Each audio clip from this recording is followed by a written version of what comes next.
Hello, everyone, and welcome back to Coffee Talk on this fine Moonday morning. My lighting is a little funky. I'm sorry. Here, let me work on that.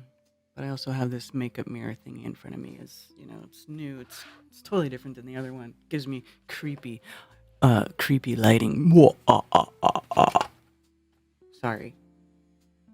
Did you guys see Phuket Word say hi in the chat? What's up, Liz? We miss you too. Boston Ray, what's up? Kelly Effie. Hey, another person I haven't seen for a while. Hi, Kelly Effie. Ginger Sugarbush. Matrix. 1879. Jeff Rust. Liz the Iron Maiden.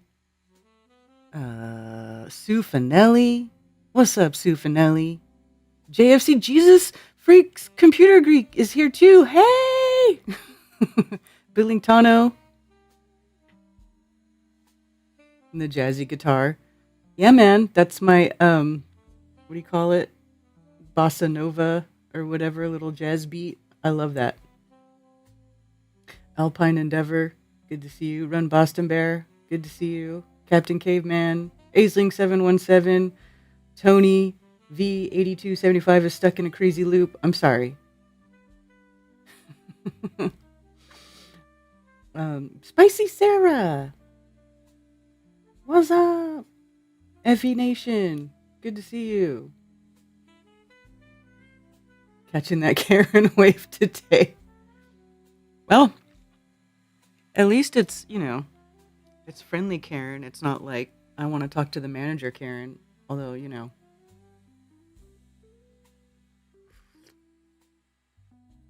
Hey, effed up world's here. What's up, my good people? All the cool people are here today.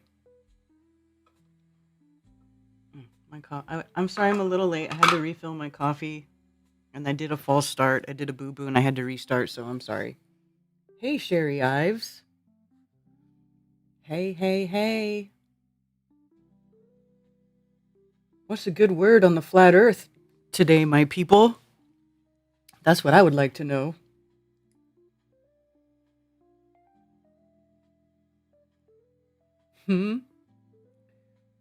YouTube must actually be notifying your people today. Yeah, right? Hey, welcome, Mark Shuri. BJ Croup.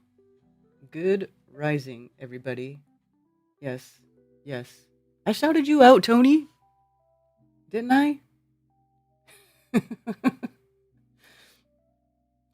Oh my gosh, it's so good to see you all. What's up on this crazy world? Let me open up also an X window because X has a lot of people chitter-chattering about everything. So I like to pull that up as part of our little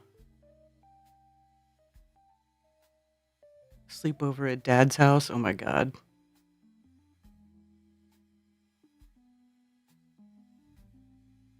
But what does a flat earth rest on? I showed you guys. That's hilarious, Shane. Hilarious. Shane's been on fire on the X, by the way. I don't know if you guys follow, if anybody of you are on X, formerly known as Twitter. I like to refer to it as Zwitter. Zitter. But he's anti-disinfo86 on X, and he's been posting a lot of good stuff.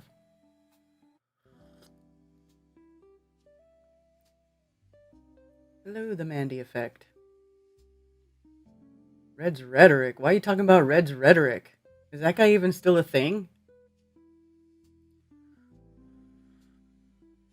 It's still a level topographical plane.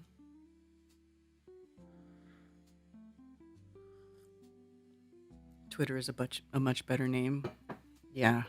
Well, Elon gets a hold of stuff and then he ruins it. That's just what he does. I wasn't really even on Twitter before it became... Well, okay, I do have an account. My account on Twitter has been there since, 2009. Literally right after it. Not right when it started, but, I don't know, a couple years after it started. But I never did anything on it. If you look at the history of my X account, I hardly ever posted there until after Elon bought it.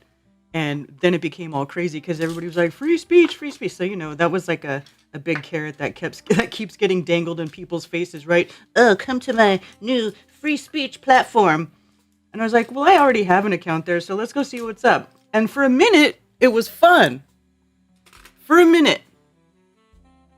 It did not last, though. Then he hired Linda Yaccarino, the freaking, you know, what's her name? And and then everything, all the censorship started happening. All the algorithms started being put in place, and yeah, and then all the bots. Of course, there's all kinds of bots on there and stuff. Like it was only cool for like literally like 5 minutes. It feels like 5 minutes. It was pretty fun. However, I do still like it because when you go look at posts, people are just hammering, people with like, "Hey, that's nice." It just I'll show you if you haven't seen it already. It's I got a love-hate relationship with that platform. Started in '09. Uh, That's what I'm saying. He was in Geo's room the day before yesterday. Okay, well that's Discord, and not a lot of people use Discord. Your Twitter account was locked the moment you created it. Really? Did you ever? So you never got to use it? I know Freeman Fly has an account, and like his is way shadow banned.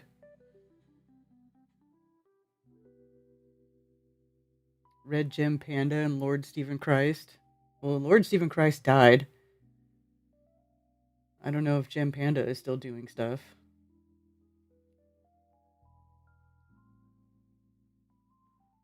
Sun goes behind the cloud. It's still a bit. Dude, it's been chilly here. The temperature dropped here. Like it's like been 40 degrees in the morning. Like look at me. I have a hoodie. I have my flat earther hoodie on because it's cold. It should be warmer, but it's been cold. Wouldn't let me post anything.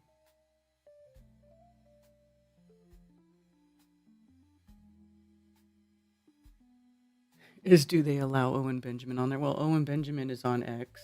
They allow porn on X, but it doesn't keep them from implementing their algorithms to crush people.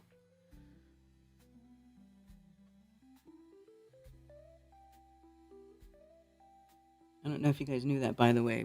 X literally allows porn. I had to set my settings to not see porn because I was like, oh my God, what the hell? And I reported it, and it's all, X allows this. You have to set your settings. And I'm like, oh, that's disgusting. Thank you. Why can't it just default to being off? Why would you have to go turn it off? Why would you default that to being on? You know what I'm saying? Disgusting. No, he's over there.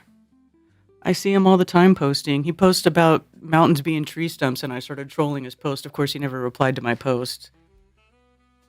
He posts like that mind rot, mountains are tree stumps, everything's Tartarian bullshit. Getting warmer later today. Yay! Gotta cook my baby some eggs. All right, you cook some eggs. Where all the people at? I thought everyone was on. No, not everyone's on Discord. I have a Discord account, and I used to be on Discord all the time, and I used to manage Discord servers, like the first big Flat Earth Discord server, and then all the people that were on there with me turned out to be total a-holes. Even though they were flat earthers, they were like crazy maniacal a-holes, and I was like, all right, fuck this platform, and then I just stopped going over there for a long time. But that was before, like, Shane and Alan and other people, you know. I know Witsit was always going on there and stuff, but I'm telling you, it was so toxic. It was so toxic when I was on there. I just wanted nothing to do with it for a while. And so, I don't know. I just never got in the habit of going back over there, but I'm not against it like I used to be. I'm not as against it because there are good places you can go where those same rotten people are not there. So, it's cool.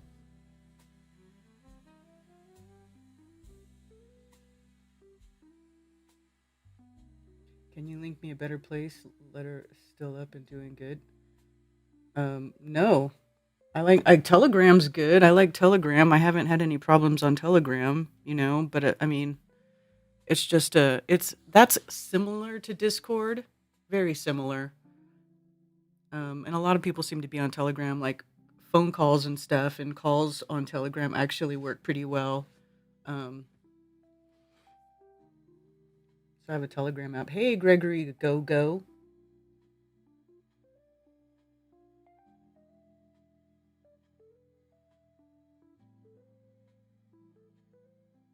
My pictures, images. Yeah, Captain Caveman posts in Telegram. Is that what you're talking about? That always amazes me how some people literally can't have a civilized conversation. About what?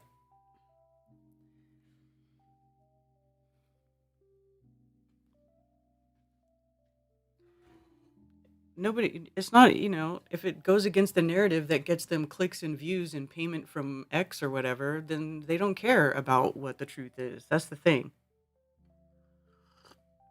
A lot of people don't care about what the truth is. They just want the clicks and the views. And therein lies the problem. I'm going to need to see some proof, Liz. What was wrong with your hair, Liz?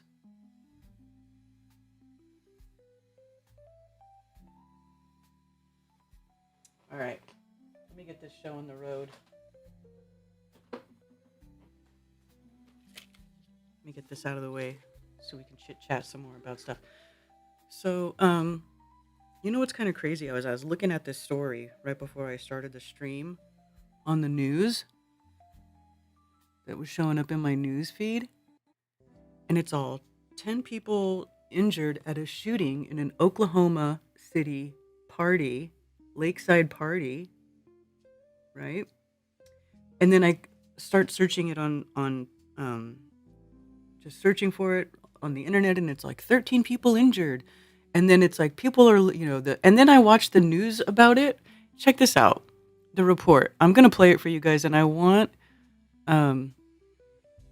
you guys to tell me what you think is missing in this report. Like, if they, let's see.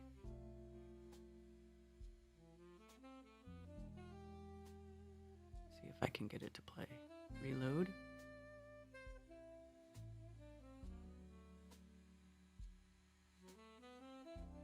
Turn now to breaking news overnight. An urgent manhunt after a mass shooting at a campground in Oklahoma. Victims are rushed to the hospital. Authorities are still searching for the suspects.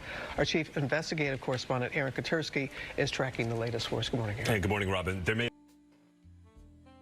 have been more than one shooter here. We know 10 victims were taken to the hospital. More may have driven themselves, and the hunt now is on for suspects. Got like 15 gunshot victims out here. Overnight, a mass shooting at a lakeside party outside Oklahoma City injured more than a dozen people.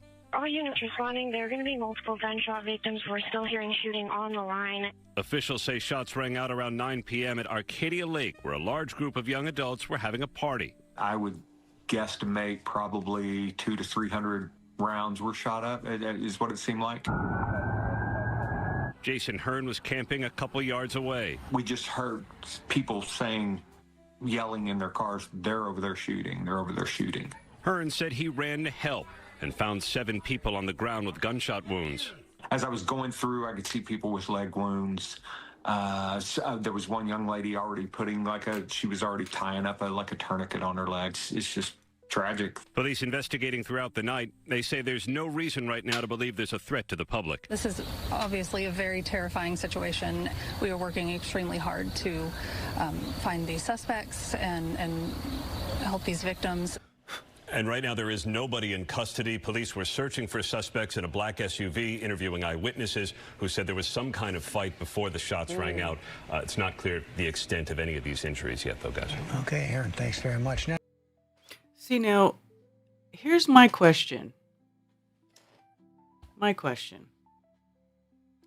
If you are looking for a suspect, New Jersey, if you're looking for a suspect, if you've got multiple gunshot wound victims, they're on the loose. Clearly, they were trying to commit mass murder if they didn't. They're not even telling you what the state of these people are, right? Like how severe the wounds were, just that they had multiple gunshot wound victims. So, and hundreds of shots fired. Why are they not giving you a description? Like these people were alive. They were there. Why is there no description? Not a description of anything. Not even a little bit. Oh, a black SUV.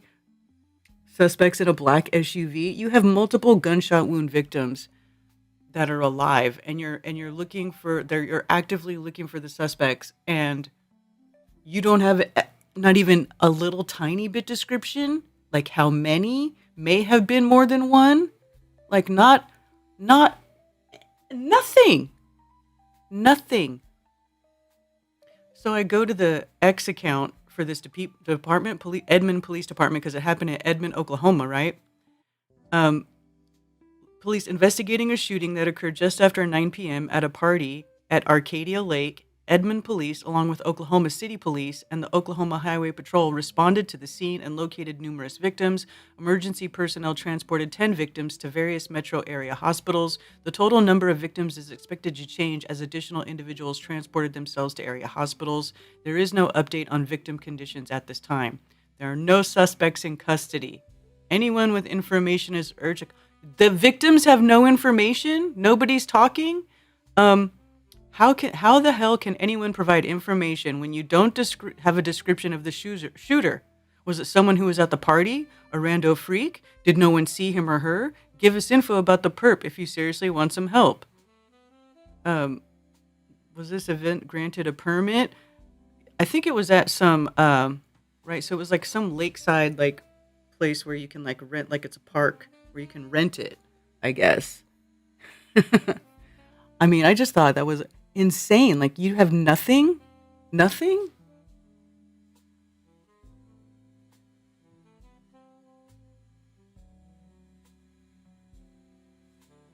Gems in you.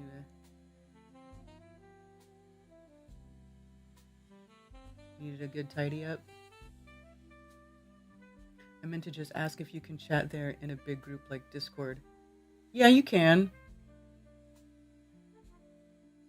It's very similar. Like here, I'll show. Telegram is. So here is like all chats, right? And these are all the chats. These are different, Dose of Reality is Brian's group that he used to have. Allegedly Dave for the date from Dave Murphy. Amanda Vollmer, Healthy Dose of Truth. David Avocado Wolf has a channel. So you have channels that you can just subscribe to and they'll just, post stuff. Some of them you can chat. So this was the Flat Earth Rebellion, and then I have a chat, and there's different subjects in there. But I like Telegram. It's pretty. It's all right. And I know Pavel Durov is probably a controlled person anyway. It's like anybody who makes these platforms. It's like there's nothing that you can make that is not corporately controlled. Used that's not corporately controlled unless you want to make your own. And those never go well because flat earthers have tried it. It never goes well.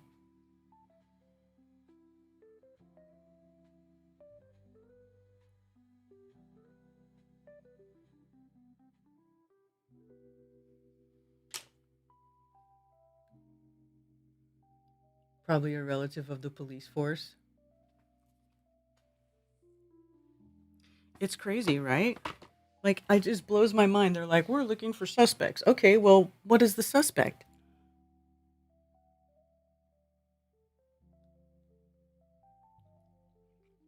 What does the suspect look like? you know? From Boston Bear says, hi, Karen. Telegram rocks.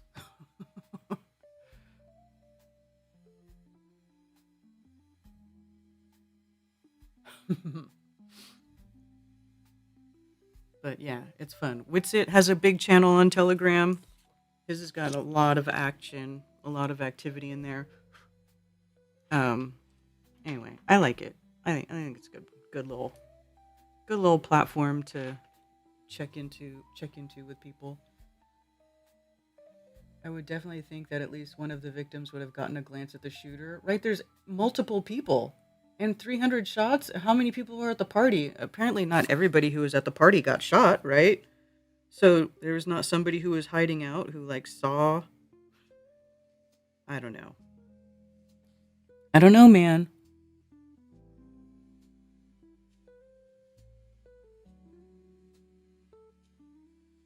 Are they just trying to not like why aren't they talking about any sort of description or the races of people involved? You know what I'm saying? Why is it just nondescript?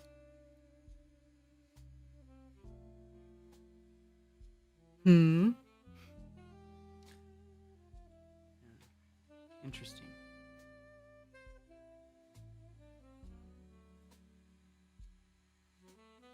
Hello, methinks bear.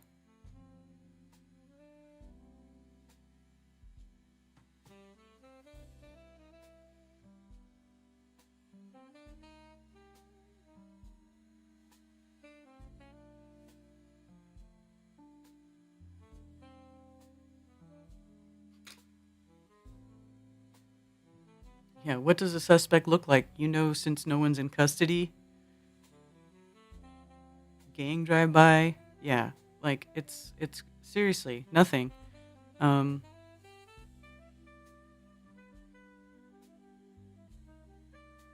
that's it. They don't have any further update.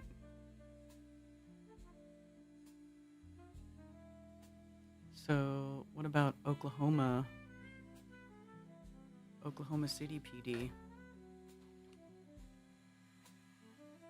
Oops, I can't type.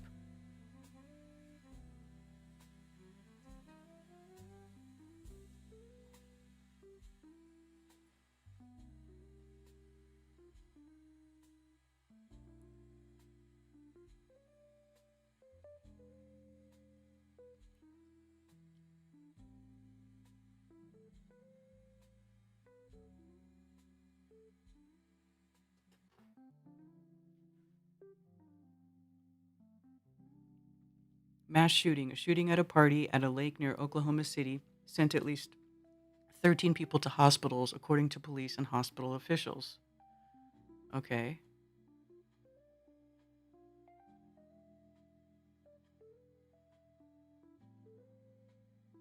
We're kind of all over Metro speaking with victims and witnesses. Okay.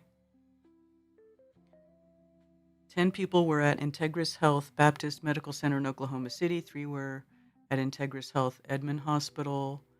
Police did not provide details about the party. A flyer seen on social media after the shooting suggested that an event called Sunday Fun Day had been scheduled near the lake Sunday evening. Arcadia Lake, located around 13 miles north of Oklahoma City, is an artificial reservoir used for flood control that is also a popular recreational spot that offers fishing, boating, picnicking, camping. Is located in Edmond, Oklahoma.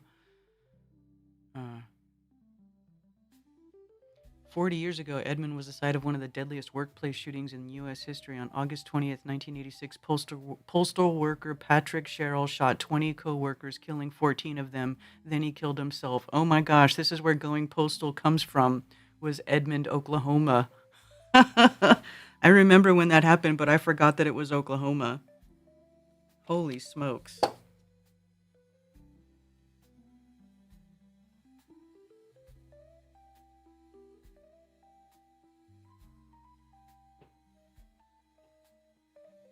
Hello, Ivan the Terrible.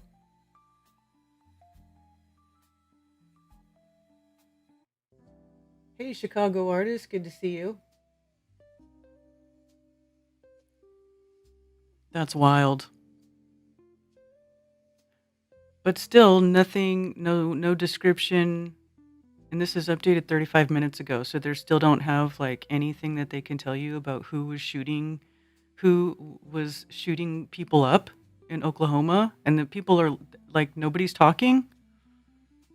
Hmm. Anyway, just crazy. One of the things that I saw pop up on the news map. Um, Poisonous black rain falls in Russia as Ukraine strikes oil facilities. So the refineries or whatever that are on fire over there are causing acid rain. Acid rain's always fun.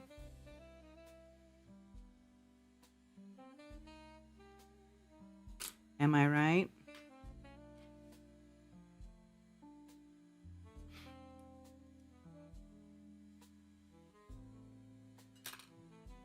Hey, Redondo Rocket.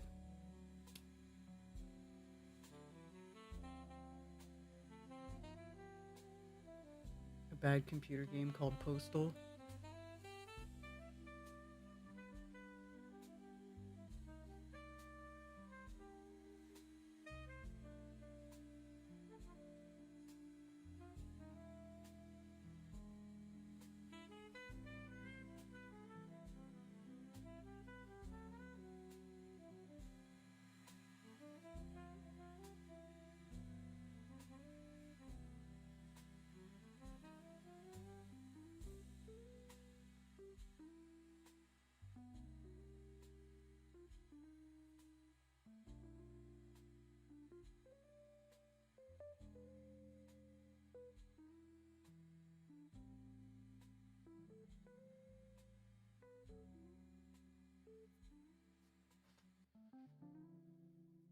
Too many bots out there.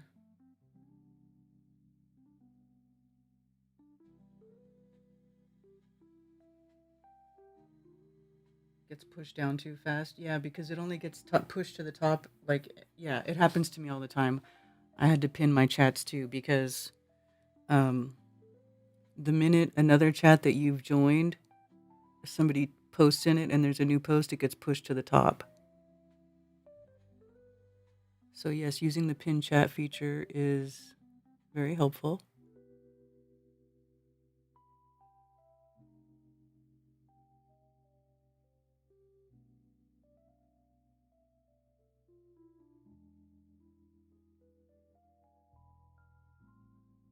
I don't know if David's still here, Jesus Freak Computer Geek, but I was watching your stream the other day.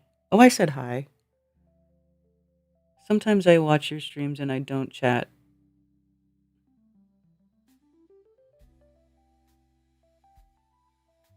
Sometimes I lurk.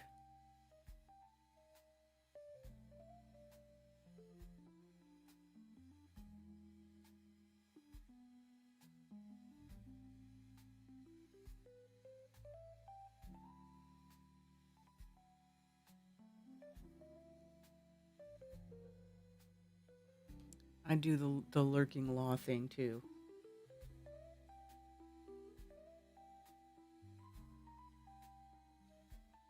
$27 potential. Let's see. I may have to. Yeah, it's gonna. Let's see. In systems far, far away. Well, today is May the 4th, so why not take this opportunity to publish a little space programming. See if I can find the free version of this article.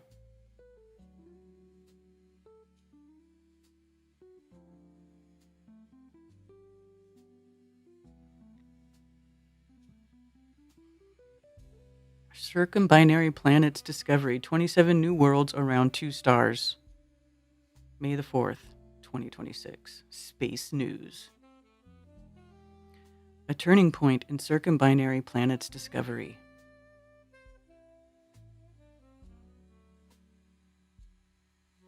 Hold on, I'm not done yet. I'm not done messing with my face.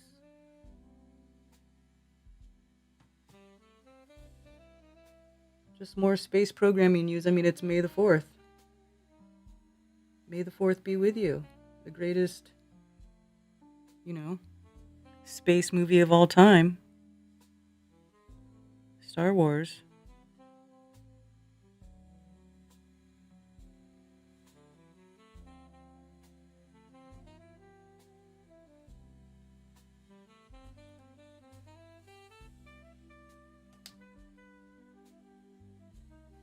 Two star systems away.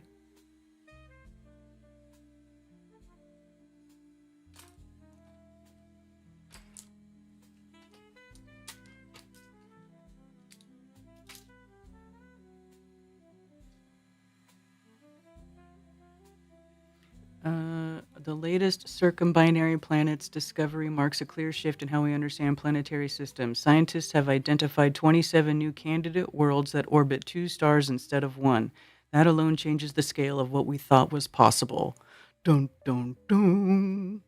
Of course, well, when you guys are making stuff up, you could just make up any old stuff and be like, oh, we never thought that was possible. We made a new discovery. Or you made up a new fantasy. Until now, only about 18 such planets had been confirmed. This new set could more than double that number. The finding relies on precise space-based observations and a refined detection method. For decades, two-star planets existed mainly in imagination. Really?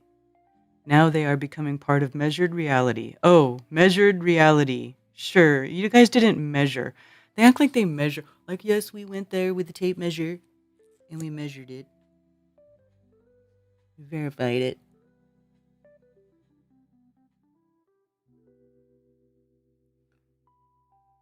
Like, please stop. Please stop.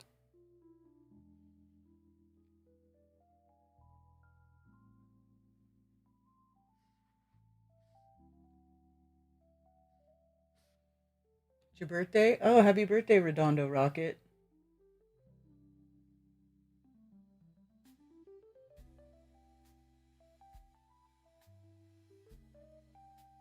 Okanagan Peter James. What's up?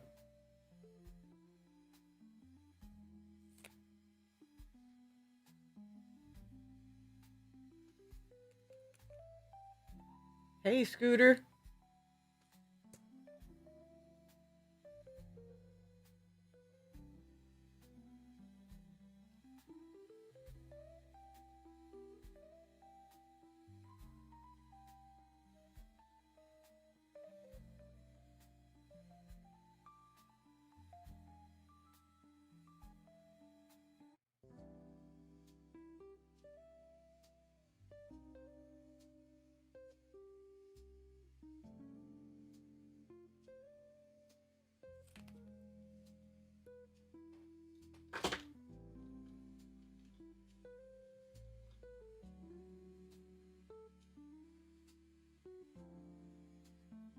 Adds more planet to the list and challenges the way astronomers search, detect, and interpret planetary systems across the galaxy.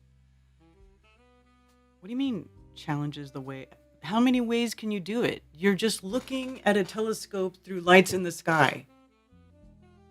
Maybe you put some different filters. Maybe you look through different spectrums. But you're still just looking at stuff in the sky that you cannot touch. It's funny. Circumbinary planets discovery and the missing planet problem. The missing planet problem. Most orbit single stars. That pattern shaped early models of planetary systems, yet more than half of stars exist in a binary or multiple systems. This mismatch created a gap. If binary stars are common, then planets around them should be common as well. The low count suggests a detection problem rather than a real absence. Yes, we just needed a way. We just needed a way to verify our bullshit. We needed a way to make it look like we were finding some new shit and sell it to the public.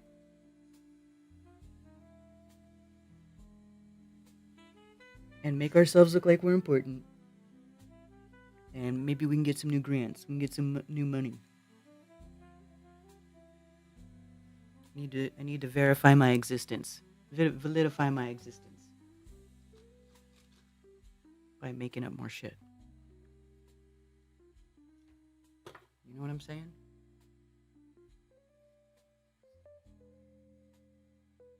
They did a calculation based off collected data and assumed mechanics. Yes.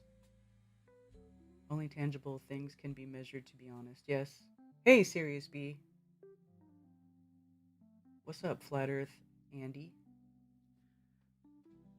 They did the math. Yeah, right? It's crazy. Like, what do you people... Oh, and Elon posting on X. Holy crap, that man is insane.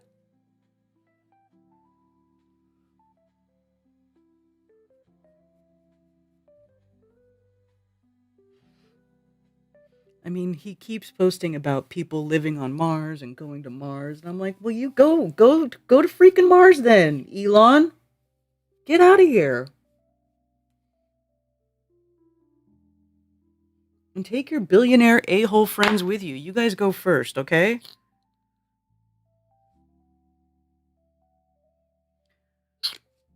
I'm all for it. Get your ass in that rocket and go.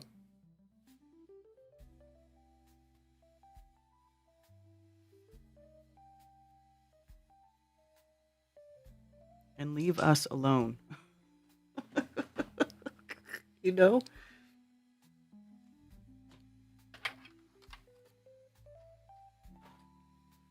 All right. I'm done messing with my face. Sorry about that.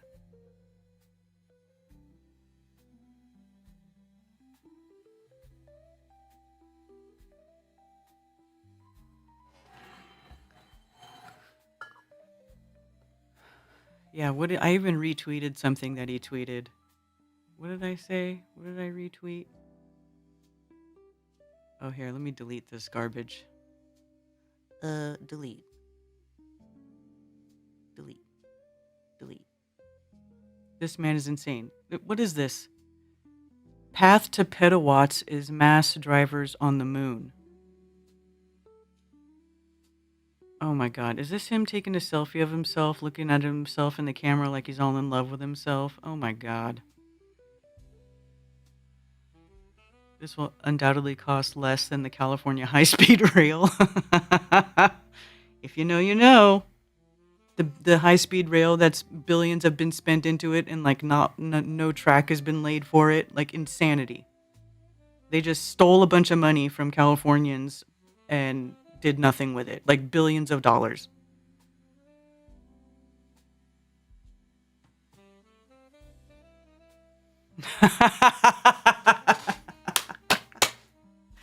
Oh, this is a good meme. I like this. With many bold assumptions and inferences, one could imagine themselves living in a solar system on a globe, or they could observe the actual reality we live in. Yes, I agree.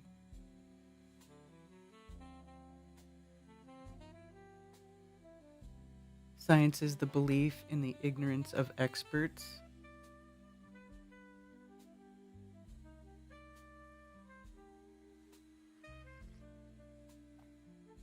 Shitter, get off the pot. Give people the wrong baseline on a math problem and you can keep them busy forever and ever. Exactly, Cammy.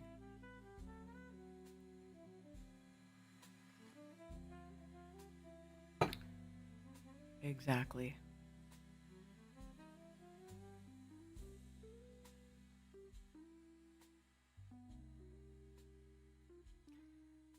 Anyway.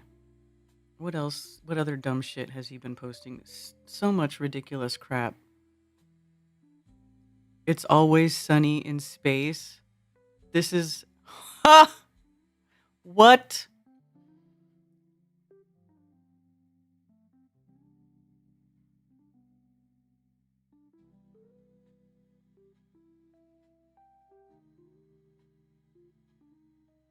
Harrison Ford, may the fourth be with you. Yes.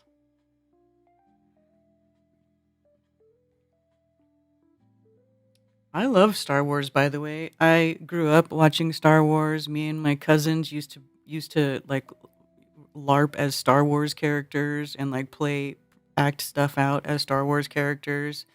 Um, I watched all the movies. I multiple times. I had the last version, the last original version of Star Wars. I bought the whole set on VHS before everything went to Blu-ray and DVD. I was like, yes, I'm getting the original, preserved, copy of Star Wars before they mess with it and digitally alter it, right? And I had all that. Like, I still love Star Wars, except, you know, it's a fantasy. It was a fantasy then and it's a fantasy now. Like I never thought I was going to be, well, maybe I did at one point imagine being in space and flying around and shit. Like, they put those visions in your head. Then once you wake up, you're like, "Oh, well, space is fake. So this is like not real. Interplanetary travel is just not a thing." Um which is fine. But I still like the movies. Like I still can watch things like Star Trek and Star Wars, just the same way that you can watch like, you know, um I don't know, insert any other, sci-fi movie, fantasy thing. I guess most science fiction involves space, right? Or things from outer space coming to us, right? I mean, some of it's entertaining. I never finished one Star Wars movie. Disney really messed it up. I agree. It's a trap.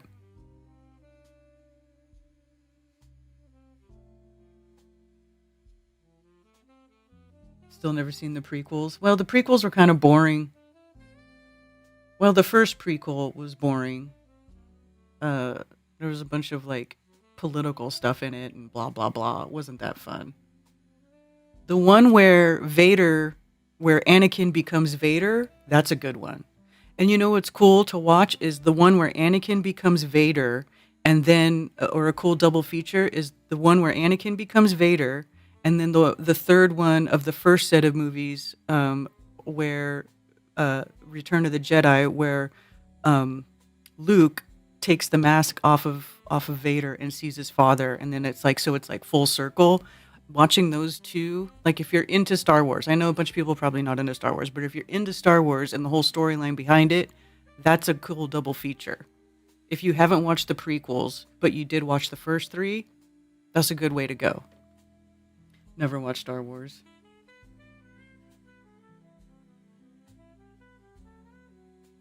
Hot outside. Stargate Atlantis. Took a bus to see Star Wars a week before it was released nationwide.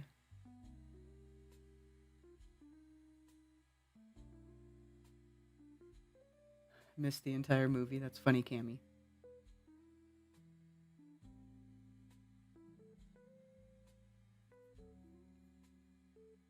Yeah, I know. A lot of people don't. Some people are into it. Some people are not. I was into it. I loved the Ewoks. Was that Return of the Jedi, or is that Empire Strikes Back? I think that's Return of the Jedi. Right, Serious B? A good movie done right is enjoyable.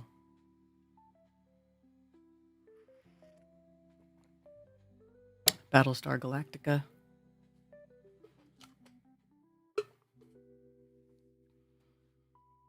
And then like the Alien movies, those are classics.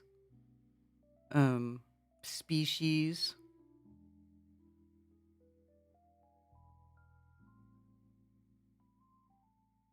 "1935 Hidden Earth." I'm waiting for He-Man. The He-Man movie. Thought I saw they were making a He-Man movie. My favorite of the first three, right? Yeah, with the giant redwoods in there.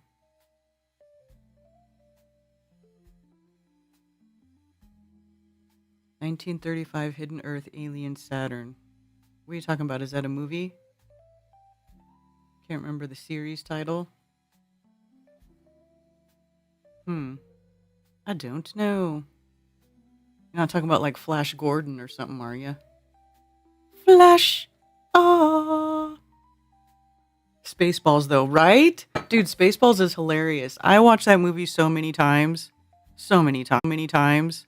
So many times. Like, I used to have some movies on VHS and I would rewatch them over and over and over again. Ewoks is the number 6. Yeah, so it's the Return of the Jedi. Why not enjoy the fantasy? Right, we know it's not reality. Exactly. There's other movies that are fantasy, like Inception or something, right? Like that's like these mind F movies or whatever. Thoughts on Spaceballs? Oh, I love Spaceballs. It's hilarious. That movie cracked me up. Barf. Master of the Universe. May the Schwartz be with you. Yes. Yes. Spaceballs 2, I don't have a lot of faith of that being any good, but the original Spaceballs with Rick Moranis and Mel Brooks,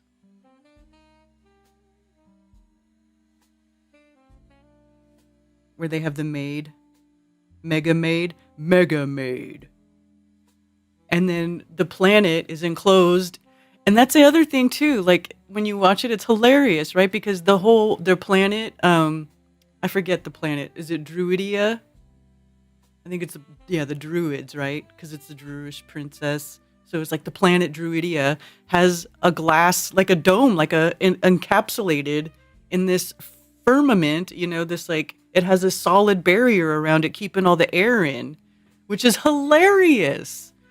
Like if you think about it now, like in flat Earth terms, it's like they're basically telling you, like, why doesn't the Earth have a barrier if it's out in the vacuum of space? Like right there, it's telling you. And then they get the Mega Maid and they get the code, which is 1, 2, 3, 4, 5, 6. And then the Mega Maid sucks all the air out, and they're going suck. Come on, that's a funny movie. What about when they catch it? He catches Dark Helmet playing with his toys. I didn't see you playing with your dolls again, sir. Come on, that's funny. Star Wars Galactic Map is a flat plane. Joan Rivers, that's right. Combing the desert. Yes, exactly, dude. Some kid, Kevin, in my school made a movie called Clerks. Yeah, man, I remember Clerks.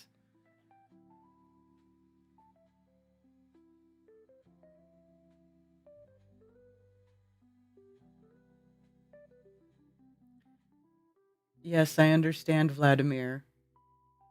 I understand. But once you have the eyes to see and you're looking through it with that filter, it's different. It's different than when you're watching it and you're like, and then your eyeballs start spinning. You're like, yes, I can go to space. I can get in a spaceship and go intergalactic and fly to the moon of Endor. Yeah, like it's different when you know it's not real. Okay? It's different. And plus, then you look at all the symbolism and like all the little things that they put in there, and you're like, I see what you did there. Like I think it's good practice even for like identifying stuff like that, in stuff they put out in media, or like if the White House wants to put some stuff out, or if the president starts talking about something, like that symbolism crosses over. So why wouldn't you, at least become literate in those type of things, or what they use those things for? And if you can't laugh at it, you might go crazy. So I mean, I guess it's all in how you look at things, I guess. You can also not pay attention to any of it and just be fine, or focus on other things. You do you, whatever you want to do. Hey, there's Tommy Tell the Truth.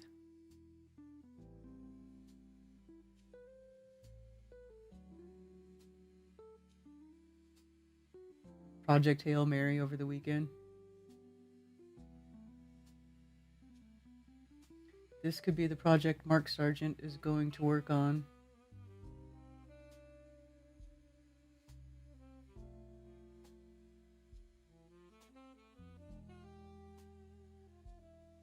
No. This is not about flat Earth. This book that this chick wrote is not about flat Earth.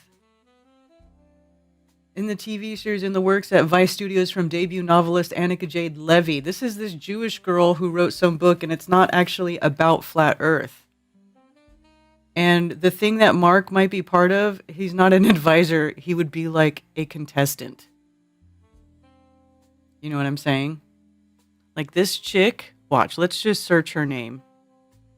This is them co-opting the term flat Earth and making it so when you search flat Earth, you find some Jew chick who wrote a book.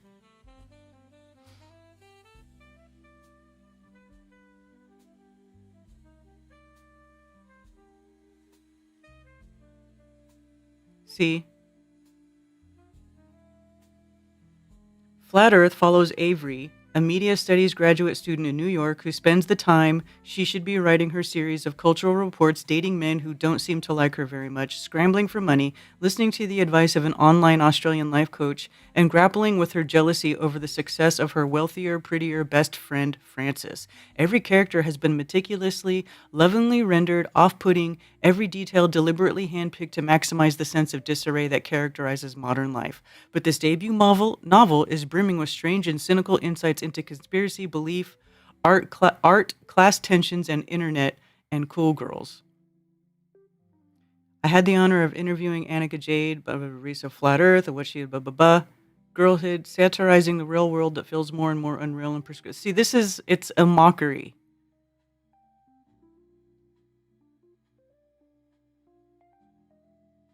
Half of us have eating disorders, the other half salmonella poisoning. There's nothing that actually talks about the Earth being flat. This is a co-opting.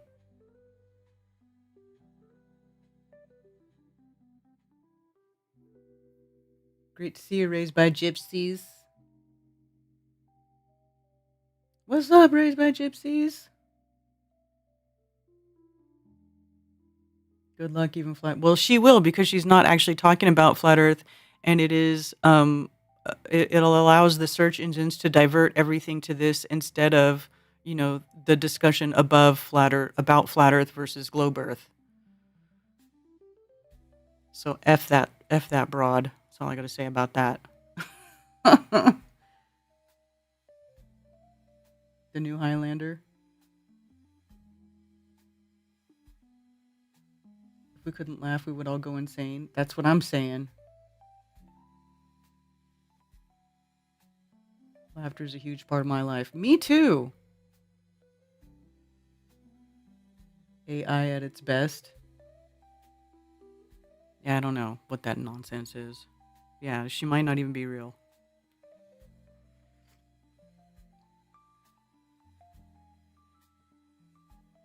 What's this?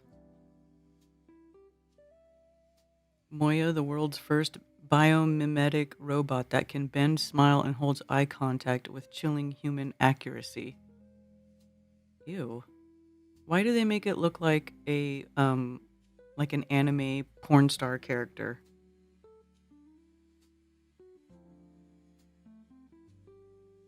And holds eye contact in a way that made thousands of viewers deeply uncomfortable, and that's entirely the point.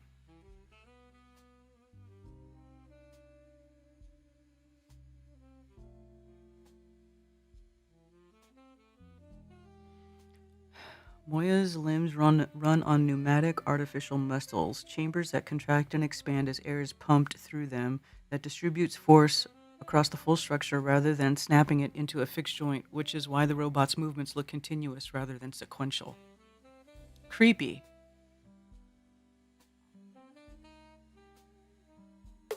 It is so close to a human that, for some, it's uncanny. Moya is built as the world's first fully biomimetic embodied intelligent robot. That means it is integrated with advanced AI that allows it to perceive, reason, and act in the real world. The company that developed the humanoid robot says Moya can replicate human micro-expressions. Shanghai. Ew. It looks like an anime character. Why are they zooming in on its butt? 5'4".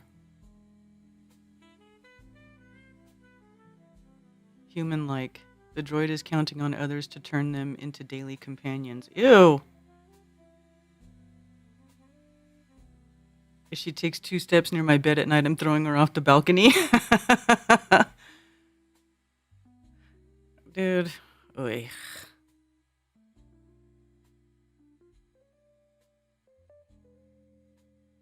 I was hoping Mark was going to get on Dancing with the Stars.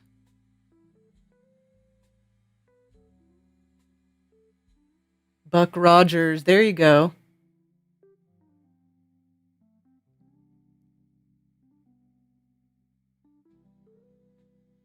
Are they going to show a Star Wars marathon on TV? I don't know. Do they even is that even a thing anymore? Does anybody watch live TV that's not sports or news?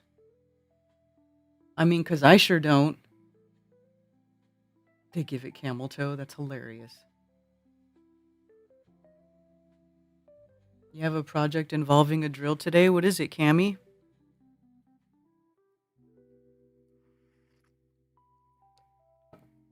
Well, yeah, by the way, you guys, I'm sorry I did not stream last Monday and I didn't really post about it cuz I had a home repair emergency where I had to fix a leak for the pressure regulator valve that was on the main line that goes into my whole house, and it was leaking and I was having to put buckets under it to like keep it, and I took it all apart and it was all oh my god. I replaced it, but I had to like buy tools, and then I had to buy some pipe and a pipe cutter and all this stuff, and watch a couple of YouTube videos, but I actually ended up being able to do it successfully. There's no more leak. I replaced the valve. It's all good. But yeah, that's what I was doing last Monday. I'm never going to Endor. The Ewoks ate the dead stormtroopers after the battle. Oh my goodness. Cammy, if you want, I will help you.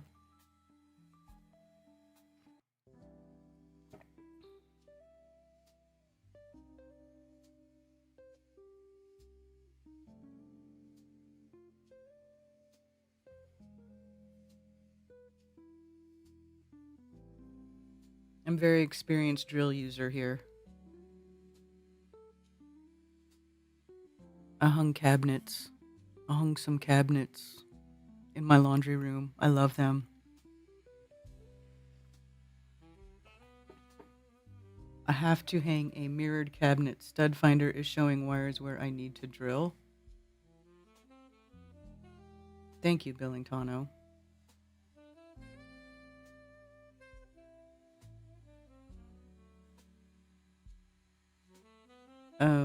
Okay.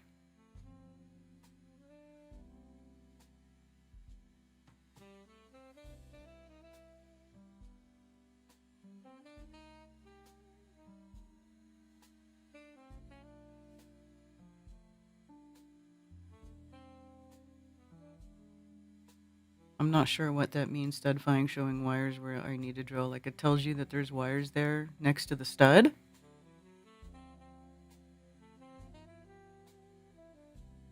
Or we're gonna have to figure out, I don't know, I would have to be there. What are you using as a stud finder? Like an actual stud finder tool thing? Because I just use magnets. That's how I find my studs. Hand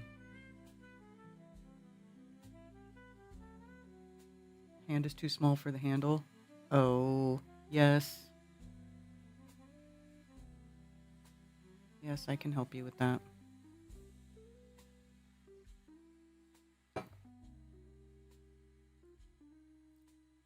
Yeah, in fact, if you're in Telegram, in my Telegram group, I was posting about it when I, yeah, see. These are the tools I had to buy, the crimper, the cutter, and then the water pressure, the pressure gauge. Because I had to, this is the thing I had to change out. This pressure valve. And then after I installed the pressure valve, I had to adjust the water pressure on it to get it to where I wanted it to be, which is why I had to use that pressure gauge. I had my son help me. And then when I took it apart, look at this.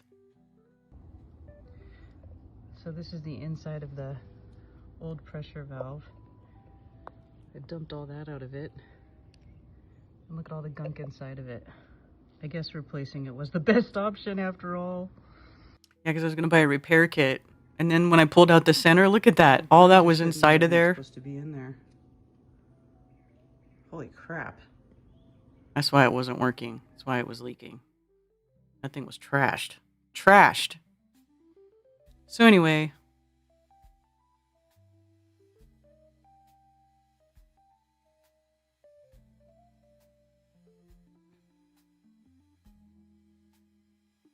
Fuck Telegram, I say smokeogram. You found Ted with magnets? That's hilarious, Billingtano. The monster truck driving into a crowd? No. Is that on here?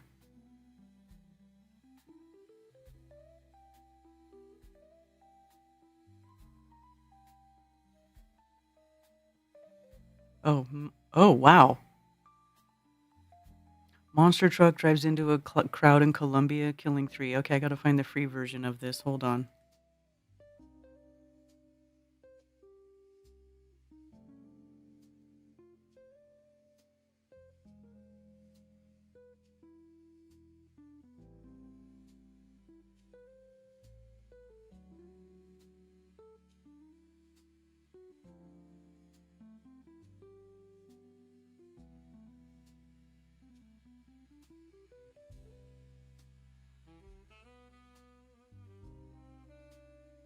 Monster truck plows into crowd in Colombia, 3 dead, 40 injured. Oh my god.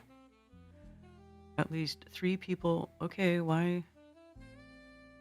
Here we go. At least 3 people were killed and 40 others injured after a modified truck lost control and crashed into spectators during a public event in Popayan, authorities confirmed. The incident occurred during the Monster Truck 2026 show held at the Boulevard Rose, where stunt vehicles were performing obstacle runs. According to initial reports, the driver lost control of the truck after attempting to clear an obstacle, causing the vehicle to breach safety barriers and surge into the crowd. Oh my gosh.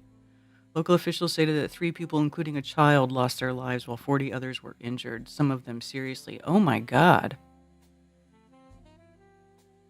The mechanical failure is likely the cause of the accident, with preliminary findings pointing to a brake system malfunction. Good lord.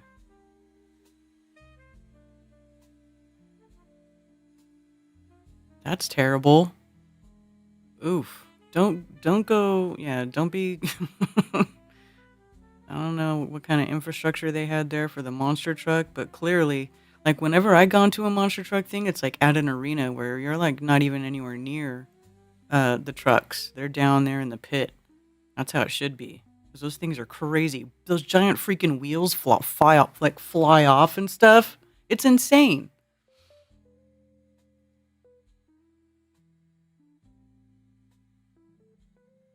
PPP.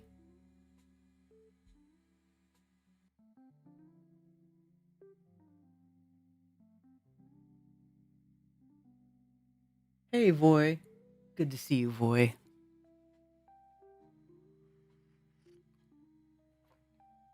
Did Lowry show? Yes, I was on with Lowry last night. Mm-hmm. Yes. That was cool. Little hangout. Short little stream there. That's cool. Yeah. Yeah. So anyway, what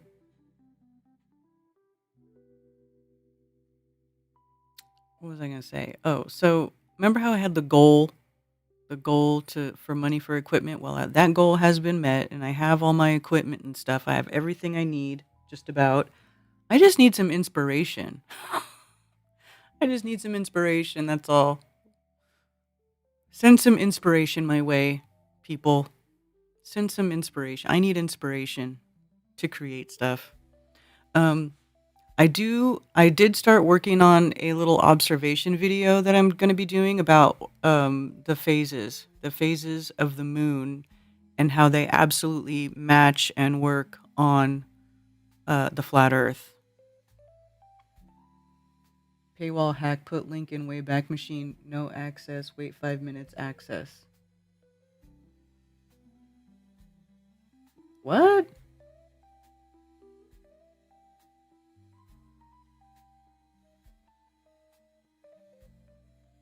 Puff, puff, pass.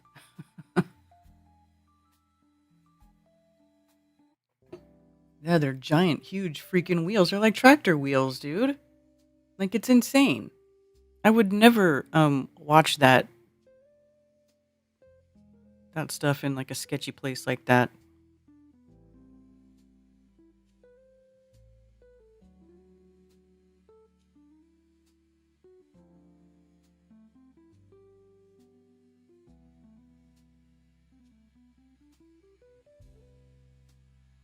Oh, look at now I'm starting to get these things shown to me now. These Where did the shoreline go? Well, how far away are you? Toronto, 25 miles out. Well, a lot more of this should be hidden from 25 miles. That's all I got to say about that.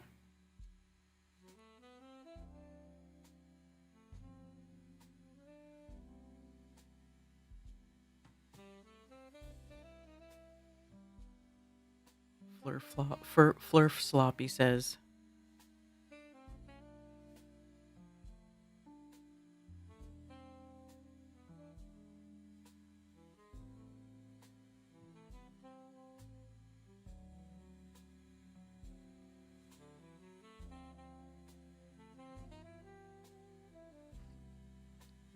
This point right here is actually people don't take this into account very much when looking across water. 1.2 meter waves that can easily hide a 30-meter high Gardner Expressway. So like when you're looking across, a wave that's close to you that isn't even that high can obscure a whole lot. I mean, that's why we see that undulating visibility in the Skunk Bay footage, you know, like the water is flat, but an ocean has currents, and the wind and stuff kicks up the surface of the ocean along with the currents, because there are little nodal points of currents that happen around the earth. It's almost like there's some weird thing that, you know, pushes the oceans around from under the earth. It's kind of crazy. But anyway, so the water, even though water lays flat, like anything that has a current or is, you know, big, larger bodies of water that are more susceptible to, you know, the weather. I mean, anything that comes up over like a few feet that's near you, it's gonna obscure stuff. So, you know, whatever. They like to cherry pick. That's why they only still show still shots, and they don't show you like time lapse video or video. You know, they cherry pick their little screenshot for confirmation bias. Yeah, people will live here. That's why they keep posting about people are going to live here on Mars. Like, retards, dude. Retards.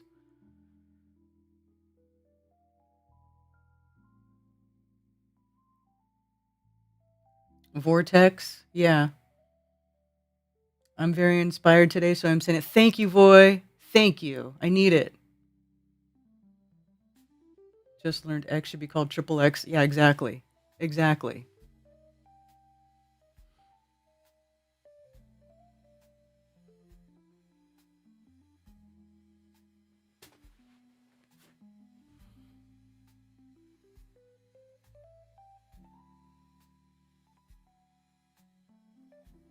Upper Manhattan fire.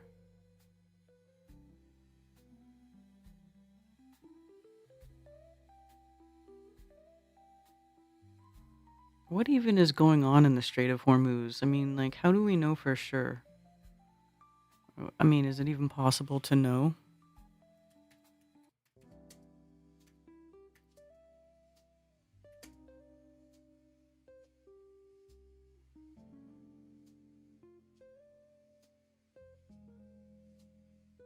Iran embassy in Malaysia. Get straight out of Hormuz, little orange man. I saw that Iran's been posting these Lego movies. Listen. These AI Lego movies. Check the map, homie. We don't play. Never. Listen. Lost in our fog, you call us the pirates. Man, check the mirror, dog. You're the one that's biased. Vultures on the water, fiending for the black gold. Straight freeloaders, doing what you're told. Pulled up with destroyers, flexing like you're on the block. But David with the Persian slingshot put you in a shock spot at Persian speedboats. Swerved out in the night, hit that U-turn, homie. Completely lost the fight. $1 billion toys, but you running from the cloud. World is asking if the gate is open, yes or no. I just looked them in the eye and told them what I saw. Wait a minute, homie. I said, Inshallah. Little orange man, this is straight up Moby Dick with an Iranian headband. Little orange man, get straight out of Homer's little orange man. Little orange man, this is straight up Iran, little orange man. Little orange man, get straight out of Homer's little orange. Twitter finger king, fake ring cap, master with the lies. Always tweeting great success while your whole damn squad cries. Talking smack to the Pope, throwing shade at Spain. But you a guppy out here, hit the Persian rain. Got an ego made of glass, roasting on the holy sea. Mess with me? What? Ghost real quick, flee. Keep capping on the green, faking every single score. This ain't no country club, this a Persian street war. The Gulf is our hood and we holding the key. Get back on your phone, you get no pass for free. Word is asking if the gate is open. Yes or nah, I just smile at him. I said inshallah. Little orange man, this is straight of Iran. Little orange man, little orange man, get straight out of Homer's. Little orange man, get out. Little orange man, this is straight of Iran. Little orange man, little orange man, get straight out of Homer's. Little orange man, get out. Yeah, there's a few of those out, I think.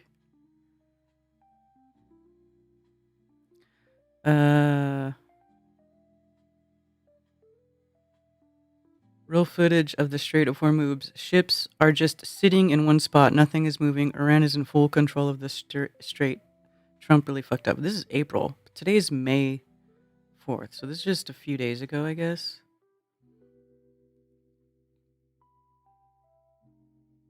Video has no sound. A lot of ships just hanging out. 22 minutes. Iran military just announced the closure of the Strait of Hormuz for all vessels. Declares the Strait of Hormuz completely closed again. No vessel of any type or nationality is allowed to pass through the Strait of Hormuz. Any vessel intending to exit the Strait of Hormuz that cross the red line between Hengam Island and Mina Sagar port, and any vessel intending to enter the Strait of Hormuz that cross the red line between Kuf Mubarak and Fujairah port will be met with a severe response from the IRGC Navy and will be destroyed. This is Sepah Navy. Out. So they said they're going to destroy any ship that tries to cross the red line. This is just coming out.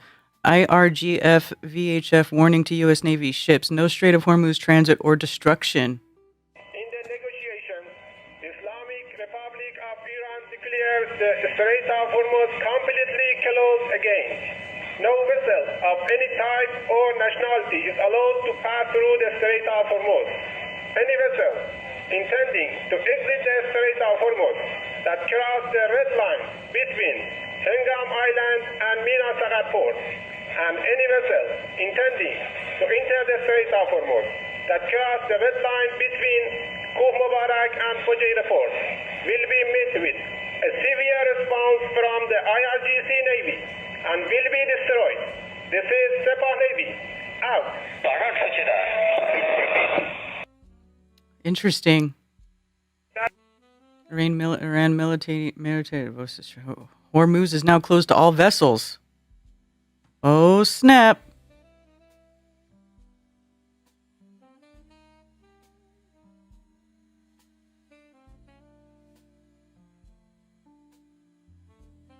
Somebody is lying, but certainly Hormuz is currently closed.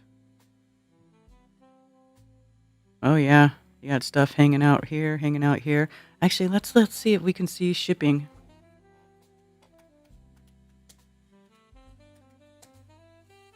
I know there's a shipping vessel tracker. Marine traffic. Here we go. Let's see. Let's look at marine traffic in the Strait of Hormuz. I'm very curious. Oh.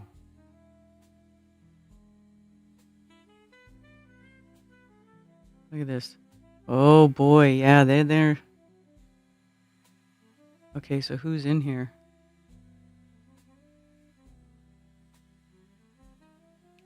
Cargo. Iranian. The only ships in here are Iranian ships. Deck cargo ship. Well, this one's not... I don't know what this one is.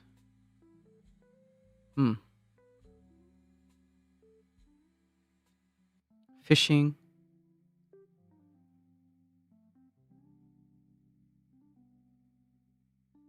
There's a bunch of container ships hanging out over here because they can't go anywhere. Bulk carrier. container ship, general cargo. That's Iranian. Iran, Iran, Iran.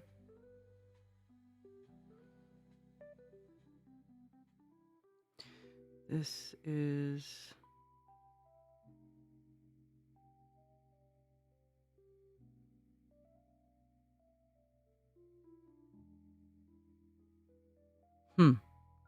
what is that flag? Is that like vessel details? Ah, Liberia. Okay.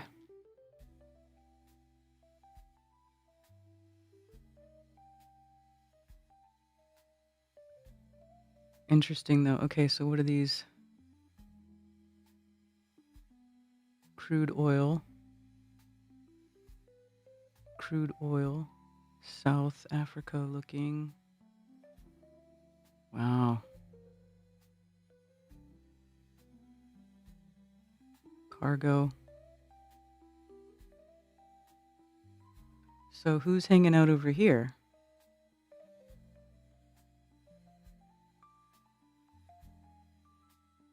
Bulk carrier, bulk carrier. Boy, there's all kinds of stuff just hanging out right here. They really can't. They're interesting. I wonder what it looks like flying over this.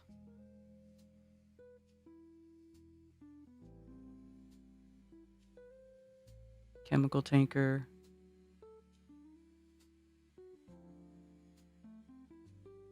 Yeah, tons of tankers just out here. Crude oil tanker. Oil products tanker. Oil/chemical tanker. Hey, look, that picture is in San Diego and the Coronado Bridge. I know that. I know that bridge.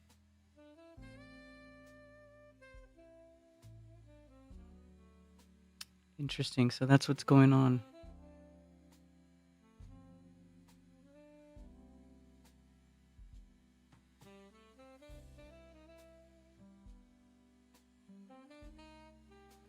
Right. So yeah, Strait of Hormuz. Greener cargo, redder tankers.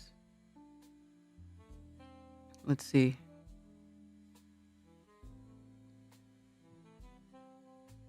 Bulk carrier.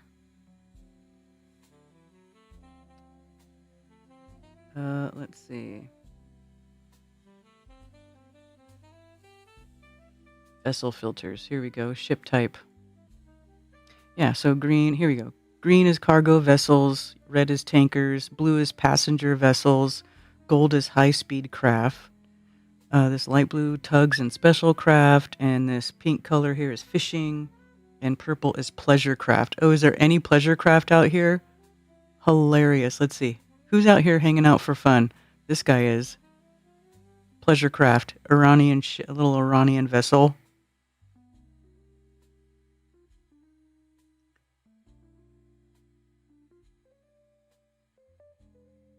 Funny.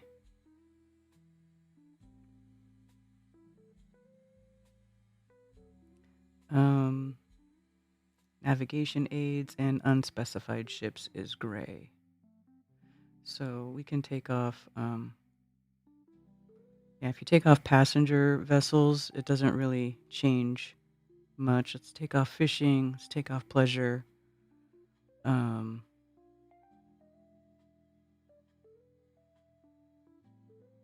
that's it. Tankers and then tugs and special craft. All these blue ones here. Tugs and special craft are all here. Let's take those off too. So this is all tankers and cargo vessels.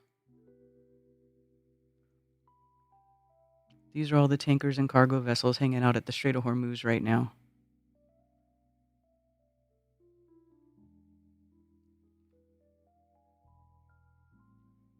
Cargo. Tanker. Interesting. There's definitely a bottleneck there. Look at all these things just trapped inside of here. So we've got vessels still going through the whatchamacallit, the Suez. Who's going through the Suez?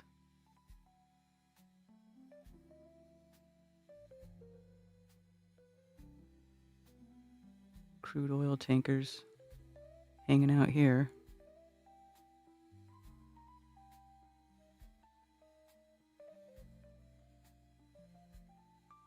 And they've got, yeah, they're still going through the Suez Canal. So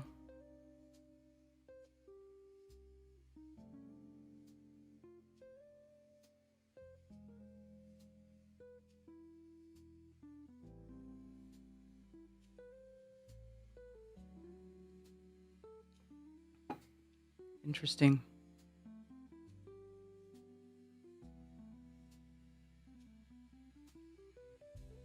It's funny, all the commercial vehicles or commercial ships stay close to the land, and only the mostly fishing vessels and pleasure vessels are out here in the middle of the water just farting around doing nothing.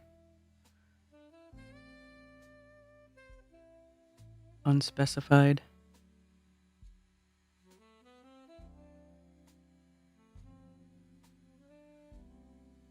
Hmm.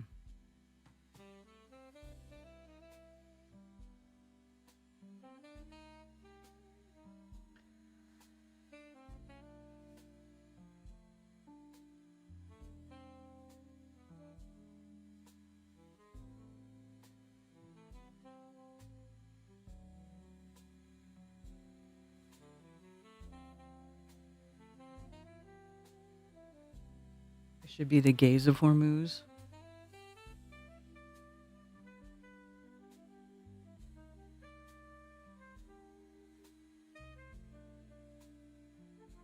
Hey, I got it right. I'm smart. Yes, you are. There's also a place called Dolphin Island. It said it looks like a dolphin.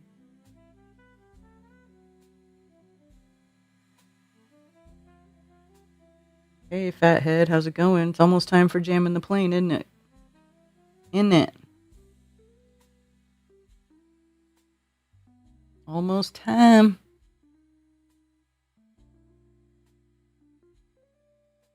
Sorry to be off topic, but I have a conspiracy theory I want to share. Has anyone else seen the food products that say now with more protein? I think they're adding bugs to our food. I mean, it could be, or they could just be adding soy.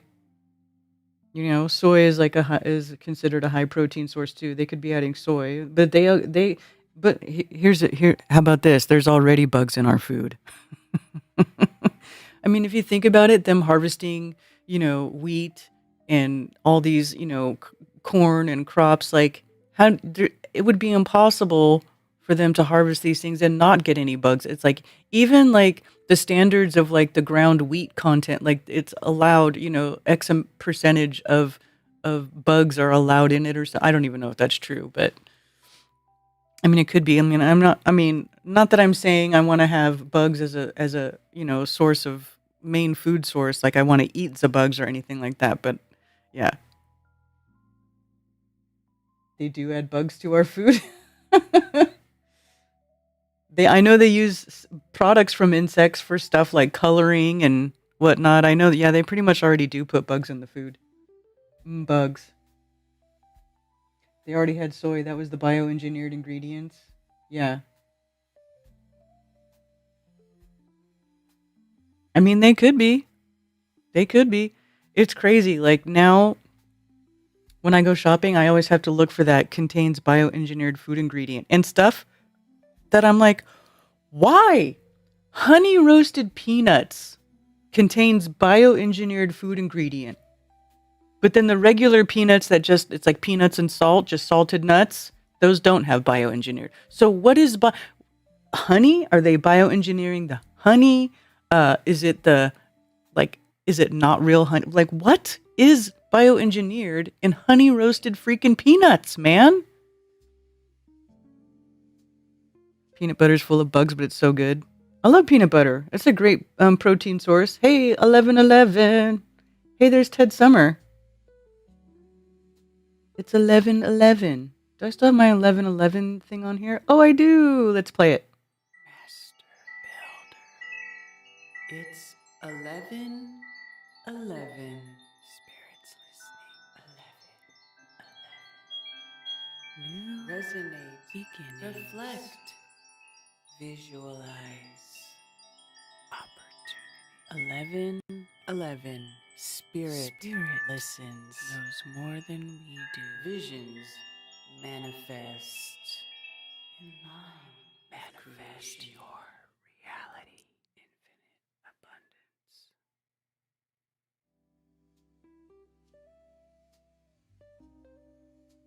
All right. So yeah, they're bioengineer everything now. You know, this is why I cook food for my family I cook dinner every night. Just about every night for my family cuz I mean, even if you go out to eat at a restaurant as nice as it is to have the night off and not have to cook or clean up the mess or any of that, you don't know what those people are feeding you, man. You don't know. They're just getting, they're probably not very conscious of it and they're just getting, the best price products that they can get, which are probably not very good.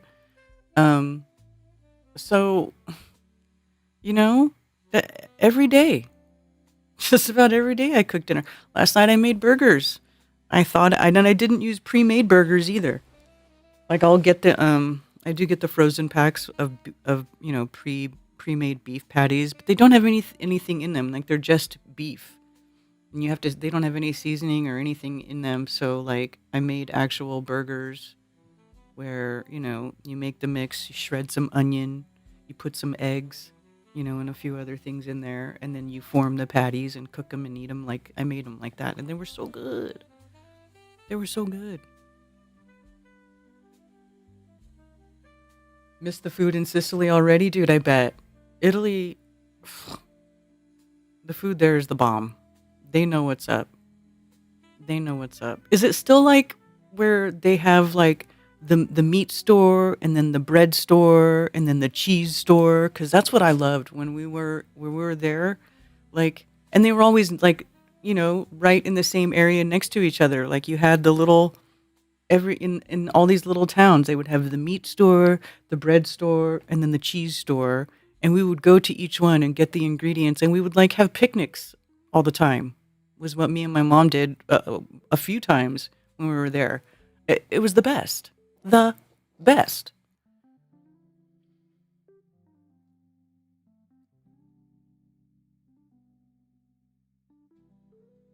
Fend for yourself night is my favorite girl dinner. Yogurt is my go-to.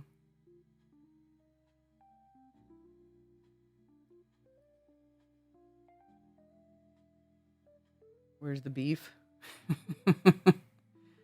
Yes, yeah, dude, it's pretty awesome. That whole like artisan, like we're missing that. We miss that. You bought a midlife crisis toy.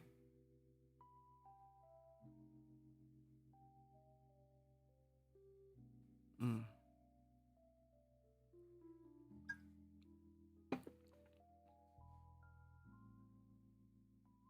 Welcome to the meat store. I mean, I don't know if that's what they call it there. Chicago artists, tell me what they call those places. I forget what they call it. But it's like, dude, they have like ham, like the cured ham hanging in the window. It's like hanging there. Then you walk in and they got cured meats, and they got the glass. They got it's like, and it smells like heaven inside. You know what I'm saying? It's so good. I miss that too. That phone ready? Oh, let me get it ready. Let me get it ready. Well, hopefully, if it doesn't work, then I'll have to do because let's see. This thing doesn't want to play nice with me, but let's do a test.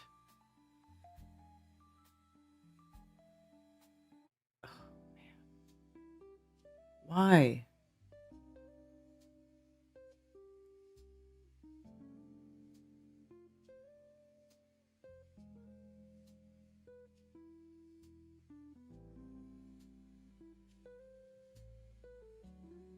Yeah, it doesn't want to work. Oh, did it start working? I swear to God, I Google Voice is a pile of dump. They don't want you. I've been using it for free. Like it's free, right? And now it just sucks. It used to be good, and now it sucks. It's like, oh, You were using our free product and it was working for you? Well, let me just shit all over that. Let me just make it all shitty for you.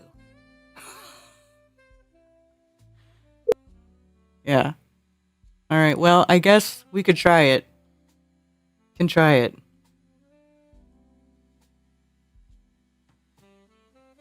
Deftones, You've Seen the Butcher. That's a great song. I got a new commercial stove and been on an Italian bread baking binge. Oh, Scooter, nice. Where do you have a commercial stove in your house or what?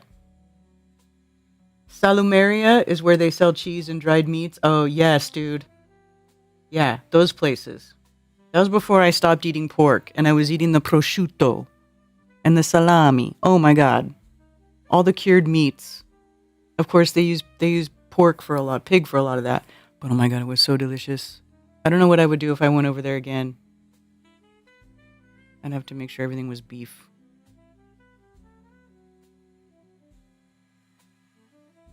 Yeah, I think it's working. I just I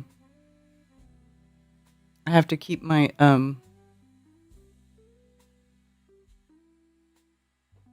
eyes peeled.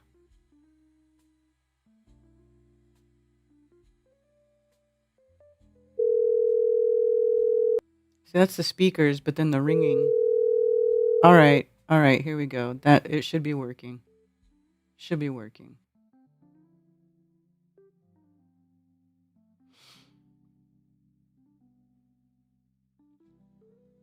I still can't post on my Dr. Bass channel for another week. Bruh.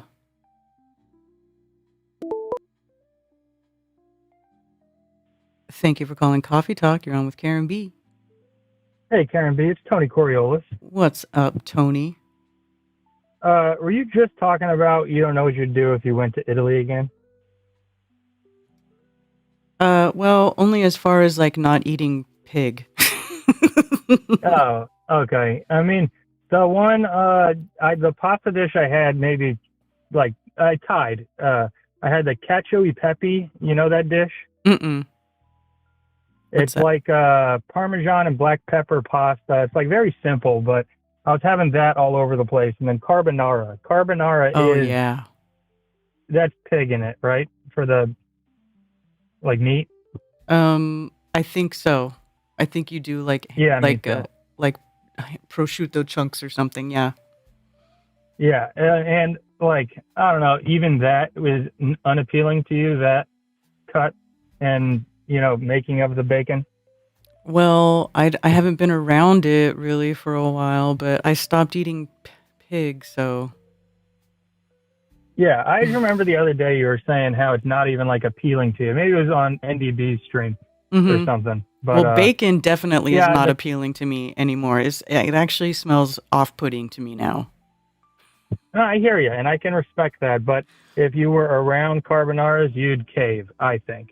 I mean, maybe I'm possibly. wrong, but just my thought. Possibly. Yeah. So, okay, I just wanted to say, I said a while ago, and you saying that it's May the 4th made me rethink it.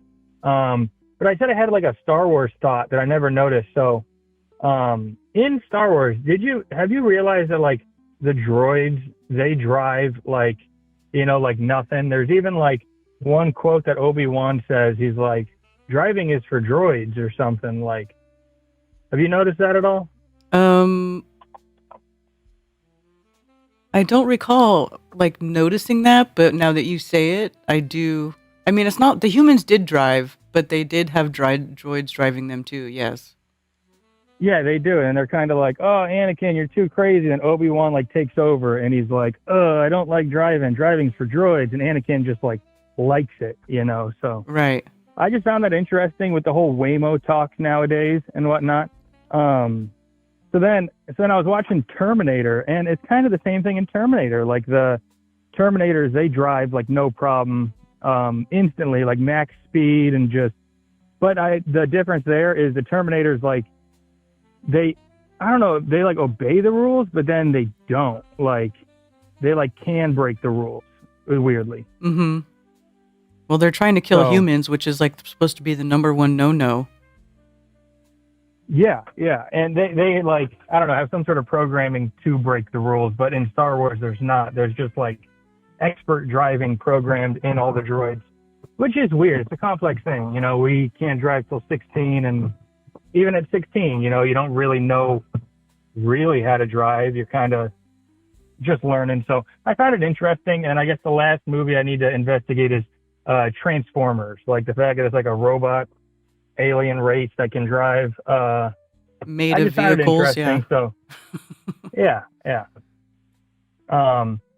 But yeah, short call. May the fourth be with you, Karen. All right. Thanks, Tony. Oh, and one other thing. Okay. What's that? So your pipe fix. So just me being sort of a novice with fixing pipes and stuff, it looks like the repair pipe that you used, it looks like kind of a flexible pipe. You mean the white pipe? Mm-hmm. Yeah. And then you put the two metal braces on each side of it. Yeah, the rings, the crimp rings. Mm-hmm. Yeah. And just my initial thought, and this is just me being a novice, I may be wrong. If anyone knows more in the chat, feel free to chime in. But I just think that maybe I feel like my boss would say like, oh no, you need to put hard pipe kind of closer to the shutoff, and then you can use that sort of flexible one off of the, hard pipe. But it is kind of a short distance, so I kind of get what you did there. But well, that's how it was before. That's how it was before. Like if I had the picture. Oh, okay. Like that type of pipe is what was on there before. Okay. Like I didn't remove I got you then. Copper pipe and then put flex pipe or the white pipe on there. Yeah, totally good. Totally checks out then. But yeah, I just figured it'd be easier for me to talk that out rather than type it. You'd probably read whatever I type and be like, wait, what does he mean? So easier to talk it out. Thank you for I will say this though, Tony, when I was looking up pressure regulator valves, the other ones that I saw were connected to hard copper pipe. And I was thinking to myself, should this be done a different way? Like, did they do this okay? Is this okay? Yeah. Yeah. But it was on my house and it worked for 11 years just fine. And then the reason that pressure regulator valve got fouled is because the big trucks up at the road broke my water main, and then clay dirt was getting into my water main line, which came through and wrecked my pressure valve. So yeah, and there's no way for you to service that other than shutting it off and disassembling the whole thing. Right, exactly. Yeah. I got you. Checks out. Just had to, friendly double check you there. Yes. Thank you, Tony. Good looking out. Gotcha, Karen. Talk soon. All right. Take care. All right. Later. Later.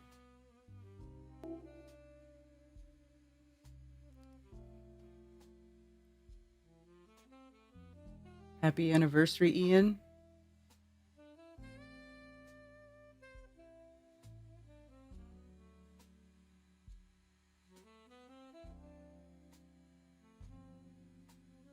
Cottage kitchen. I put the stove in my farm market store cottage kitchen license. Oh, cool. You have a farm market store? That sounds awesome.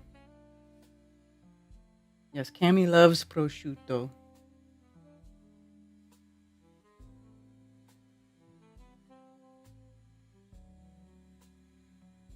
Hey, Bill Wheel.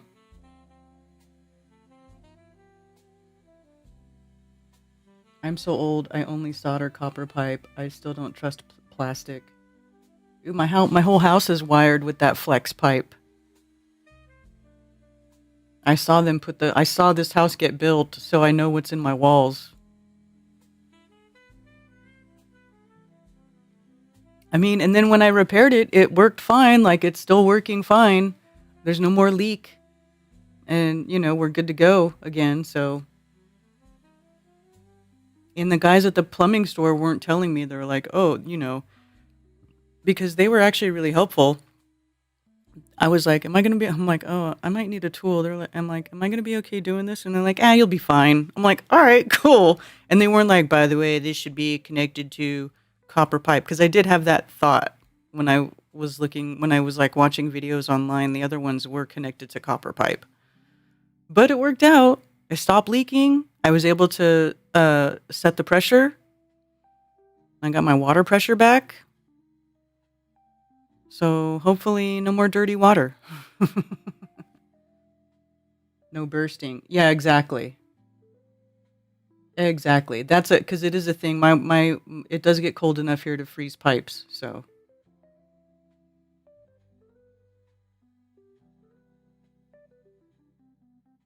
for my forge, I had to add copper line 3 feet before the forge keeps flexible line from melting.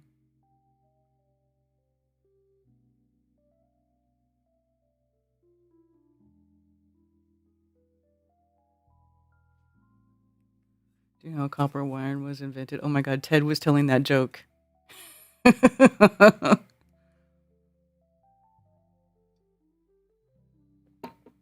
and cold water taps are backwards.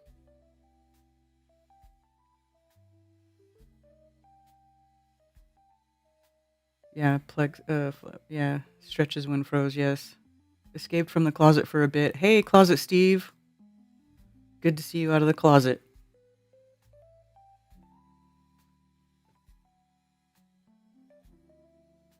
So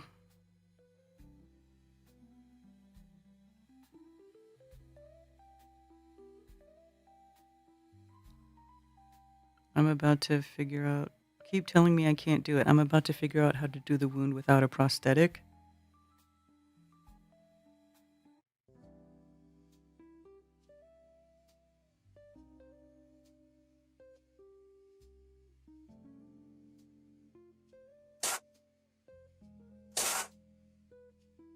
What is this guy doing?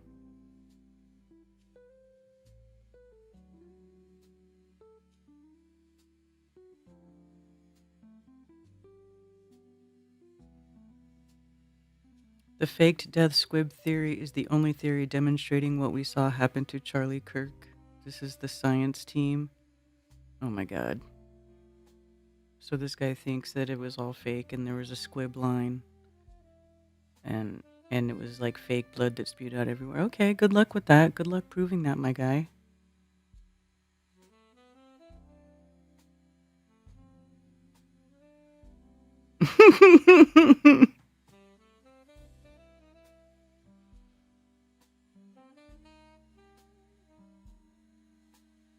Accidentally reversed water lines from my friend's bathroom in Florida. All little steamy sitting on the porcelain throne. What? Same issue in your laundry room?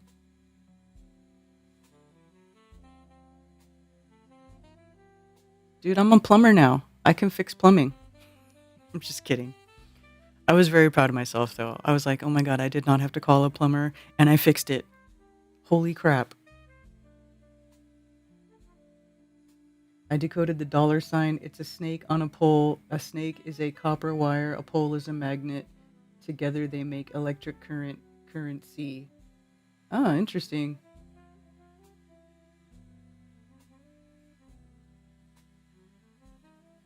Son had to switch them after. How you like your new washer, Cammy? Be nice to your washer. Don't overload it now.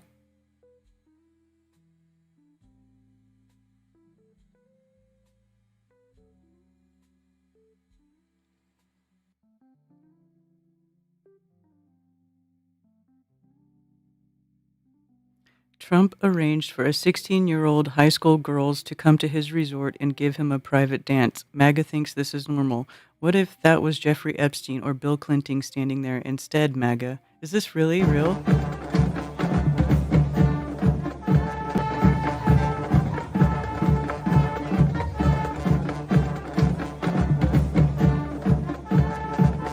Oh my God.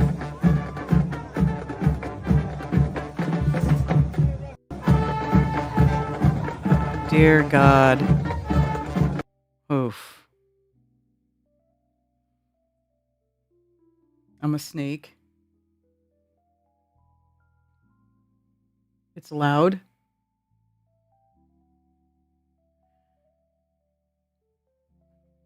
Scooter says I repaired copper pipes that froze in the greenhouse. The hot tub is in the greenhouse with a soaking tub. The sauna is not ready yet. Ugh, Scooter, this sounds nice.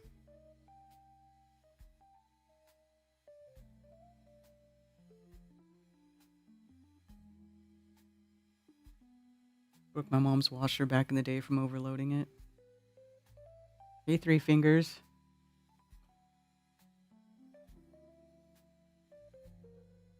You have to show your ass crack when you bend over. Well, I did not do that part. I did not have plumber's crack. Maybe if I do some more plumbing, it might develop over time. So I'll have to be careful with that.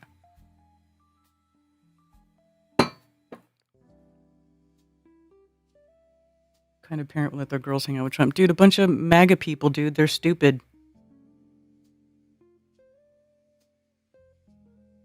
Baltimore bakery truck struck by a United Airlines plane coming in for a landing at Newark Liberty International Airport in New Jersey. According to local reports, the plane was a United Airlines Boeing 767. Holy crap, no way. Goodness.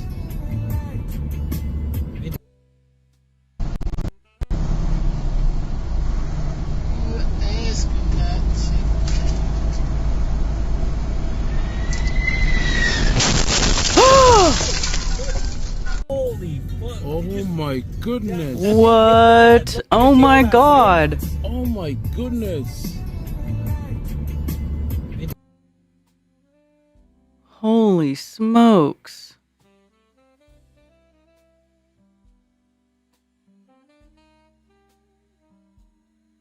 Hold on.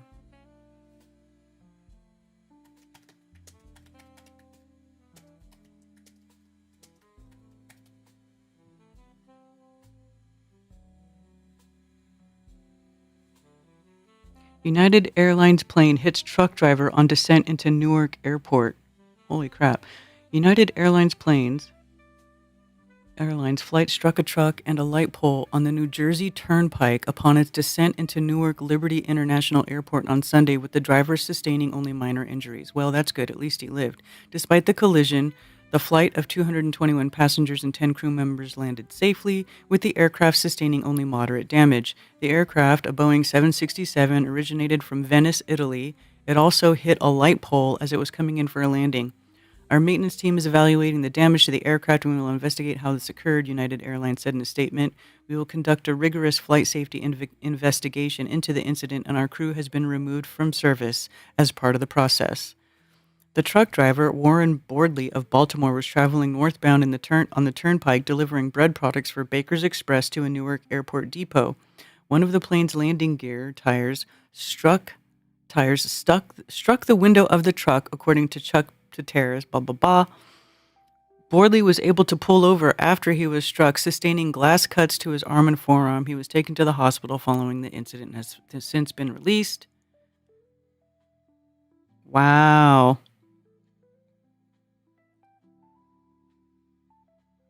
That's crazy.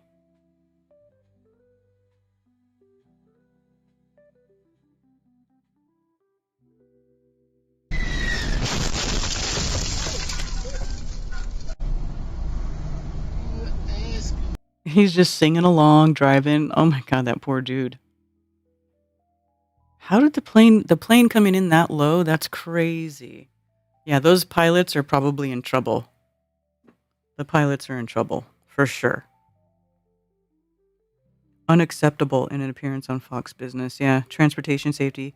We have well-trained pilots. Duffy said this should never happen in America. An incident like this, we study and we learn from it. We take action on. That's why America is the safest place to fly. Okay. Well, here's the thing. So, like, if something happens, right, like an accident like this, and they investigate and they think that they find the pilot's at fault, they get in big effing trouble. Like, if there's a crash and the pilots are found at fault, or they didn't do something that they should have done, they literally get charged, like, criminally. Like, they get severely punished. Pilots get paid, like $1,000 an hour, from what Ted was telling me. So they get paid immensely well for what they do. But if they screw up, they can go to jail. If they don't make the right decision, if they do something and they are found to be at fault and people got hurt or died, their life is screwed. They're screwed.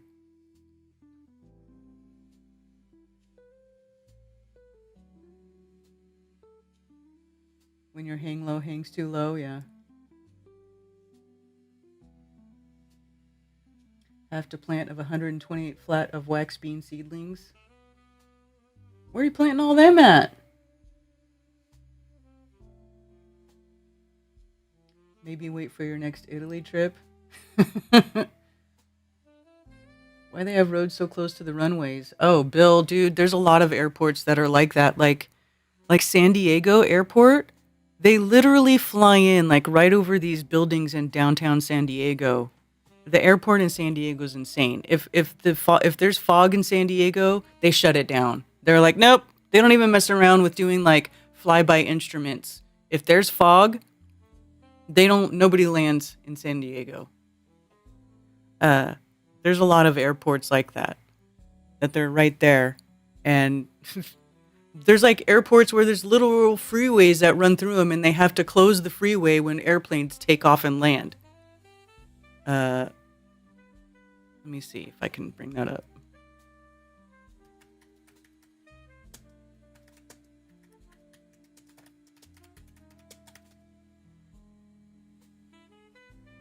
International Parkway. International Parkway is a north-south freeway in the Dallas-Fort Worth Metroplex that provides access to Dallas-Fort Worth.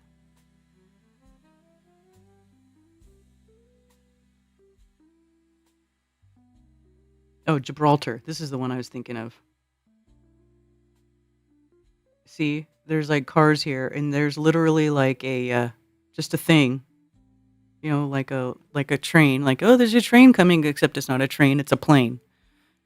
Has a runway, highway crossing through its runway, which is hilarious, but it does. So yeah, there's all kinds of crazy stuff with airplanes and runways, because like there's existing infrastructure and they have to work with it somehow, and then you end up with these situations, especially like in LA. There's like 5 or 6 major airports in the Los Angeles area and the greater Los Angeles area, plus municipal airports, and the planes are crashing on the streets all the time. San Diego, the military airport's right there. The jets, like a jet literally crashed into somebody's house all the time.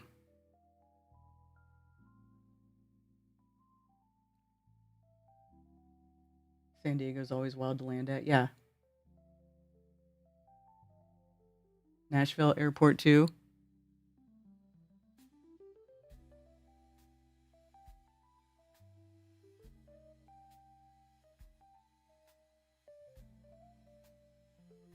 Did you hear about the lesbian captain who sank her ship? No.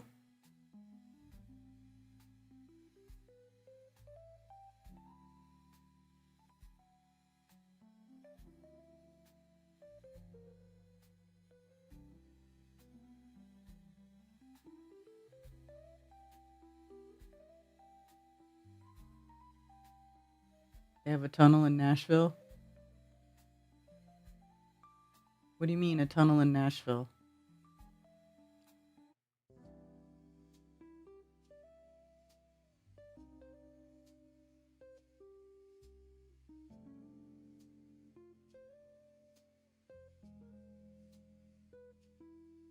Let's see if United has made a tweet.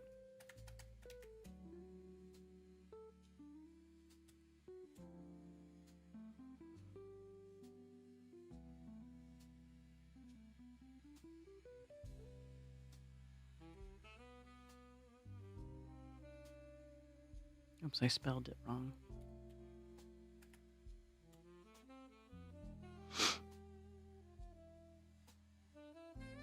Oh, let's see this video. Here it comes on the right.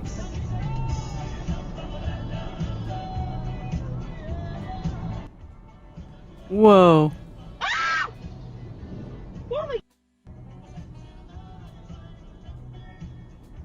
How many freeways did it go over? Because it didn't hit anything in this video. 518. This is not the one. This is April 11th. Oh, look at here. Another United Airlines 777 performing a low approach over the New Jersey highway. Is this the same one? Is this the same one where the plane hit the truck?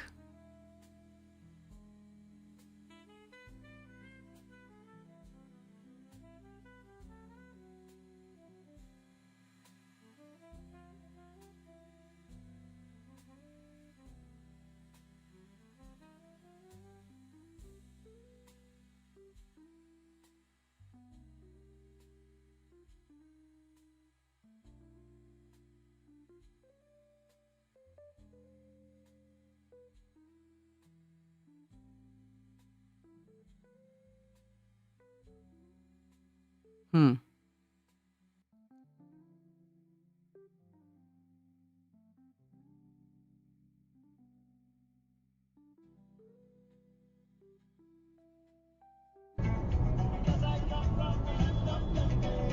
Because this is not the recent one. This is a different one. Because this one doesn't hit anything. So here is the plane coming on this really low approach right over the freeway, but it doesn't actually hit anything. So this is not from the same day.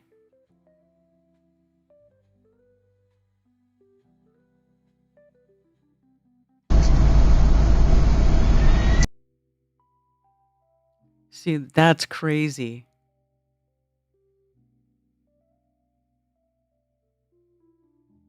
Look at you can see the wheels of the landing gear. That's the landing gear of the airplane going over his head. Holy crap.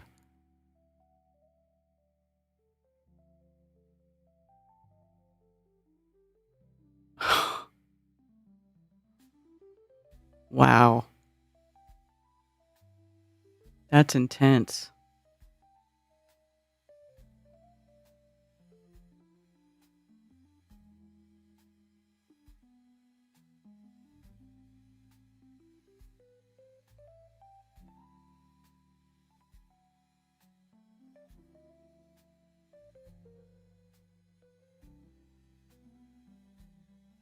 That's nuts, dude. Man, that guy's lucky he's alive. Really. Lucky he's alive.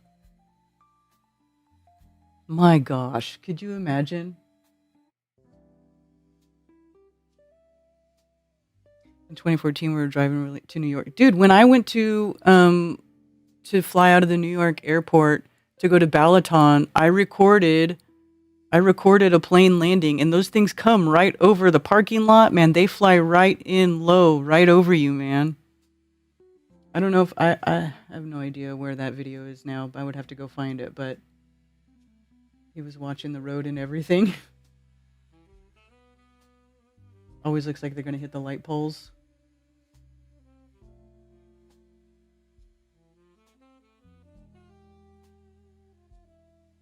Miracle on the Hudson. He wasn't drunk. Miracle on the Hudson, he wasn't drunk. Remember that movie where the pilot lands the plane upside down on a river or some shit and it was based on a true story? I guess dude was on drugs or drunk or something? No. Okay, now I gotta look up Miracle on the Hudson. Everybody was calling that guy a hero because he landed the plane and everybody lived. That's why it was called a miracle. And I don't think he could have been able to do that if he was on drugs. Okay, let's look it up.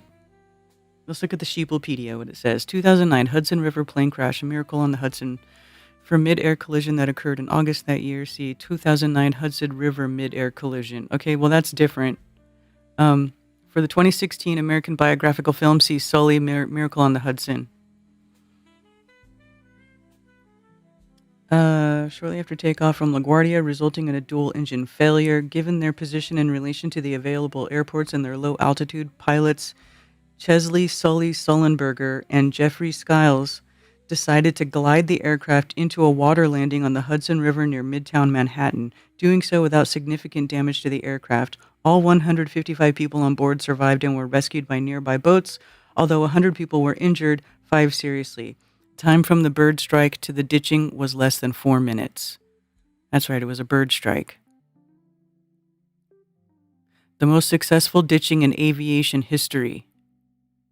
National Transportation Board describes it as the most successful ditching in aviation history. Flight simulations show that the aircraft could have returned to LaGuardia had it turned toward the airport immediately after the bird strike. However, the NTSB found that the scenario did not account for real-world considerations and affirmed the ditching as providing the highest probability of survival given the circumstances. The pilots and flight attendants were awarded with the Master's Medal of the Guild of Air Pilots and Air Navigators in recognition of their heroic and unique aviation achievement. So, listen, if they would have done a toxicology and found something wrong with the pilots, they'd have been criminally investigated and probably punished. A former fighter pilot who had been an airline pilot since leaving the United States Air Force in 1980. At the time, he had logged 19,663 total flight hours, including 4,765 in an A320. He was also a glider pilot and an expert on aviation safety.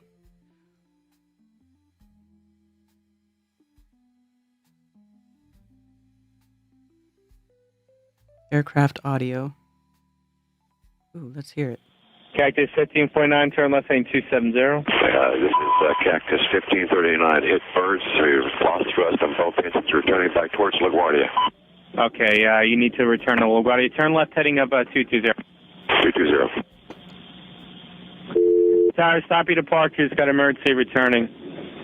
It's 1529. He bird strike. He lost all engine. He lost the thrust in the engines. He's returning immediately. Cactus 1529. Which engines? He lost thrust in both engines. He said. Got it. Cactus 1529. If we can get it for you, do you want to try to land 1013? We're unable. We may end up in the Hudson. We're unable. We may end up in the Hudson. Showing 2760. Turn left 070. 070, showing 2760.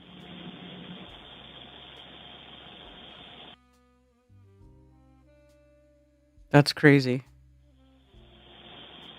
Hi, Cactus 1549. It's going to be left traffic to runway 31. Unable. Okay, what do you need to land?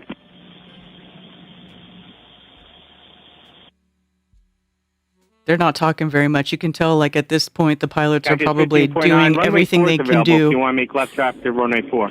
Idiot. I'm not sure we can make any runway. What's over to our right? Anything in New Jersey? Maybe Teterboro? Okay, yeah, off your right side is Teterboro Airport. Do you want to try to go to Teterboro? Yes.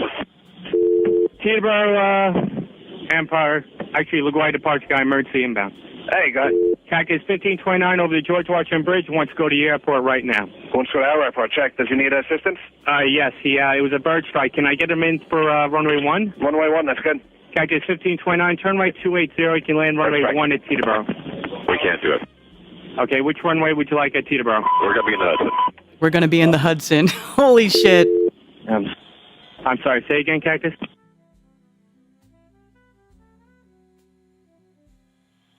All right. Showing 2760, contact New York 126.8. 2668, showing 2760. Cactus 1549, radar contact is lost. You also got Newark Airport up at 2 o'clock in about 7 miles. They lost radio contact. I guess that after that, they're like, we're going to be in the Hudson. And probably after that, they were in the Hudson. Eagle 54718, turn left thing 210. 210, 4718. I think he said he was going in the Hudson. Cactus 1529, you still on?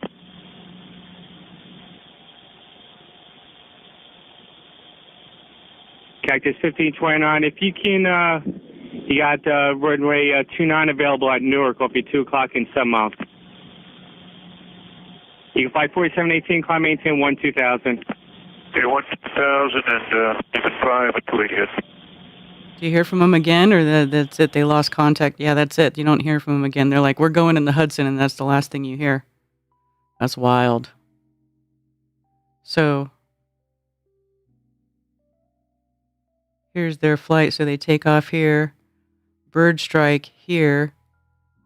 Then they start turning around to come back, and then they whoop down here. 3:31 p.m. water landing into Hudson River.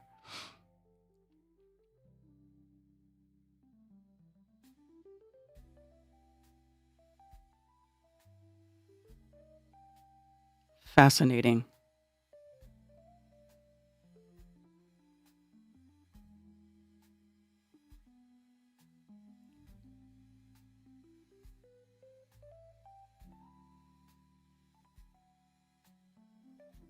And then them trying to get the plane out of the water. They finally pull the plane out with a crane. Uh.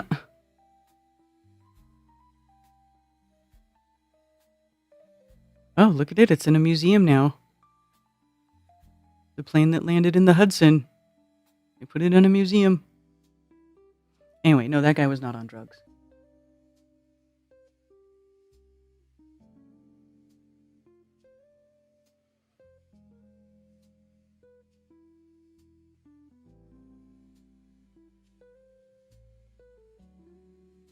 Unnaturally calm. I know they're so calm, but they're just talking really. They're having really short replies. But the pilots are trained. They're supposed to be trained to keep your cool in case of an emergency, because you're the only one who can make things go the right way or the wrong way. I was calling bullshit when watching the story that day. I'm still not satisfied that it was real. There would be more footage. Why is that?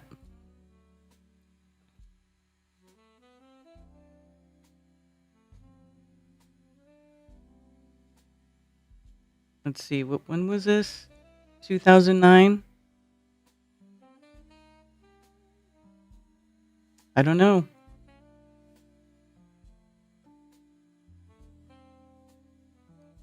I mean, the NTSB keeps tracks of all these. These planes have, they got the black boxes, and they have all this tracker stuff on them.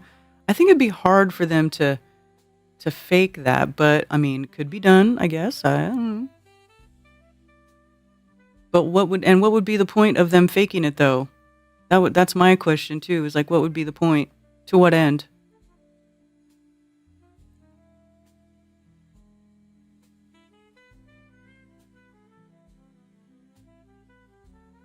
What caused the plane to not make it to the runway? Well, they had a bird strike. And they couldn't make it to wherever the other airports.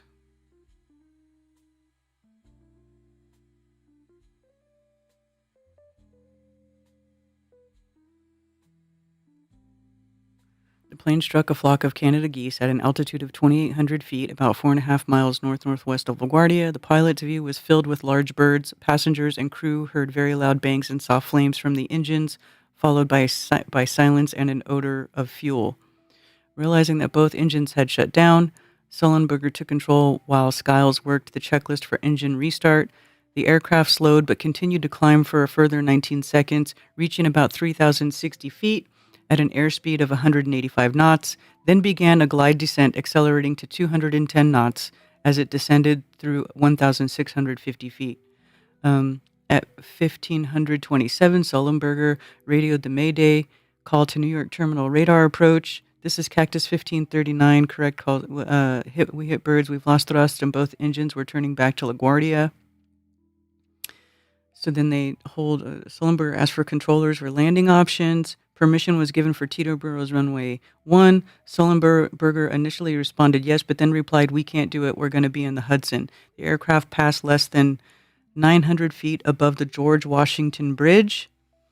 Sullenberger commanded over the cabin address system to brace for impact, and the flight attendants relayed the command to passengers. Meanwhile, the air traffic controllers asked the Coast Guard and caution vessels in the Hudson to ask them to prepare to help with the rescue. So it sounds like they were just descending too fast, and they just couldn't make it. They just didn't have enough. I don't think they had enough altitude to glide far enough to make it to the other airports, and they had to land in the river.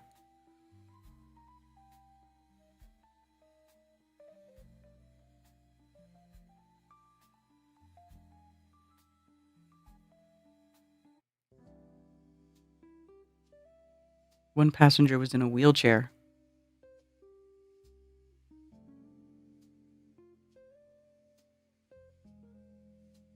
Oh, water was coming into the plane. All right, I hear the phone going. Let me see if I can answer it. Thank you for calling Coffee Talk. You're on with Karen B. Hey, Karen from Boston Bear. Hey, Ron Boston Bear. What's up? Oh, just keep it short like Tony Coriolis. On my way to a natural dentist, listening to your conversation about the Hudson plane landing and all that stuff. I like how you were like, well, I don't know, it could be like fabricated. And then like your question, well, to what end? What's the reason? The only thing I could think of would possibly be to make more people fearful of flying because like they don't want us flying around. But I mean, I think it was real. And then my last thought is, if it was real, there'd be tons of YouTube uploads and Instagram uploads of the people, the passengers, like talking about the experience. And in my years of just looking into things, if there's not, then it makes me scratch my head. Like, the Antarctic Marathon, for example, you got all these history, like all these years of runners. And I mean, I'm a racer and I know about people that vlog their experiences. And you got the YouTube channel that's like only 5 years old, yet all these videos, highlight videos going back, 20 years or whatever. And you go look at it, hardly any views, no comments. So I would just have to dig and dig to say, like, I want to see a lot of personal accounts of what that was like landing in the Hudson. And if there's no personal accounts, then I'm going to scratch my head some more. Interesting. Yeah, I see don't know either. There's I mean, an who interview knows? here with the pilot. I see. It's from 7 years ago. Captain Sully's minute-by-minute description of the miracle on the Hudson. 17 years ago, video of U.S. Airways descent into the Hudson River released. Oh, here we go. Here we go. Let's watch. There you go. And also personal video of people running their cameras last second, crying out to their families and recording the actual crash landing. If that's not available, I don't know how much stuff was 2009. Were people that into recording everything by that time? I'm not even sure. yeah, I don't know. Have to look into all of it, but yeah, I'm gonna be pulling into the dentist in just a second. I wanted to say, just sidetrack. I went to Confluence. It was amazing. Such a good time. A lot of legends there. Got to meet Topher Gardner, and then I'm winging it that I'm leaving this Thursday early in the morning to go to Bertaria Campgrounds to do the Elementals gathering. And Owen Benjamin's going to be there. Topher Gardner, Marty Leeds, Andrew Kaufman.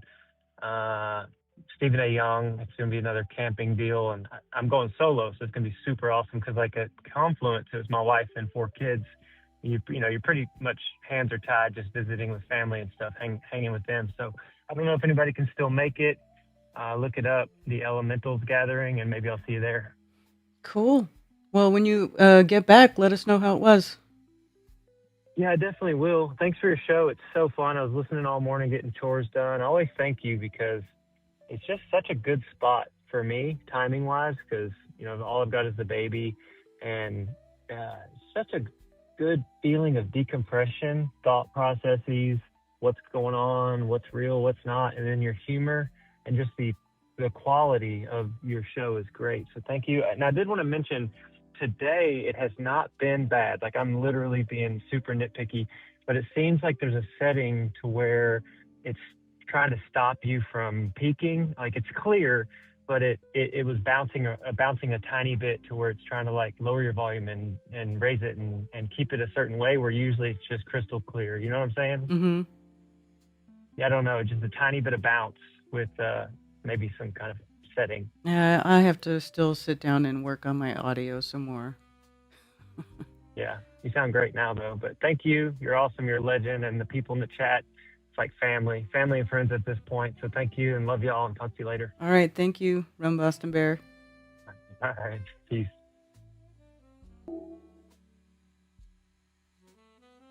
Cell phones were pretty prolific by 2009. The cameras sucked. That's what I'm saying. I don't think that the cameras were so good at that point.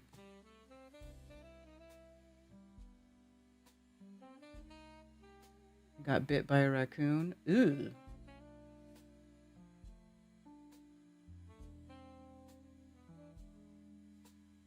Usually when there's a Hollywood movie made about an incident, it's because they want to cement it into people's minds that it happened a certain way. Or they just want to make money. They just want to, exploit something and make money off of it. But I remember seeing all this like on the news and stuff when it happened.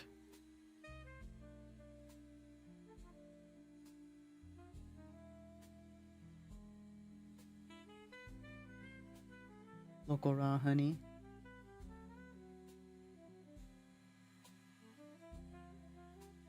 Cell phone calls from 911, cell phone calls from a miracle? I don't know. I did not look into that.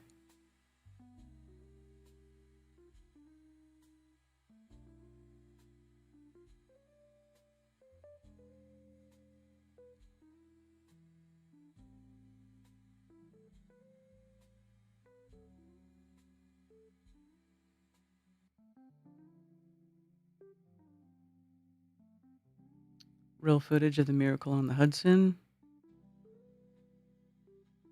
NBC Nightly News surviving Flight 1459, the miracle on the Hudson.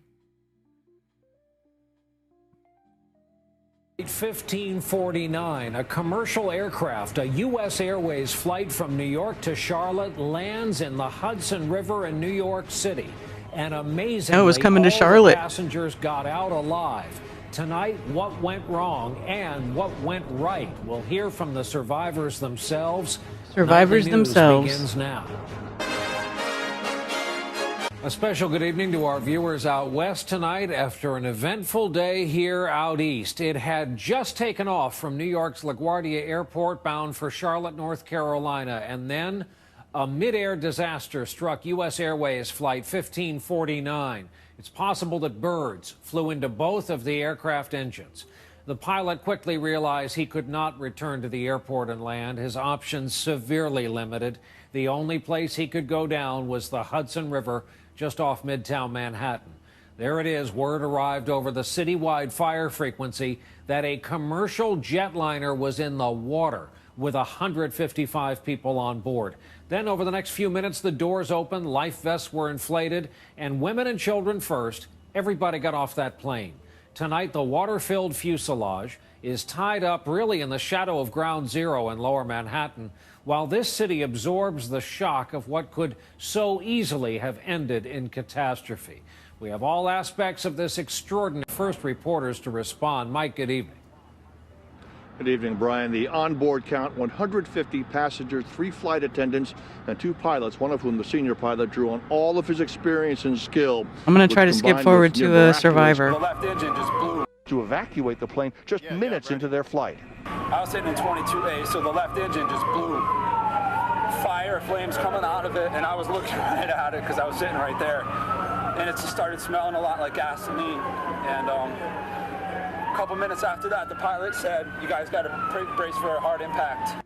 The Airbus A320 took off from New York's LaGuardia Airport at 3:26 Eastern Time en route to Charlotte's Douglas Airport, when officials say the plane may have hit a flock of geese, disabling both engines and forcing the pilot to make an emergency landing in the Hudson River on Manhattan's west side. Witnesses on the ground said they saw the plane flying under control, but much too low. I looked up and saw a plane flying really, really low, and I thought, well, it shouldn't be flying that low. And I saw it try to pull up just a little bit, and then the next thing I know, I just saw water flying everywhere. The lucky passengers were brought ashore on small boats with smiles on their faces and survival stories that sounded surreal. I just kept saying, relax, relax, women and children first, and then it just started filling with water.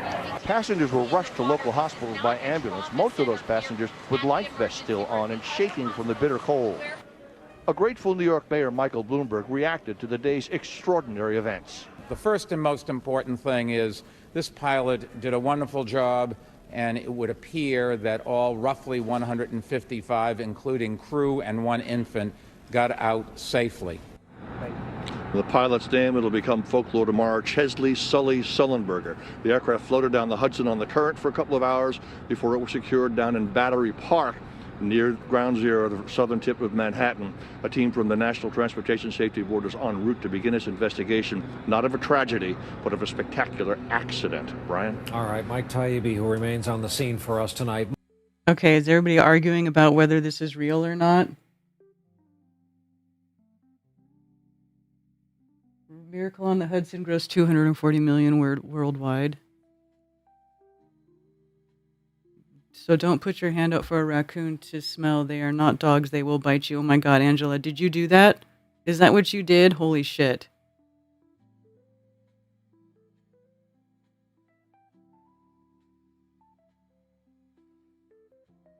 Don't need to fake it so they have a movie. That's a stupid reason to fake a crash. Was that your idea, Billingtano?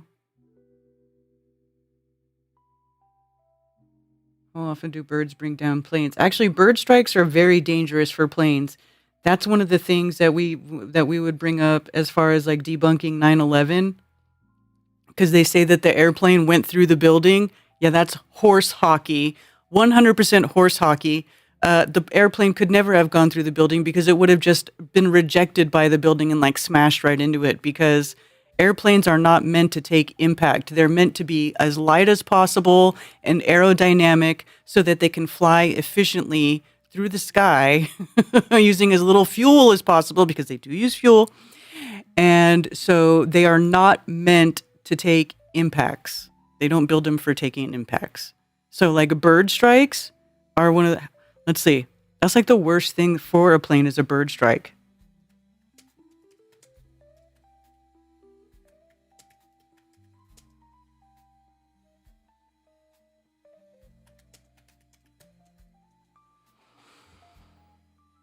A bird strike is a collision between a flying animal and a moving vehicle. The term is also used for bird deaths resulting from collisions with high-rise buildings, towers, and tall structures, overhead lines, blah, blah, blah.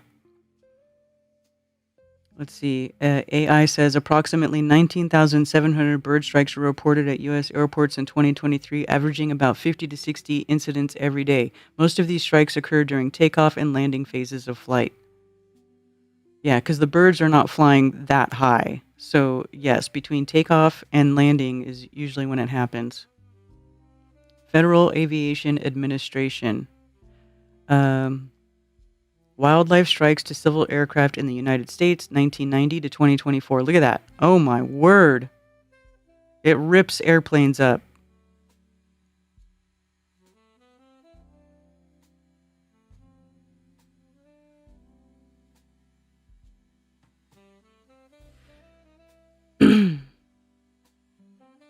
A Cessna 525 struck a flock of Aninga at 3,000 feet above ground level, 200 knots, and 10-mile approach to Texas Airport, August 2024.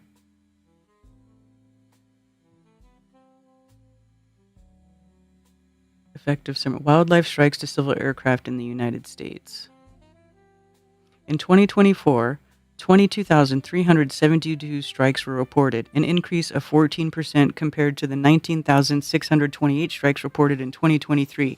This increase in reports was higher than the respective 4% and 3% increases in aircraft movements at Part 139 airports, certified for passenger service, and general aviation airports in 2024.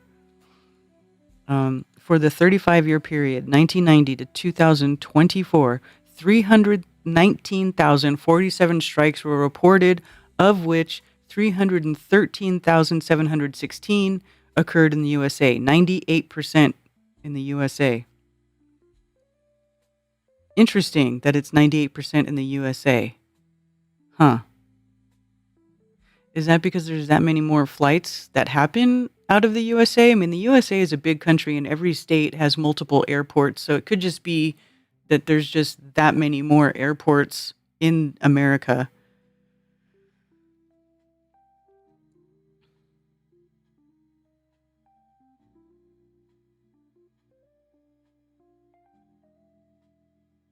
It was a raccoon from Guardians of the Galaxy. That's hilarious.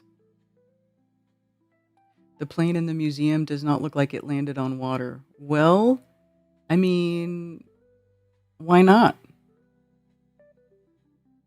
It had to skid in.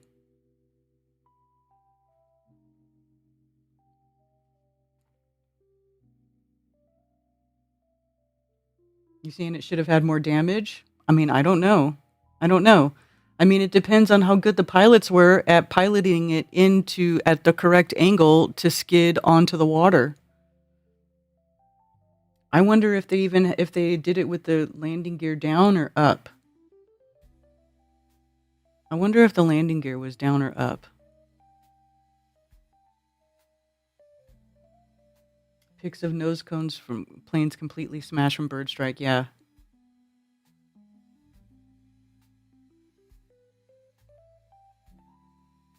After 9/11, I remember watching a video from NTSB crashing a plane into a telephone pole and the pole cut the wing in half. Right?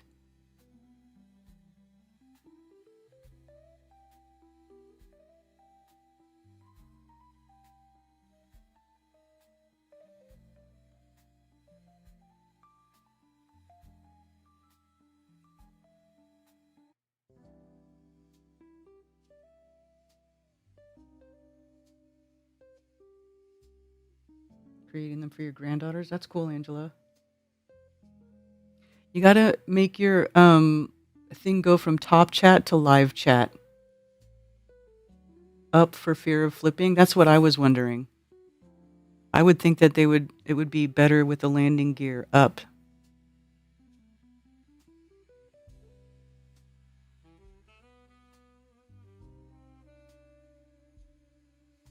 Let's see. NTSB report flight. What was it? U.S. Airways. U.S. Airways flight 1549.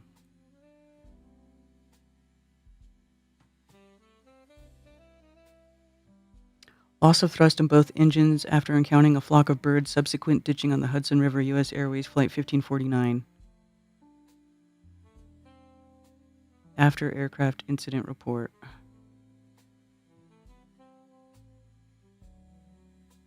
Engine bird ingestion certification testing, emergency abnormal checklist design, dual engine failure and ditching training on the effects of flight envelope limitations.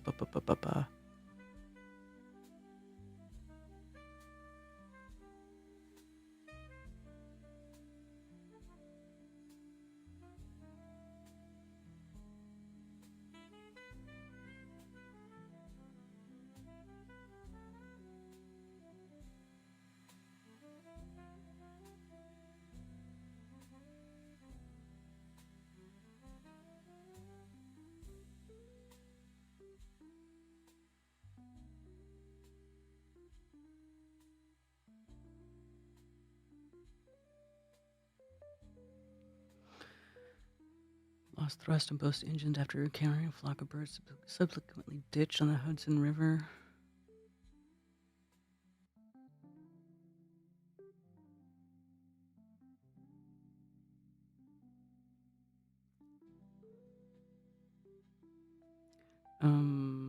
Let's see. The Federal Aviation Administration approved of ditching certification without determining whether pilots could attain the ditching parameters without engine thrust, lack of industry flight crew training, guidance, blah, blah, blah, blah, blah, blah.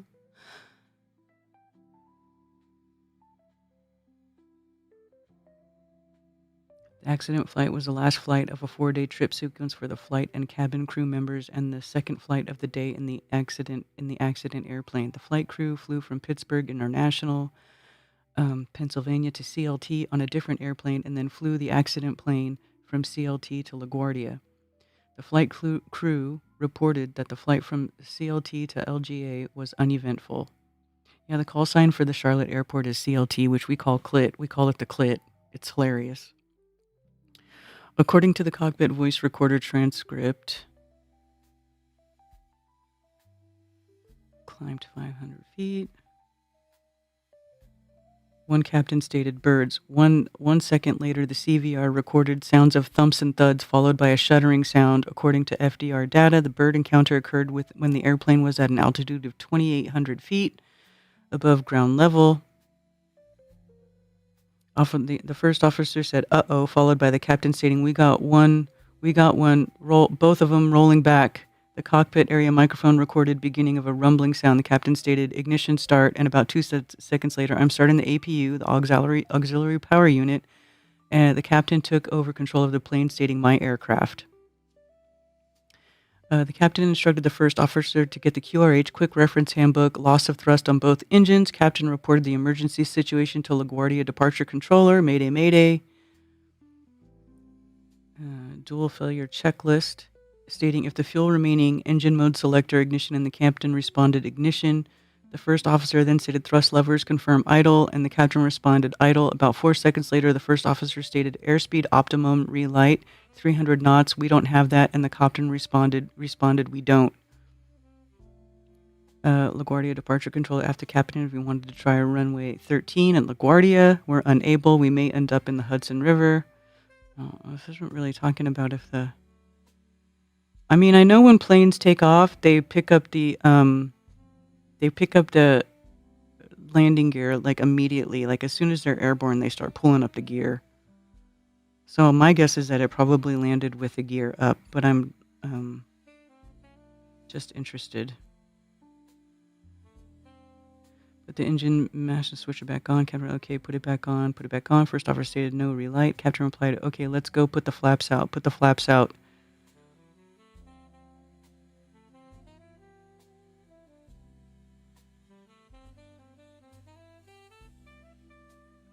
The first officer stated got flaps out and stated 250 feet in the air. Then he stated 170 knots. Got no power on either one. Yeah, so they're trying to restart the engines and they couldn't. It wouldn't restart. GPWS issued a terrain warning followed by pull up, which repeated to the end of the CVR recording. First officer stated then switch. Yes. 50-foot warning. We're going to brace. Within seconds after ditching on the Hudson River, the crew members and passengers initiated evacuation of the airplane. Subsequently, all the occupants were evacuated from the airplane. Blah, blah, blah, blah, blah.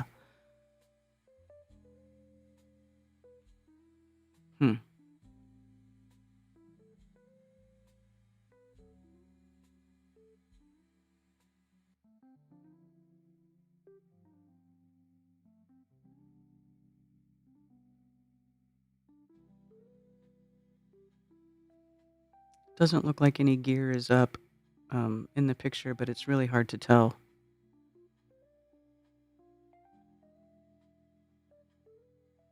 Anyway, the bottom of the jet looks pretty jacked. I mean, they probably put it back together somewhat to make it, in the museum. Let's see.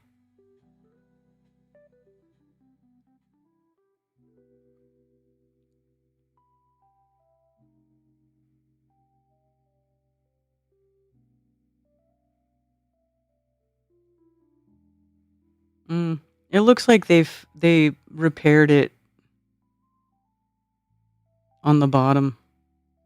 The wings are still damaged, but it looks like they repaired it enough to where it was torn up back here. The back end of the plane's pretty tore up. I don't know. Let's go to the museum and look at it in real life and see. Let's go. Where's this thing at? Sullenberger Aviation Museum. Where's that at? Charlotte, North Carolina. On the grounds of Charlotte Douglas International Airport. Oh my gosh, that airplane's here in Charlotte. I'm going to go look at it.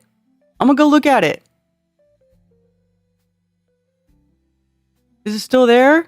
I'm going to go investigate. I'm going to do boots on the ground. I'm going to go look at the airplane.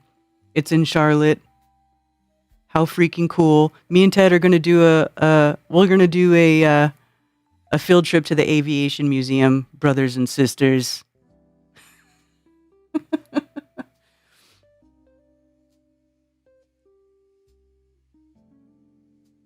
One of Denver's news channels is KDVR. Anyone else see the issue? That's funny. My Google says 643 people have died from bird strikes.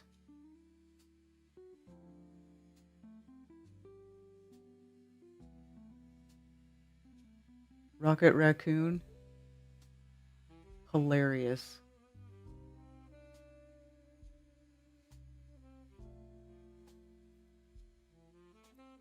I think it's cool that this airplane is here in the Carolinas Aviation Museum. Ted, he's not listening, but I'm telling him later that we're going to the Aviation Museum. Family field trip.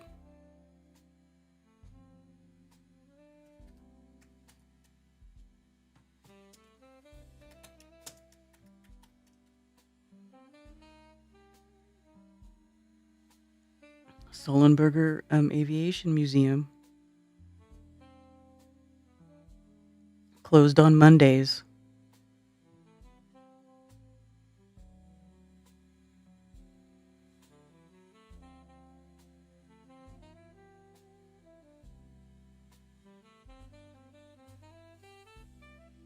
Miracle on the Hudson Experience, May 6th. And May 9th. Oh, that's my birthday. They have the Miracle on the Hudson Experience, you guys.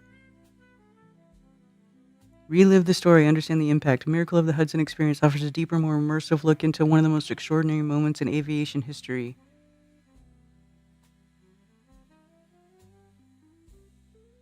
Bro, we're going to go. Yeah, come with us, Cammie. Anyway, it's fun. It's fun. So, yeah, bird strikes are a big deal. It really is like one of the worst things that can happen to an airplane. I know this. I know this for a fact. So, just interesting.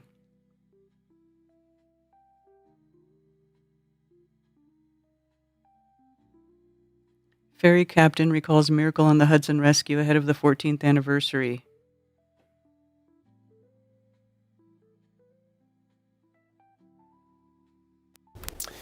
Well, coming up Sunday marks 14 years since the Miracle on the Hudson. And that was the day a U.S. Airways plane landed safely on the Hudson River and passengers were rescued with the help of New York waterway ferry boats. News 12 New Jersey's Chris Keating spoke with one of the boat captains today. It's a nice thing knowing how many lives you affected in a positive way. 14 years later, that's how Captain Vincent Lombardi looks back at that cold January day in 2009. At 3:30 that afternoon, he was pulling his ferry boat out of the West 39th Street terminal in Manhattan when he saw the plane glide to a stop. Within 3 minutes, he was next to that aircraft and spotted passengers out on the wing. I saw people walking out from the plane, and it kind of looked like they were walking on water. It was only minutes earlier that U.S. Airways Flight 1549 took off from LaGuardia and suffered a bird strike, causing engine failure. As Captain Lombardi went to help out, he was aware he couldn't move the ferry too fast. The plane was actually flowing down towards me, so I had to control the boat in reverse the whole time, make sure there wasn't any type of collision. He also didn't want his wake to push anyone into the water. Pretty much just angled the bow right over top of the wing so we could drop our ladder down and people could just walk right up. He and his crew picked up 56 passengers and took them to the nearest terminal, which was Cityside. A total of 14 ferries would converge on that plane and pull off 143 passengers in all. Lombardi made it into the movie based on the water landing and played himself.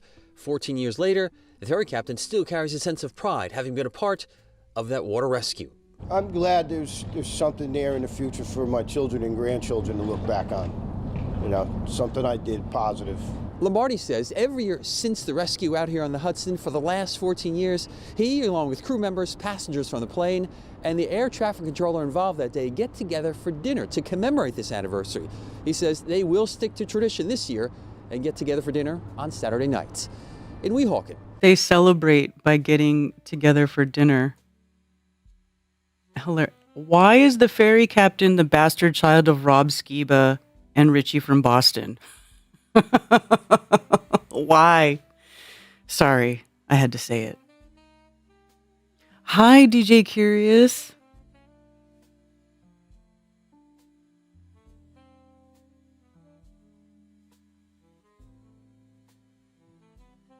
$33 Illuminati confirmed. Where was the 33? I missed it. I missed it.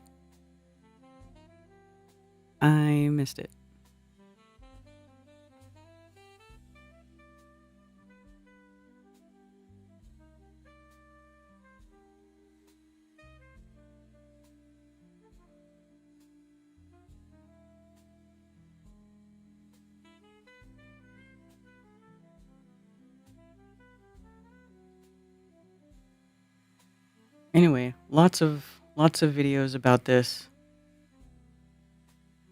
Oh, look at this. Here they're at the Aviation Museum. Hi, I'm Marty Kelsey from the National Air and Space Museum in Washington, D.C. Today I'm at the Carolinas Aviation Museum in Charlotte, North Carolina, and I'm joined by Katie Swearingen. Thank you so much for talking with us today. Absolutely. Tell us the... So here they are with the plane. It's got damage on it. Does have some damage on it. Story of this plane. So the Miracle on the Hudson aircraft, the Airbus A320 behind us, landed in the Hudson River on January 15th, 2009. It was destined for Charlotte, North Carolina, but was interrupted when a flock of geese actually flew into the aircraft, causing the both. Or did the aircraft fly into the flock of geese? I'm thinking that the birds did not purposely fly into the aircraft. The aircraft flew into the geese. That's all I got to say about that. It's the goatee? What you mean? Oh, because of the guy? Yeah. With engines to fail and lose thrust. So the crew had to land on the Hudson River. 155 people exited the plane, were rescued during the event. They were completely disassembled by the NTSB, just looking to see what exactly happened and what were some recommendations that they can make in the future to make travel even safer. So this engine is still being reassembled by American Airline volunteers that help the museum out. And it is in the process of almost completely being restored and will eventually go on display. We do have the left engine on display. Well, it definitely took some damage. You know, we've got volunteers working to try to make it as accurate for a museum piece as possible, using the original parts, but also making it safe enough to put on display. Awesome. Took the biggest impact, a very, very strong success. Knew that he needed to land it at an 11-degree angle and straight with the wings landing flat. Otherwise, it was not going to be a very successful landing, and there would have probably been fatalities. So the back of the plane took the biggest impact, a very strong force. And because they had lost the thrust in both engines, he wasn't really able to control fully the speed that they were hitting. So they hit way too fast and actually ended up sliding or going forward about 700 feet after they hit. So anybody sitting in the back of the aircraft had a very different experience than anyone sitting in the front of the aircraft. And actually, the flight attendant in the back, Doreen Welsh, a part of the cargo beam came up from the floor space and went into her leg, almost severing an artery. So she was one of the most severely injured. Oh my God. During the flight. But what you're looking at is some of that damage, and this piece actually was still attached, so it would have been hanging down.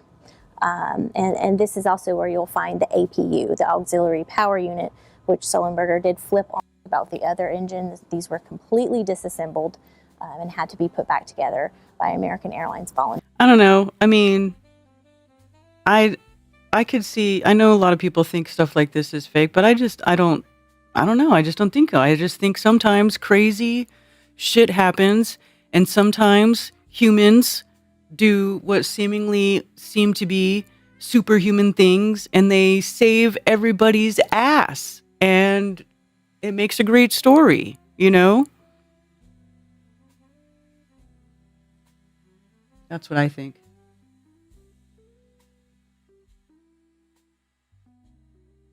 Kamikaze geese, yeah. My yard looks like a parking lot for junk trucks. Oh, you one of them places, Bill? You got a whole bunch of trucks in your yard? These geese were Canadian, so it was international terror stuff.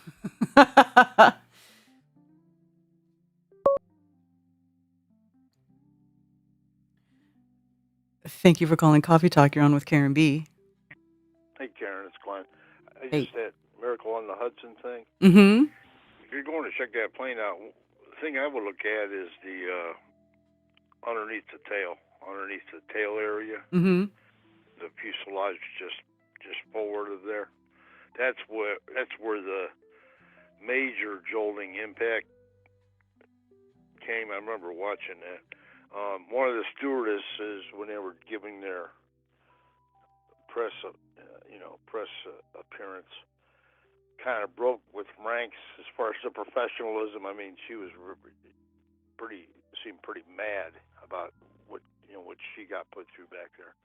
But yeah, I look underneath the rear of the plane to see how the mangle, how bad it was mangled. Mm-hmm. But I just heard you say you're going, so I just thought I'd mention that. Yeah. Yeah. I definitely want to go. Okay. Have a good day. Thanks. You too.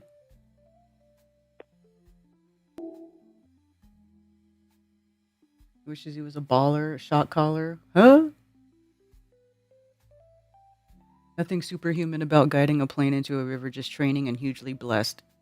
I agree, Bill. They were very well trained, experienced pilots who were able to perform under extreme amounts of pressure. And they did what they had to do and everybody got off that plane alive. So makes a great story. The movie made $240 million. Possible motive. Well, I mean, I don't think they would fake it just so they could make a movie. That's just my opinion. Well, I'm sure he had a good reason. Block you, raccoon woman. What? Okay. Oh my God. Hilarious. Anyway, okay, I'll stop focusing on that for now. But, yeah. Interesting.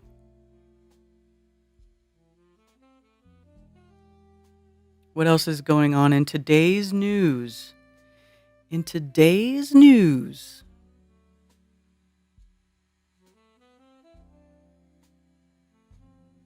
Why is it news that Theo Von criticizes Israel and U.S. alliance draws backlash? Everybody gets backlash for criticizing that.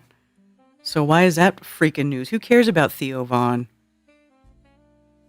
Little Nepo baby. Dude bro. Just another dude bro with a podcast. Like, there's so many dude bro podcasts. Blech. It's just ridiculous.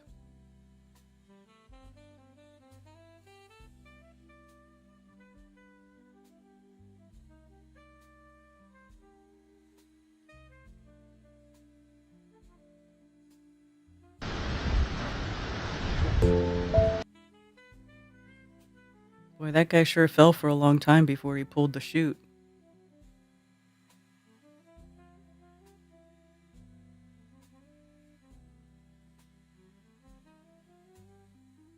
Holy crap.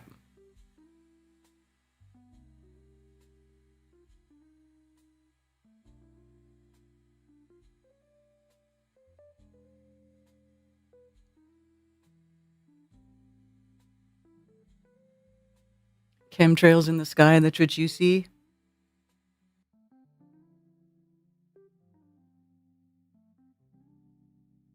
I have a 76 F-150 4x4 4-speed with a seized up 350. Drive during the day. A 90 GMC Jimmy.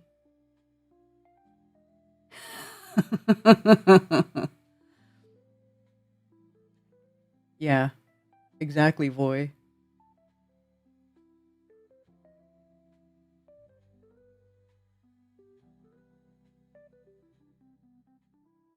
Used truck junkyard. Right on.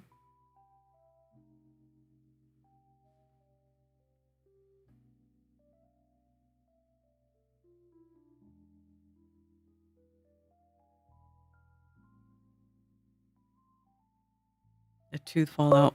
Dude, she had a tooth fallout? Holy crap. Thank you for calling Coffee Talk. You're on with Karen B. And I also meant to mention to you that airplane flying over the highway footage that you were examining. Yes. And you mentioned that it cleared the lights here. If you look at the attitude of the plane, it shows it passing over, and then it shows it right before it's landing. You can see the left wing is way low compared to the right. So you might not have seen it hit a light, but it may have hit a light behind the advantage of the camera. You understand? Yeah. Yeah, so I meant to point that out too. Possibility, that's all I'm saying. Mm-hmm. Okay, thank you. All right, thank you.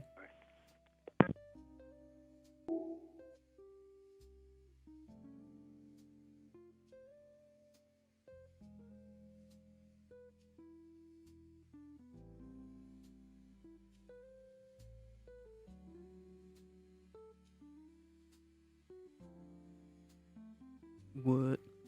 Well, this video in particular, I don't think is from, this is from 2025. That's why it's not the video of the most recent one, but I think it's showing up because it's also a United Airlines. But I think this is the same road. This is the same freeway. This plane's doing a low approach over the freeway, and I think it might be the same one, right? On the highway while attempting Newark Liberty International. New Jersey Highway, we're running at, Newark Liberty International Airport. So this is the same airport. So this is a video that happened last year of a plane that's doing a low approach, also United Airlines. And then this one where the plane actually hit the truck is the same place. So, yeah.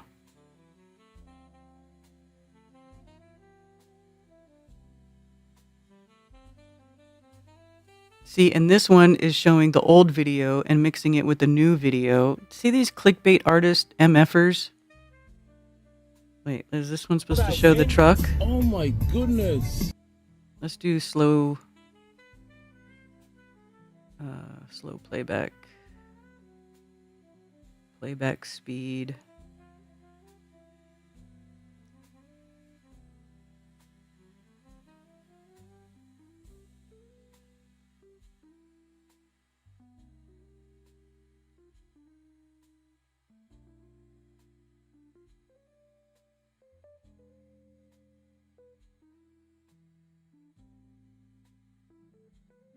You can't really see the truck, but this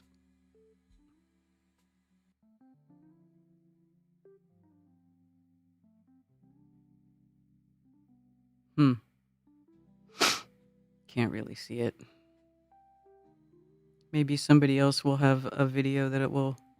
Oh, here we go. Bruh. Is this what it really, or is this AI?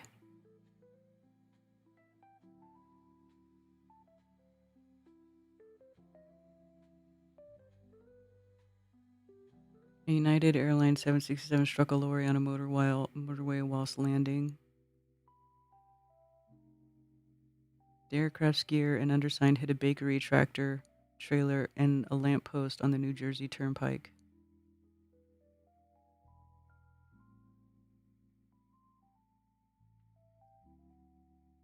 Schmidt.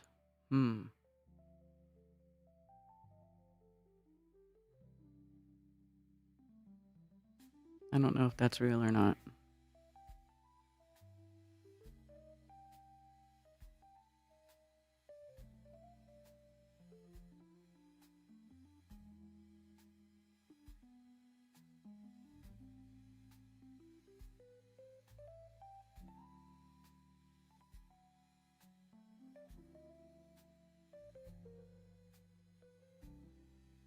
United Airlines flight from Venice hit a pole and truck at Newark, causing minor damage.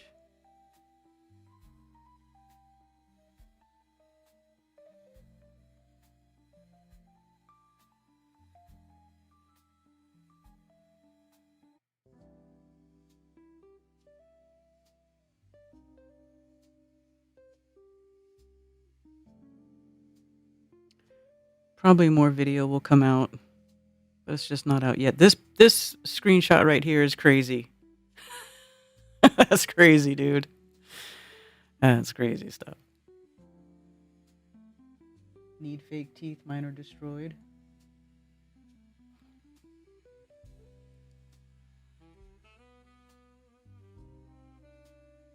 While eating breakfast this morning, I ran across an article discussing Leanne Rimes' ongoing health problems. As soon as I read that she had a tooth fall out while performing last year, I knew she was vegan. A quick internet search confirmed that she's a lifelong vegan. Like some others over the last few years, she will likely choose death rather than switch to eating a proper human diet. Dude, I'm telling you, vegan diet is not good for everybody. I know there's people who swear by it and they're doing fine on it, good for them. But yeah, I noticed a huge decline in my health after eating a vegan diet for just 6 months.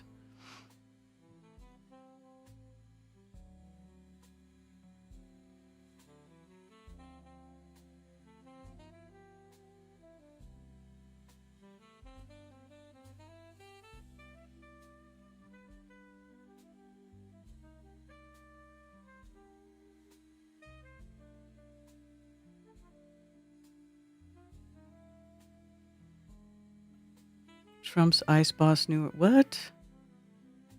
Now they're saying that Laura Loomer is performing sex acts. Oh my God. I don't even want to think about that. That's a visual I don't need in my head.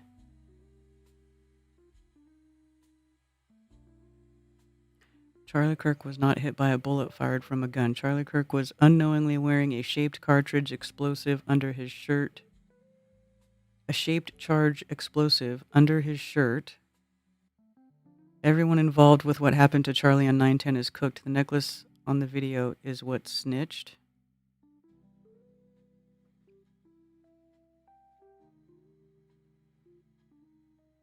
I mean, I don't know. I don't know. I just know this whole Charlie Kirk assassination that happened on 9/10, ironically, is just like 9/11 because obviously the official story of what they say really happened is not the truth. Are we ever going to know the truth? I don't know, but it was clearly done on purpose to socially engineer the masses to behave and think a certain way. There's probably multiple reasons behind it because usually there are multiple reasons behind these things.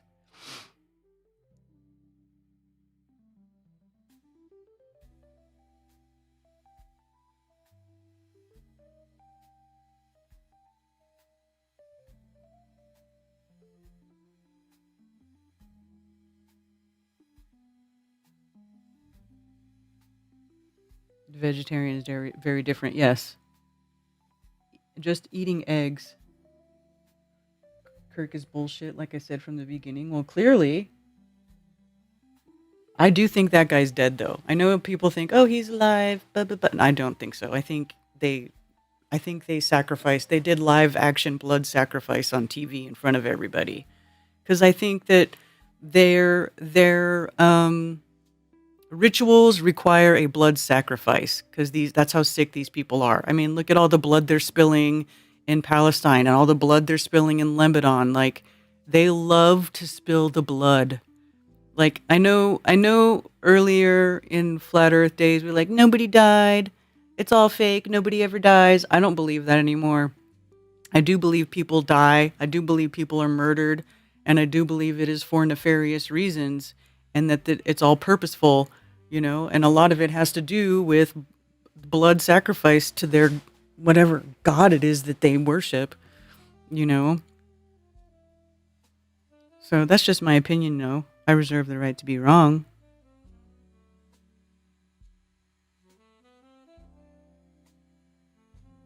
So we'll say, hey, Mark Sargent.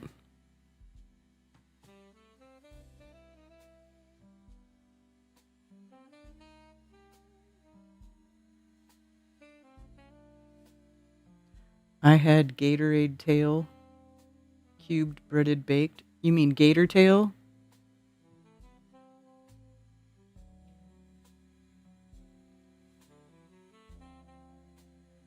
But did you die? I love eggs. We only have 3 chickens that lay eggs right now, but we've got 6 new chicks that in a few months they'll be laying eggs too, and then we'll have 9 layers, and I'm going to have tons of eggs, and I'm going to be so, so happy.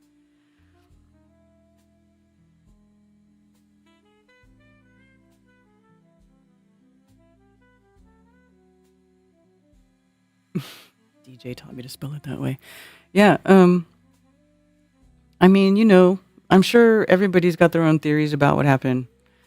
I don't know. Good luck proving any of it.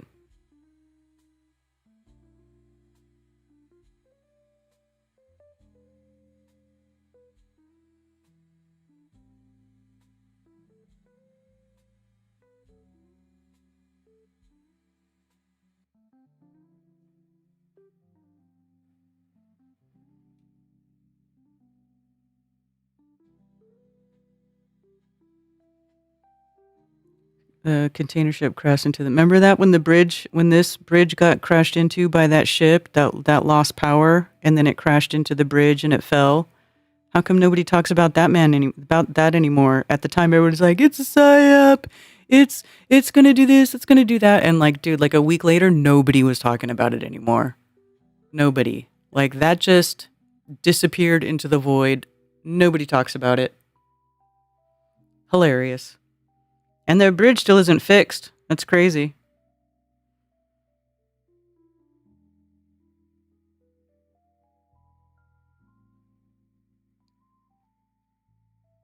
Francis Scott Key Bridge. Let's look up what it says about that.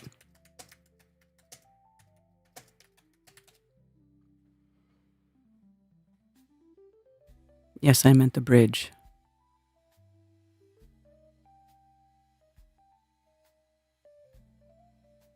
Collapsed toll bridge in Baltimore, Maryland. Bridge news.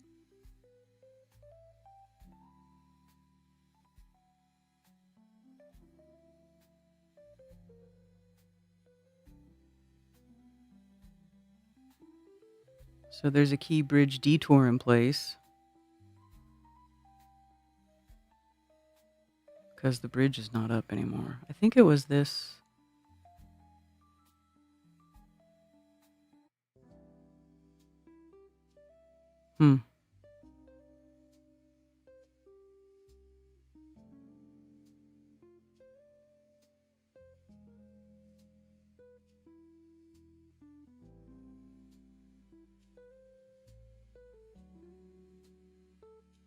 They haven't even had a press conference on the bridge since May 21st of 2024. Okay, here we go. Here's the Key Bridge Rebuild website. Let's see what that says about the web. Key Bridge Rebuild. Welcome to your trusted source for all things related to the Key Bridge Rebuild. So I guess this is their rendering of the bridge they want to build.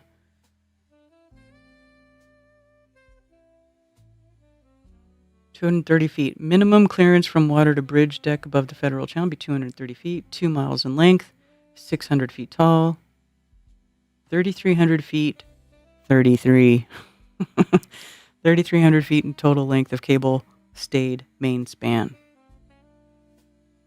So, progress. Spring. Off-site material fabrication ongoing. So they're working on it, but they've not. Permanent pile installation continues. So they're working on doing the piles for the new bridge, which are these things that go in the water at the bottom, the supports. Visit the gallery to view our progress. Key Bridge Rebuild.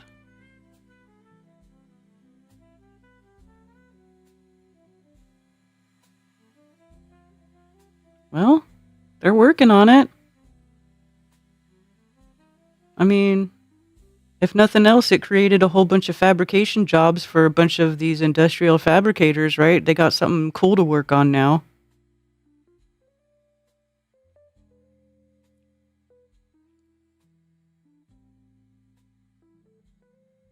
Key Bridge Rebuild production piles.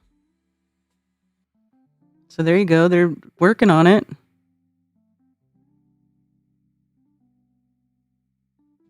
Right there. So it's not done, but they are working on it.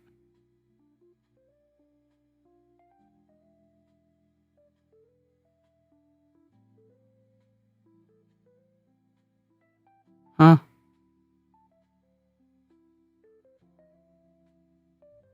Got some piles going in right there.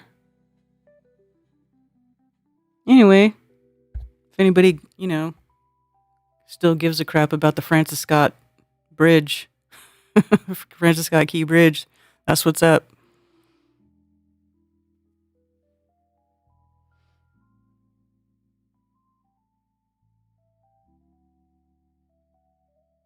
Zulu 1 and myself were at the bridge scene. Oh my God.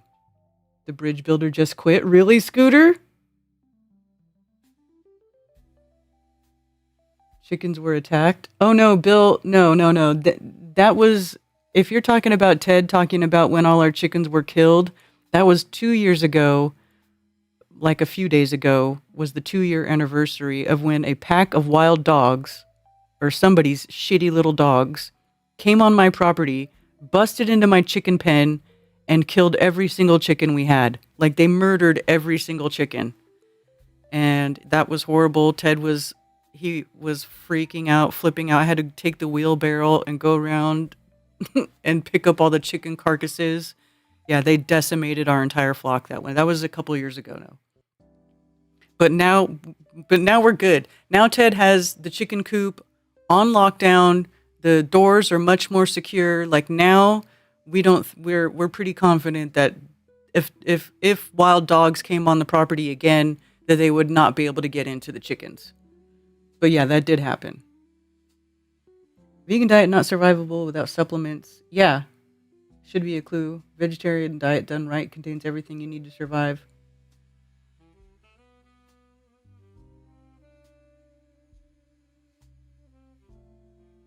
Petting raccoon. Right, Cammy? As of late April 2026, the state of Maryland has canceled its contract with Kiewit Infrastructure Company for the second phase of the Francis Scott Key Bridge. Oh, wow.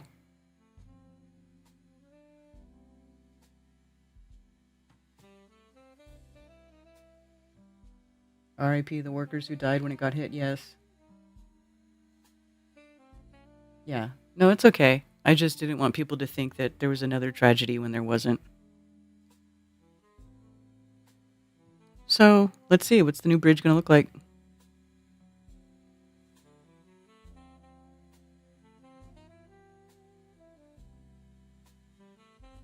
Looks like a pretty fancy, cool-looking bridge.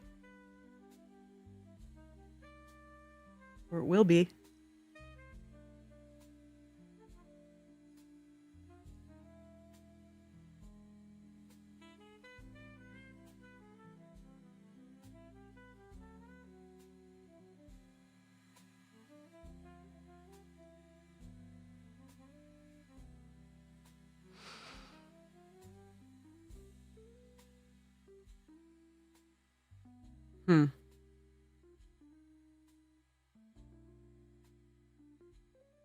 Kiewit Opportunities. Well, they haven't even updated their website yet.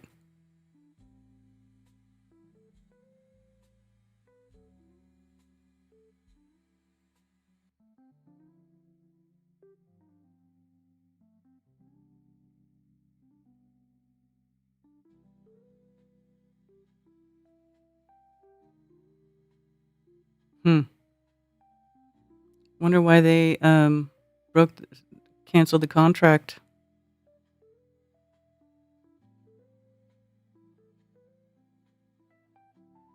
Anyway.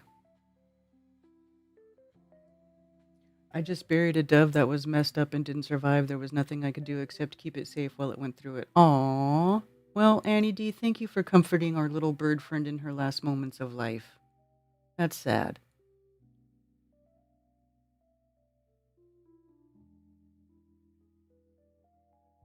Pull some cameras with the chickens.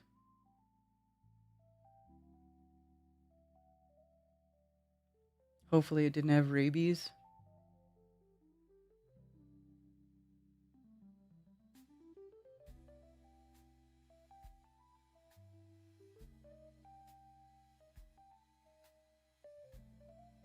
I mean, haven't you seen those videos of raccoons like attacking children and stuff? What made you want to pet that damn thing?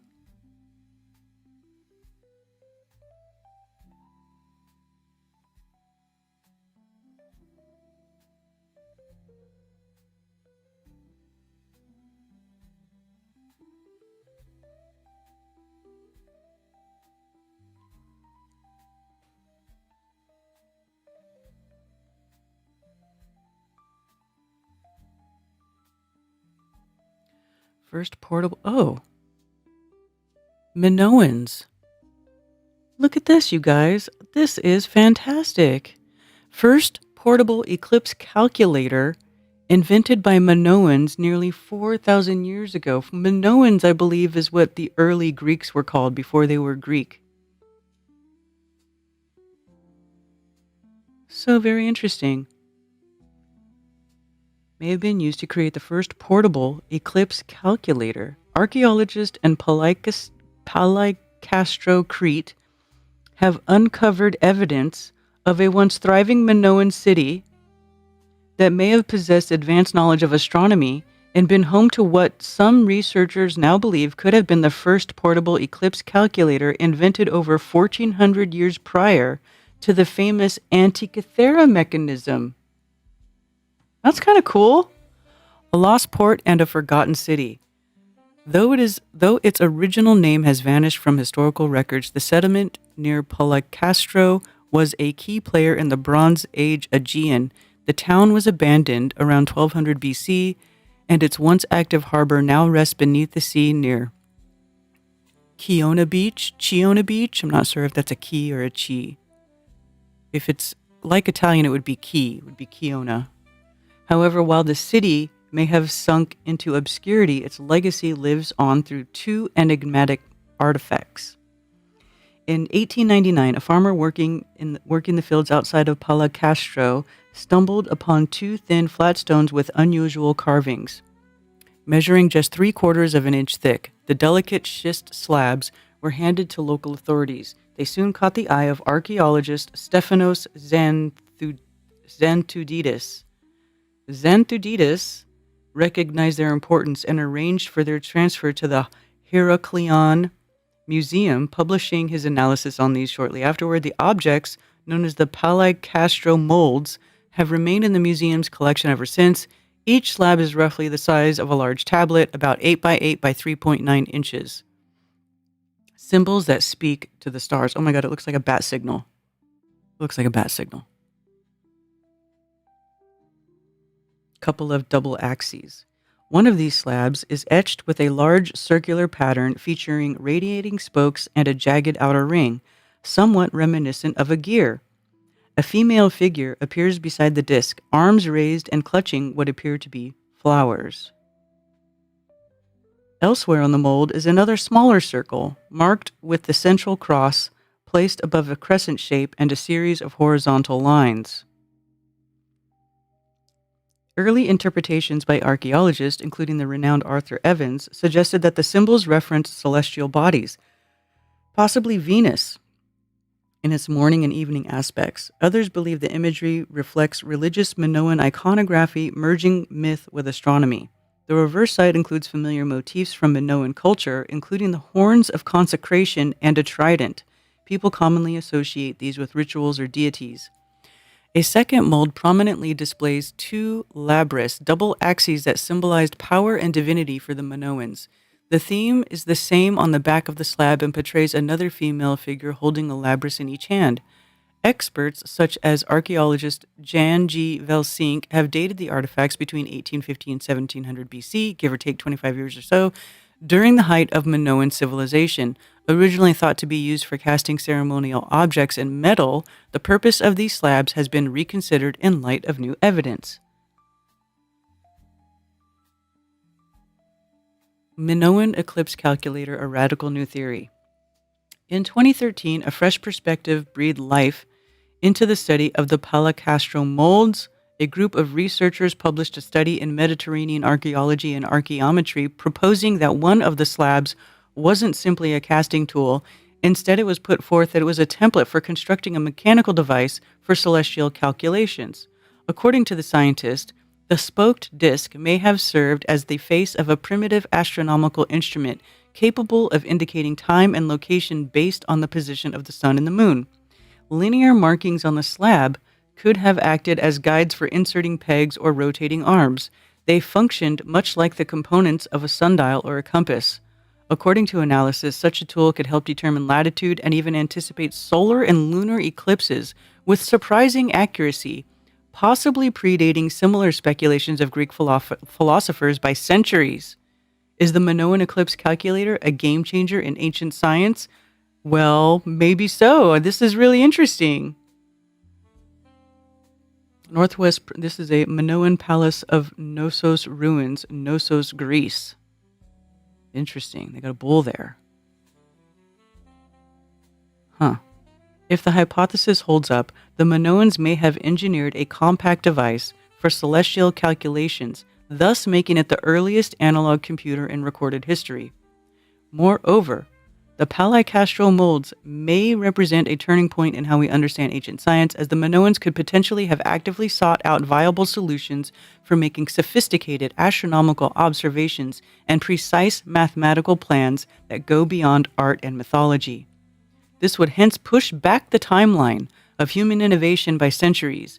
As research continues, however, these unassuming slabs from a long-vanished city may yet prove to be one of the most significant scientific artifacts of the ancient world.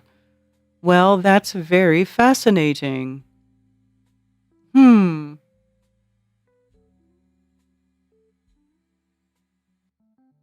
Hey, Lowry.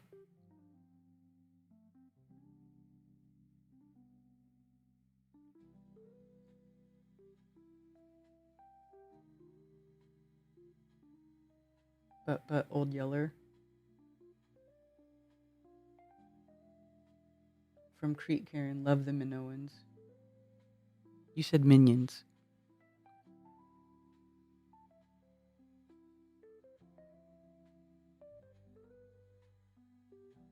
Not going to be petting or interacting with animals anymore.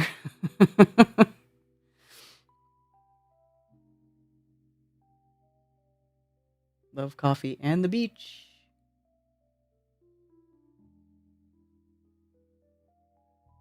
Sounds like a salvia trip. More Nimrod worship, Nimrod artifacts. What?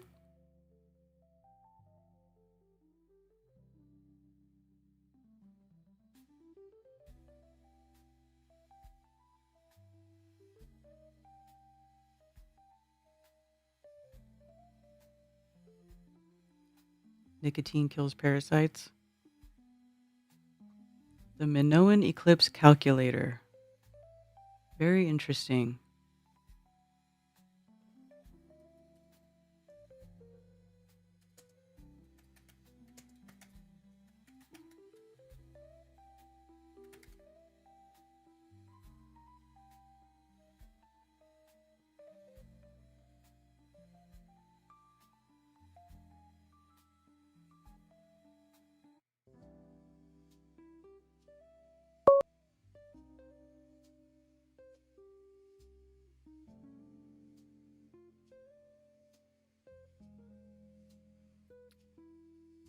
Thank you for calling Coffee Talk. You're on with Karen B.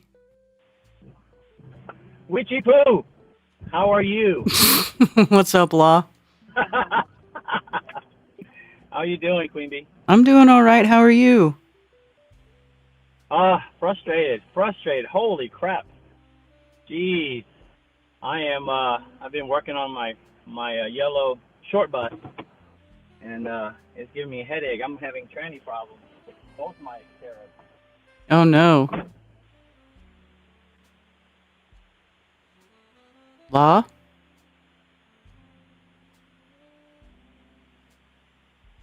On the yellow one. It kind of sucks, but, you know, it is what it is. Oh, yeah, that does suck.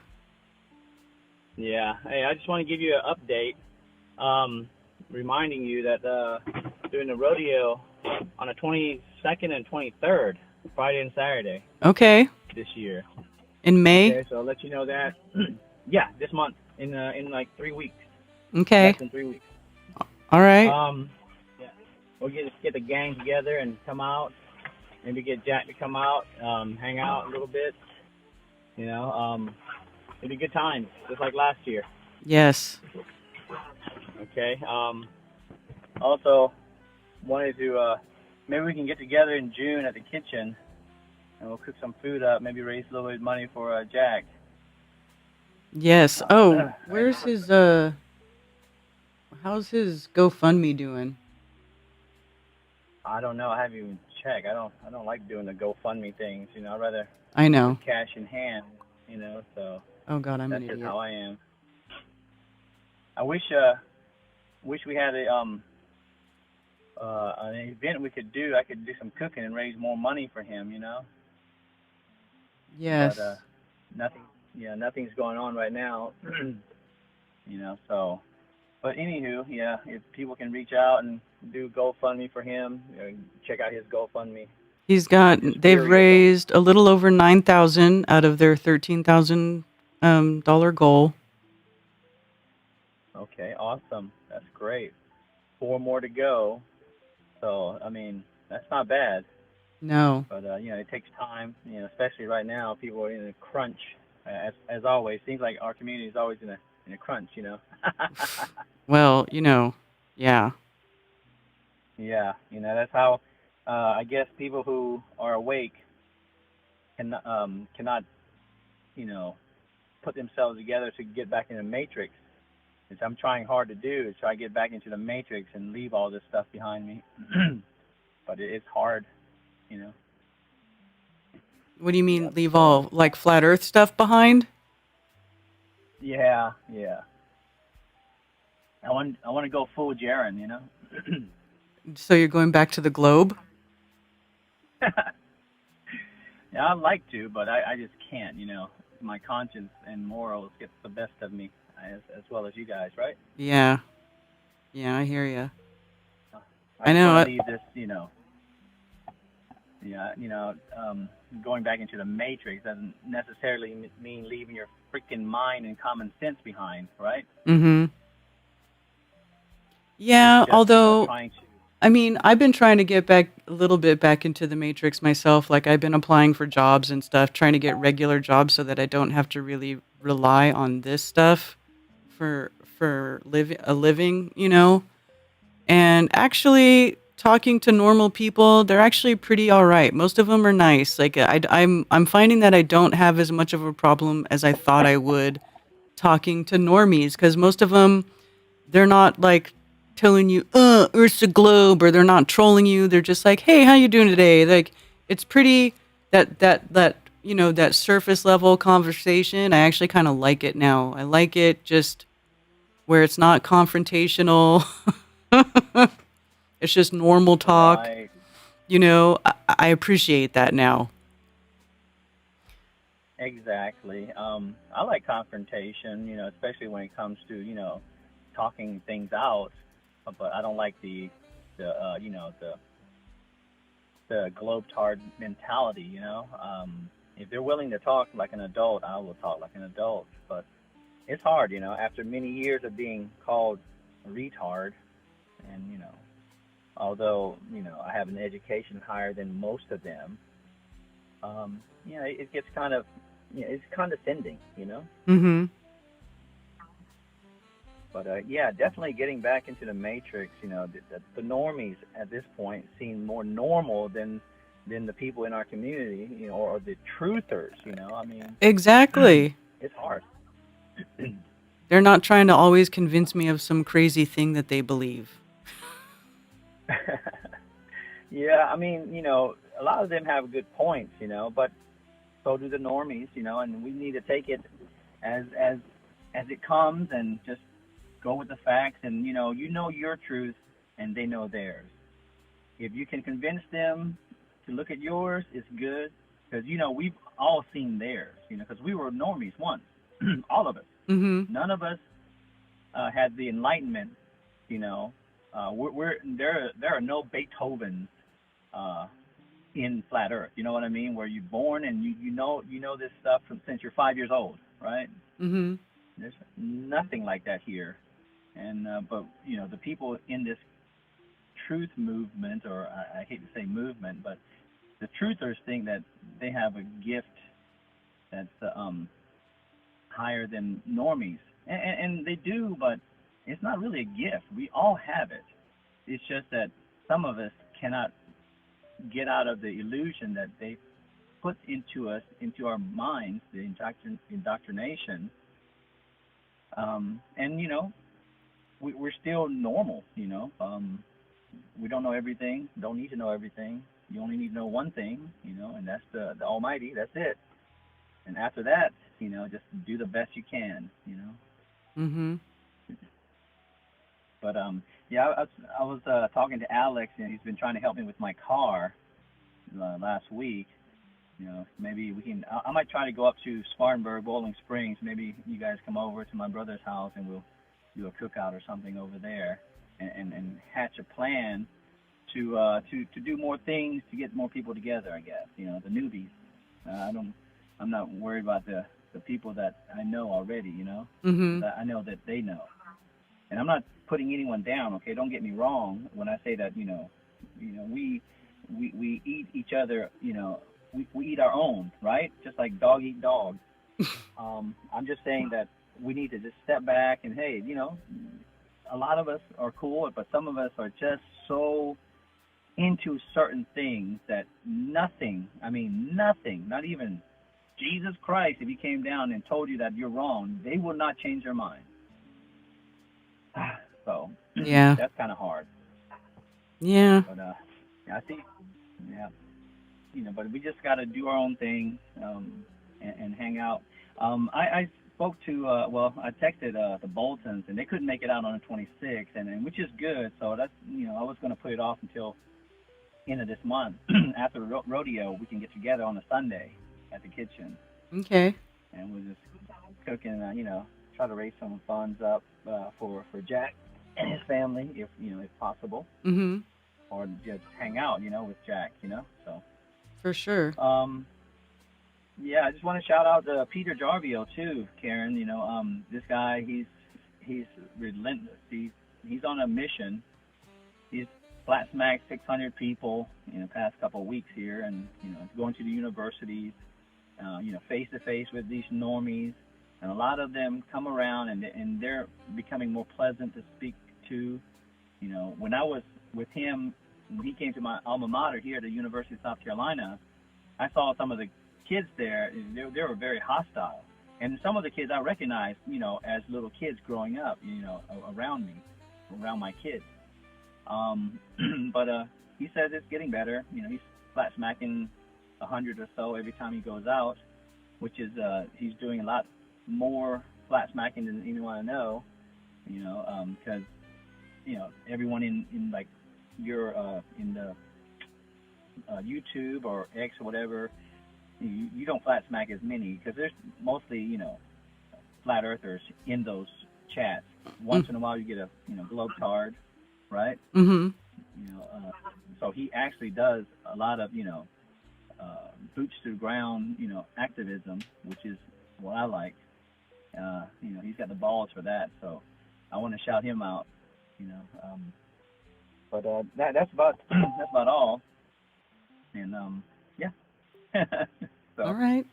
hopefully you can start putting some events together. We can raise some monies and stuff, and everyone will be happy. Just support our own community and the people. Instead of giving our monies to the big box and then complaining that they're taking all our money. Yeah. Right. Mm-hmm. We can keep it in house and do some good for a lot of people. And get people together, because I don't see anything going on. I think Run Boston Bear went to some conference, right? Yeah, he said he went while to Confluence and he's going to this elementals thing at Barataria. Oh, awesome. That's with Owen, right? Mm-hmm. Okay, yeah. I don't follow Owen or anything like that, and he's got his strong opinions. But, Yes, I don't really follow Owen either. Yeah. I still lurk everywhere, but I try to keep on down low. I try to. Sometimes his stuff comes across my feed on X. Like the one that showed up was this post where he did about saying all mountains were tree stumps. Oh yeah. Well, I don't think they're I'm one of those. I'm a metallurgist. I'm a giant trees and stuff like that, and that's my thing. I look into everything, and I can't prove it, and others can't disprove it, and so because we're just all speculating. Oh no, it can be disproven, and there's a way to prove it or disprove it because we know what petrified wood is, and we know how to identify petrified wood, and nobody has gone to any of the alleged petrified tree stump mountain things and gotten a sample and said, hey, look, it's actually petrified wood. It's always not petrified wood. It's sandstone or limestone or basalt, which none of those things are petrified wood. Yeah, I mean that's definitely a case. I sometimes watch. I don't know if you know this guy. He's a Mud Fossil University guy. Everything is a Oh, Roger. Yeah, that guy is Roger. Yeah, Roger. cuckoo. Yes, the guy who says that the Well, moon is a space testicle. oh yeah, well I used to watch him way back in the day, and I still see him sometimes. I don't watch him much anymore, but I mean, everyone's got a good point. Um, just trying to just see everything, I like to collect things in my mind, and put it on the shelf, come back to it later, and I can remember a lot of things, but I never discredit anyone. But yeah, it's all good for me. Cool. I just Well, wish, we should have another get together. Definitely. I'm Yeah, down. of course. I mean, you and I, I mean, a lot of people think you're brash and stuff, and harsh, but you and I, we think differently. But when we see each other, it's all hugs and kisses, right? I mean, Yeah, it's there's all no good. hard feelings. No hard feelings. Yeah, and I love that about you, and and I hope you love that about me. Yeah, I don't. for sure. You're like one of the few people who allow me to have my opinion without calling me a shill or telling me that I'm controlled opposition or that my tattoos are controlling my brain. Right, exactly. You took the words out of my mouth. But it's because I think we just normal people. We are shields in a way, because we like to support this and that. I mean, everyone's a shield, and if you point one finger, there's three pointing back at you. So no big deal, right? But it's just when you go and make false accusations, that's when it gets to me. And I need to talk to you too privately about the situation, and yeah, I'll let you know what's going on. Okay, Okay. Law. Well, you can call me later So on my cell yeah, phone. or you call me when you have time, and it's nothing. It'll take a couple of minutes, but Okay. yeah, it's just and I just wanted you to know about what's going on, and just keep you aware of things. Okay. For sure.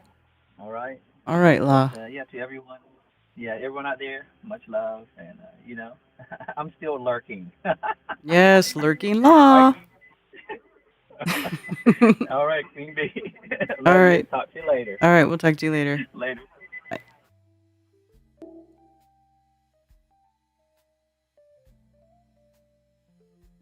Yeah, tattoos controlling the brain. Apparently, there's nanotechnology in tattoo ink, and it is controlling my brain, according to some people.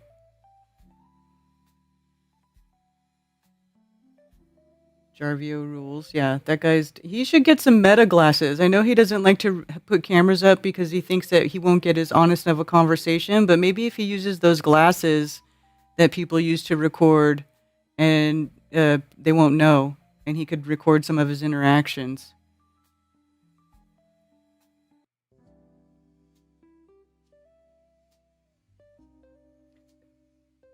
We actually can measure and test. I personally have the correct equipment for. Exactly, Cammie. That's the thing. Like, we can get our hands on these materials and we can test them in a lab. But none of the people who make these wild claims about what these things are have ever even bothered to attempt. Look at this video of that thing that, listen, Jana, this is the truck going over the crowd. Look at this crap. This is horrifying. Horrifying.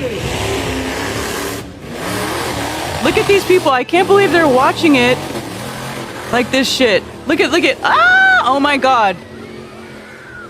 Just ran over a whole bunch of people. Holy shit balls. That was not supposed to happen. Dude, that's horrific. That's horrific, dude. I don't really want to watch it again either. That's sad. I don't like that. I don't like that.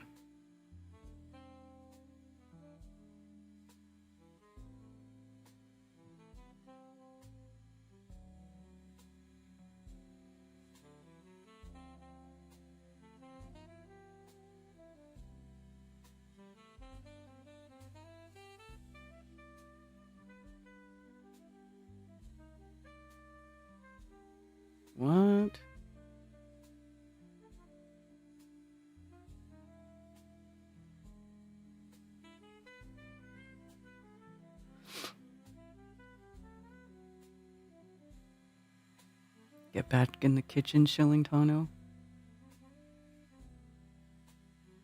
Have you seen the movie called In Time with Justin Timberlake and Amanda Seyfried? The movie's an example of the digital matrix that is fastly approaching. Is that the one where they have like a timer on them? And it's like when the time runs out, that's when you die?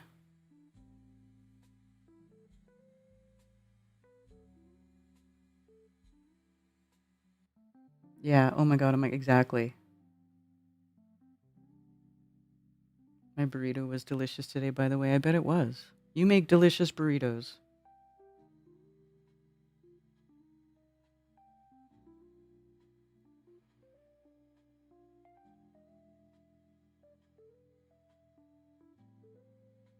Five months ago, a Ka-226 helicopter crashed in Russia with employees of the military plant Kizlyar electromechanical plant. The accident killed the deputy general director, chief engineer, and chief designer.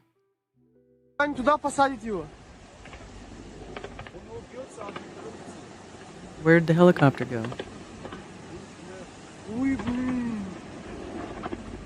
Oh, it's going out of control right there. That thing was on the ground. Why did it go higher?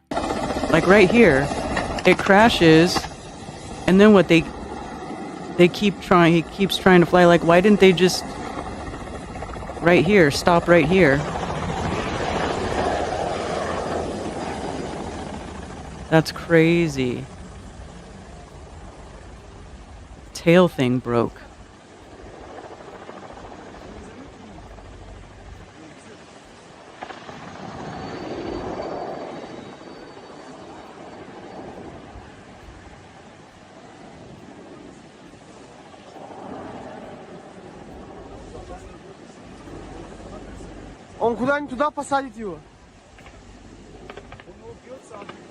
Why did it go up again? I don't fly helicopters, so I have no idea.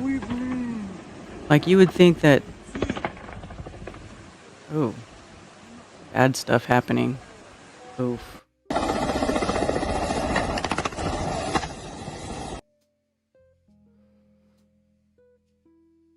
I'm having a hard time telling if this is real or not, but might be insane.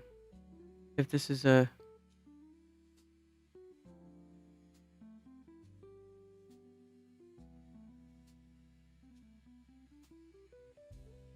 That's what I'm saying. Like, it's hard to tell. We're starting to see stuff like this.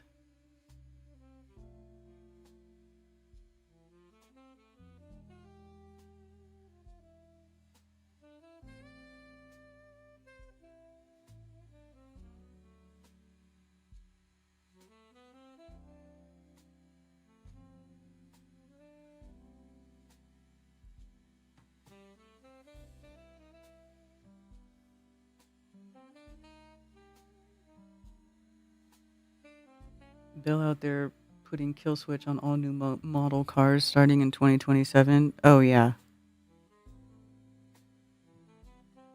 Don't you hate it when you're flying and your ass falls off? Yeah, no kidding.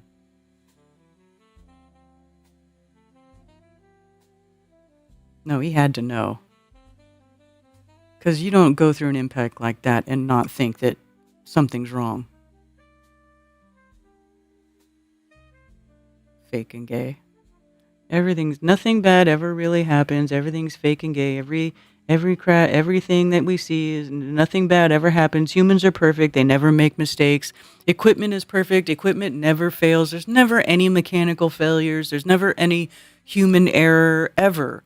Ever. Everything is fake and gay. Humans are perfect. And the machines that humans make are perfect. And they absolutely never fail and never crash. Every accident you see is fake and gay. It's fake and gay. They just want you to be afraid of driving your car.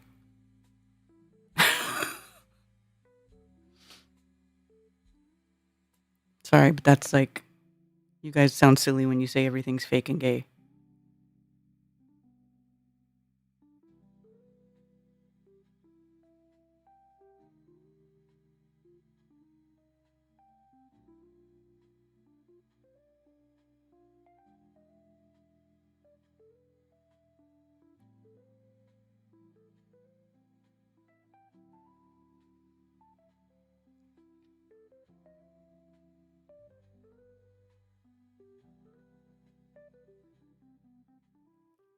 What is this dumb broad doing?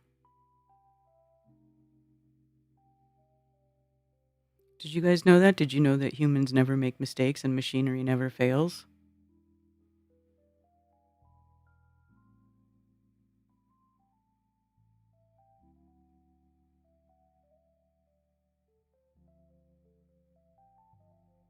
Oh, it's a printing press. Look at this old printing press.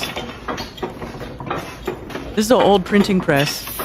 The account says, would anybody know what this is? I know what it is. This is an old printing press. And these are the rollers. It's spreading the ink out on the plate.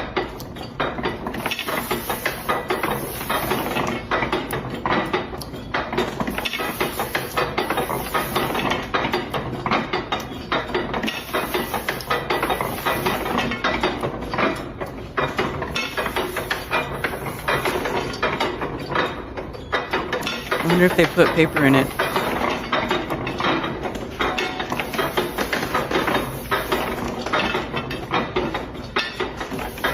Okay, they got all the papers in the back here. This is an old school printing press. That's cool.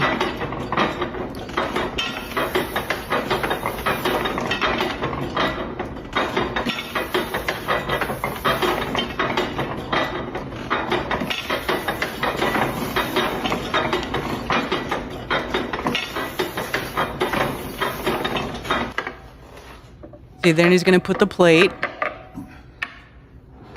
Oh, this is so cool. Old school press. Puts the paper.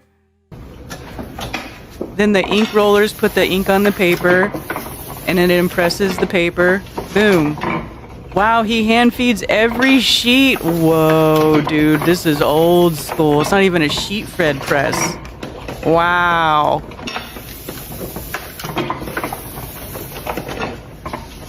That's cool. There's some places that still run old school presses like this, and it's like artisan printing. Like they'll print artisan invites or business cards or like really high-end stationery and stuff, and they do it like this. It's so cool. Wow. And he's driving it with his feet like a sewing machine. So it's got that wheel, and he sits there and he pumps it with his feet. That is so cool.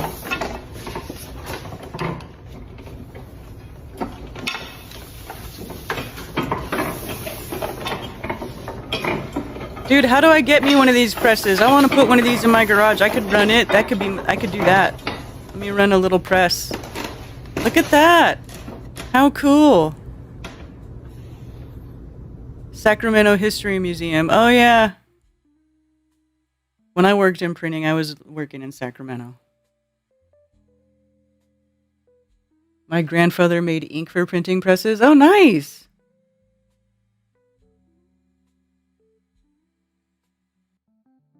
Those machines will last forever. Yes, Voy, there's a lot of, like the dudes that would run the presses at the print shop. One of the guys who ran the presses, he was a Indian guy, but Indian from Fiji, and his name was Satish. And he ran the 2-color 40-inch Heidelberg press at the print shop. And when we would go to his house, he had an old school press in there, and he would do print jobs at home. Like he'd run the press at the shop where I worked at, and then he would go home and he would, print stuff off his press for his own home printing business that he had with his press. Yeah, single color. Yes, Bill. Single color. Yeah. That's how the old school printers were. They were just single color, or they would have then they upped it to 2-color, 3-color, and 4-color. And then one of the presses that my print shop had was a 5-color, 24-inch poly. Yeah, man, printing's cool. The whole process of printing is cool.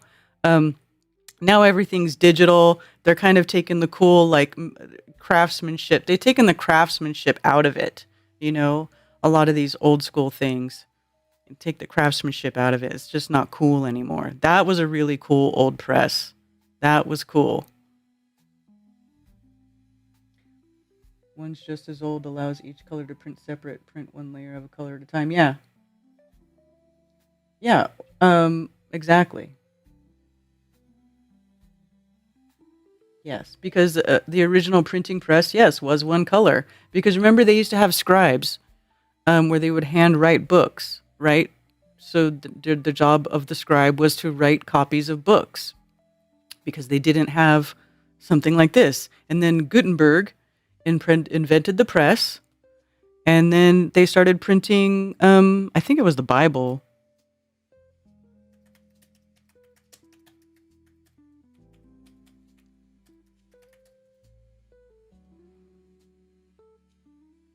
Inventor and craftsman. Johannes Geinflix zur Laden zum Gutenberg was a German inventor and craftsman who invented the movable type printing press. Though movable type was already in use in East Asia, Gutenberg's invention of the printing press enabled a much faster rate of printing. Printing press later spread across the world and led to an information revolution and unprecedented mass spread of literature throughout Europe. Let's see, what's the first printing press?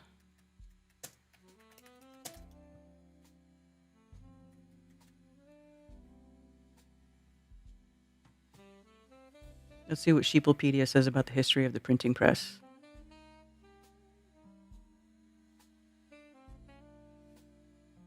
Printing press is a mechanical device for applying pressure to an inked surface resting upon a print medium such as paper or cloth, thereby transferring the ink. It marked a dramatic improvement in earlier printing methods in which the medium was brushed or rubbed repeatedly to achieve the transfer of ink. The invention and global spread of the printing press is one of the most influential events in the second millennium. In Germany, around 1440, the goldsmith Johannes Gutenberg invented the movable type printing press, which started the printing revolution. Modeled on the design of existing screw presses, a single Renaissance printing press could produce up to 3,600 pages per workday, compared to 40 by hand printing and few by hand copying. Wow. So let's look at screw presses. Ball drive screw press.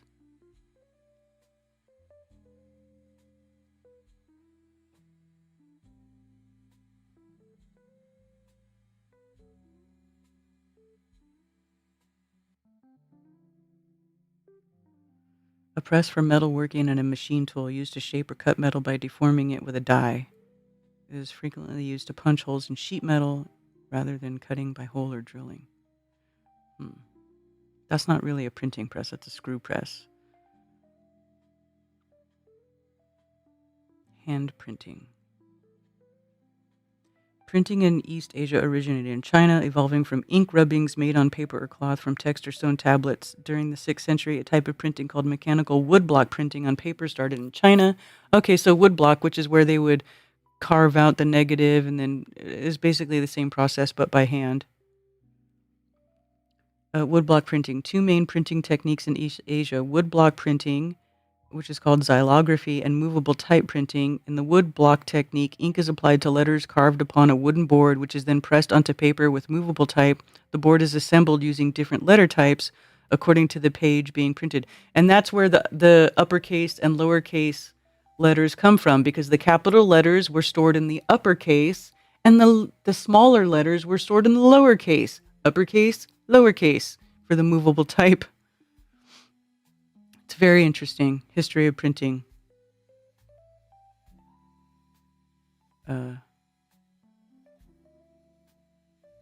Brick stamps.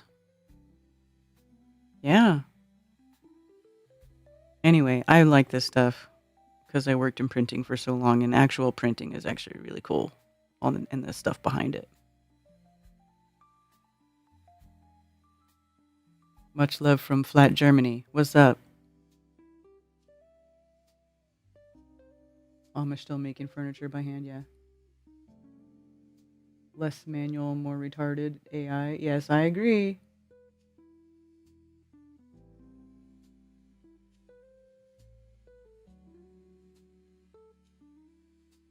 T-shirt brings more money and customers than this paper bags. I print brown paper bags for my farmer's market on the shirt press that I brought to Solar Return. Oh, that's cool.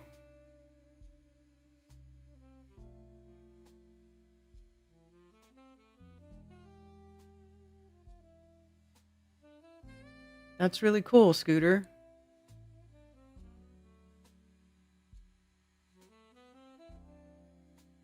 Flammarion is woodcut. Yes. Yes, Cammie. Yes.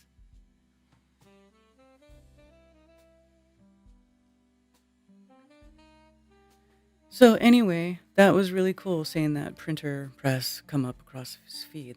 I like stuff like that. You know, it's like, and think about the ingenuity, you know, to create this with all its moving parts. I mean, I love watching this because look at how those rollers move. You know what I'm saying? Play.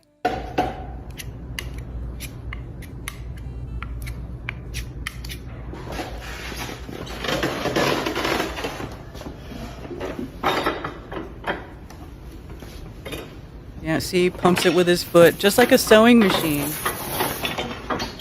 I mean, look at these rollers, how they go bloop, and then they go up, over here, over the plate, back down to where they'd go and put the paper on the press.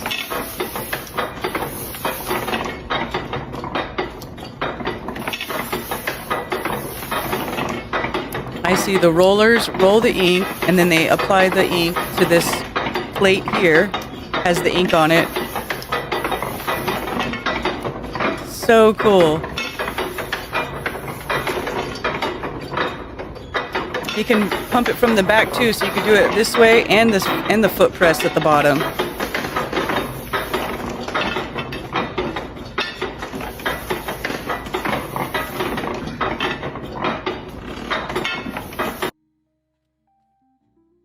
Tool and dies are handy to a blacksmith. Yeah.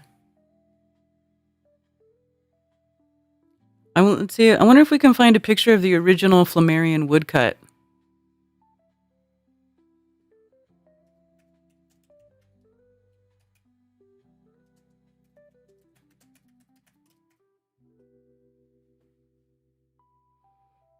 If I could just spell original.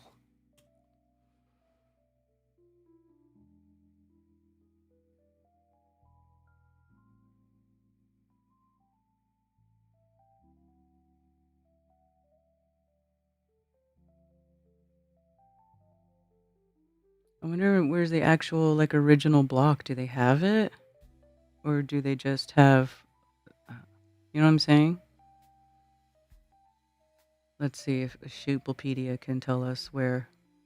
Wood engraving by an unknown artist. Its first documented appearances in the book L'Atmosphère Météorologie Populaire, The Atmosphere of Popular Meteorology, published in 1888 by the French astronomer and writer Camille Flammarion. Several authors during the 20th century considered it to be either a medieval or Renaissance work, but it is now seen as a 19th century illustration of an unknown authorship and imitates older artistic styles and themes. Camille Flammarion himself may have been the artist or designer. He had trained as an engraver. The illustration depicts a man dressed as a pilgrim in a long robe carrying a walking stick has reached the point where the flat earth meets the firmament. The pilgrim kneels down and passes his head, shoulders, and right arm into the top of the walking stick through an opening in the firmament, which is depicted as covered on the inside by the stars, sun, and moon. Behind the sky, the pilgrim finds a marvelous realm of circling clouds, fires, and suns. One of the elements of the cosmic machinery resembles traditional pictorial representations of the wheel in the middle of a wheel, described in the visions of the Hebrew prophet Ezekiel.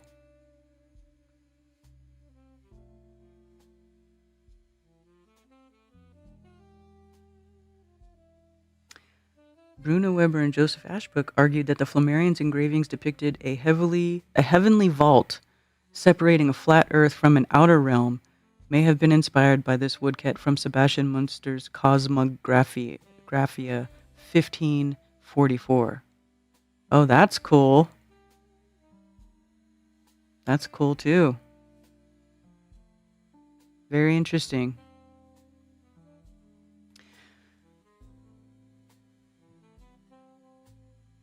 So, unknown where the original woodcut is, I guess? Hmm.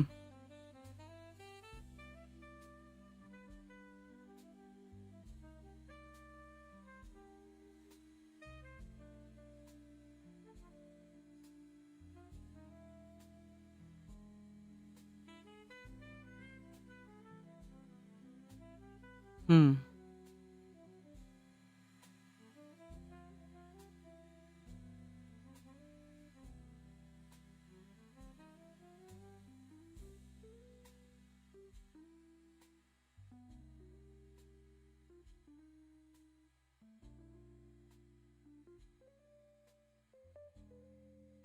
Wheels Within Wheels, the Flammarion engraving, circa 1888.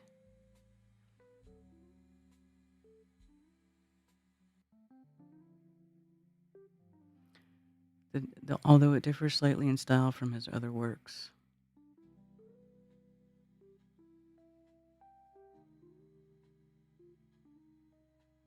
Whether the sky be clear or cloudy, it always seems to us to have the shape of an elliptic arch.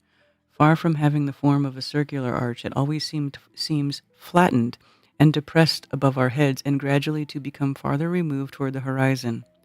Our ancestors imagined that this blue vault was really what the eye would lead them to believe it to be, but as Voltaire remarks, this is about as reasonable as if a silkworm took his web for the limits of the universe. The Greek astronomers represented it as formed of a solid crystal, as formed of a solid crystal substance, and so recently as Copernicus, a large number of astronomers thought it was as solid as a plate glass. Oh, really? Everybody tells us that they knew the Earth was a globe a long time ago. They knew this stuff. The Latin poets placed the divinities of Olympus and the stately mythological court upon this vault above the planets and the fixed stars, previous to the knowledge that the Earth was moving in space and that space is everywhere. Theologians had installed the Trinity in the Empyrean, the glorified body of Jesus, that of the Virgin Mary, the angelic hierarchy, the saints, and all the heavenly host. A naive missionary of the Middle Ages even tells us that in one of his voyages in search of the terrestrial paradise, he reached the horizon where the earth and the heavens met, and that he discovered a certain point where they were not joined together, and whereby stooping his shoulders he passed under the roof of the heavens.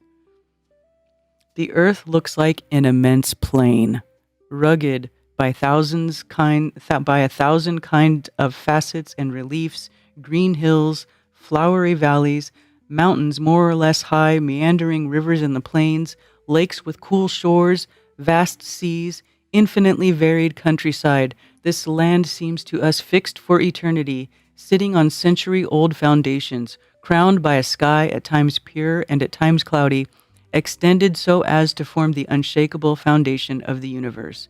The sun, the moon, and the stars seem to turn around her. From all these appearances, man has easily believed himself to be the center and the purpose of creation, a vain presumption that he held for a very long time, as there was no one to contradict him.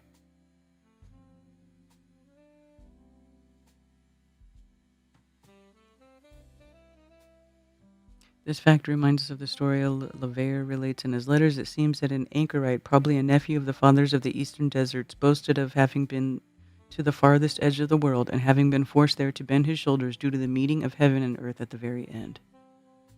Interesting. The earth looks to be an immense plain, rugged by 1,000 kinds of facets and reliefs, green hills, flowery valleys, mountains more or less high, meandering rivers and plains, lakes with cool shores, vast seas, and infinitely varied countryside. What a beautiful description of Earth. I like that. The crystal matrix. Yes.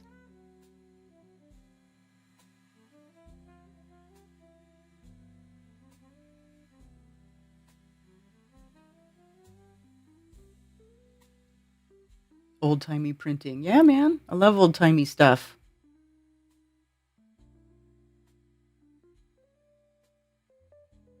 Get your own forge and machine tools in your own shop. That would be bitchin'.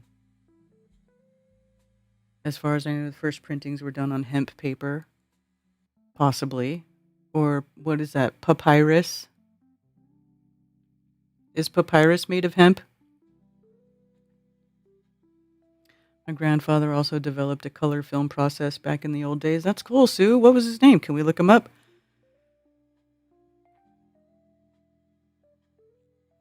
Printers used to call out what letters and leading to the setters when setting type. I was in the last college class of typography offered in ink without computer aid. Wow, Scooter. Hole in the ground and something to blow air. The anvil can be anything hard, weighty, and store-bought. 20-pound hammer.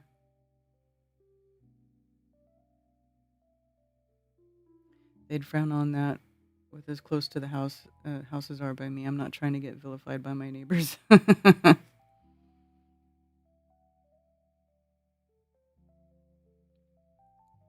Try to find a chuck of high carbon steel. Used metal files or rasps are a good source.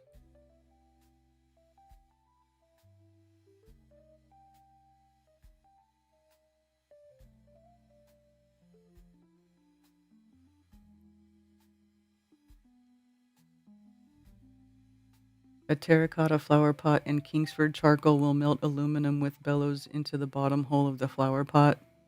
Shit, I melt aluminum in Ted's fires. When we're like drinking beer, I throw the can in there and I watch it just disintegrate.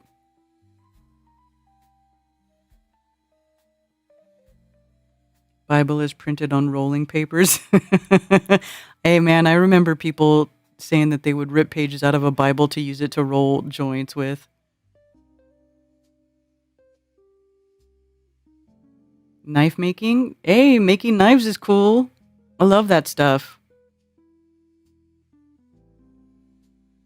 See, I think it would be really cool to have like an event where there was like stuff like that going on, like a blacksmith with like a forge, you know?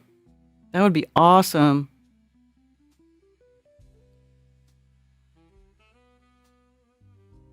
A hairdryer. Is that Bigfoot?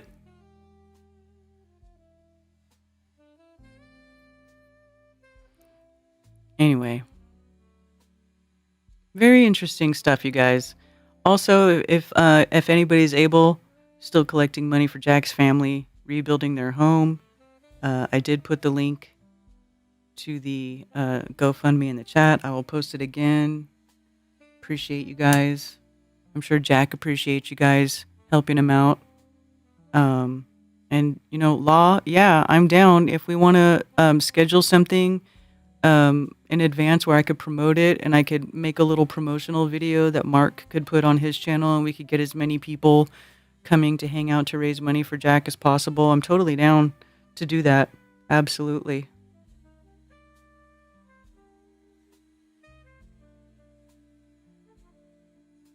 There goes Ezekiel's wheel right there.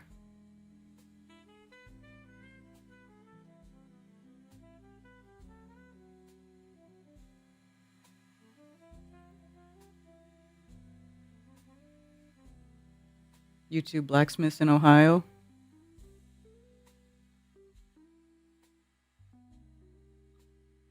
All right, you guys. Well, on that note, it is almost 2 p.m. and I'm going to call it a day. I do appreciate you guys for hanging out with me on this fine Moonday morning. May the 4th be with you and with you as well. And yeah, have a wonderful day. Let me see if I can play Fathead's thing.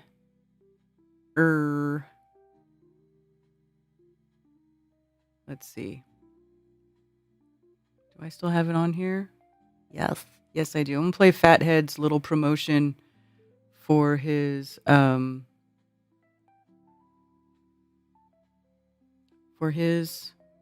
hangout for Jam in the Plane, number 6. And then I will see you all later. You have a good one. All right. Keep it flat. Yeah, buddy. Have you ever felt alone in this world? Like everyone else is walking a path you were never meant to follow? Have you ever been let down by family and friends just because you don't fit their version of acceptable? Ever felt that you carry an inner fire when the world keeps trying to smother? Then listen closely, because there is a place for you. Once a year, hidden in the Colorado mountains, something awakens. A gathering that hums with life, a pulse felt by those who've never truly belonged anywhere else. Music slips through the night air, laughter rolls across the open fields, and a massive bonfire casts its glow on the faces of old and new misfits from across the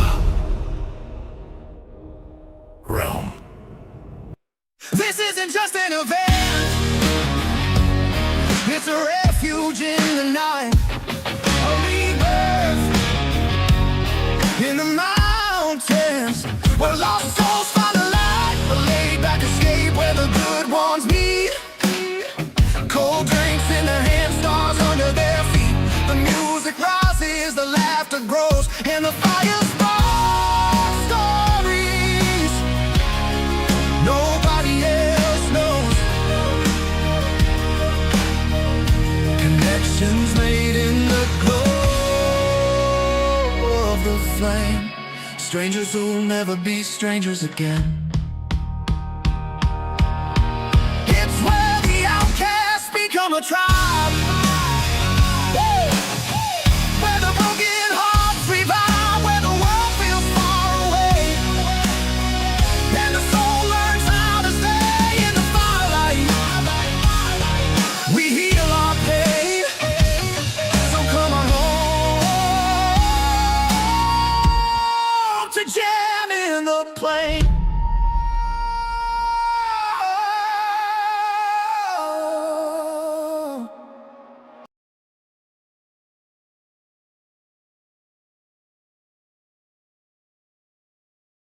Spinning with the earth, but I'm not spinning at all. Hi, Hailey, I'm spinning at 120 miles per hour. How about you, Zach? I am spinning at 1,000 miles per hour.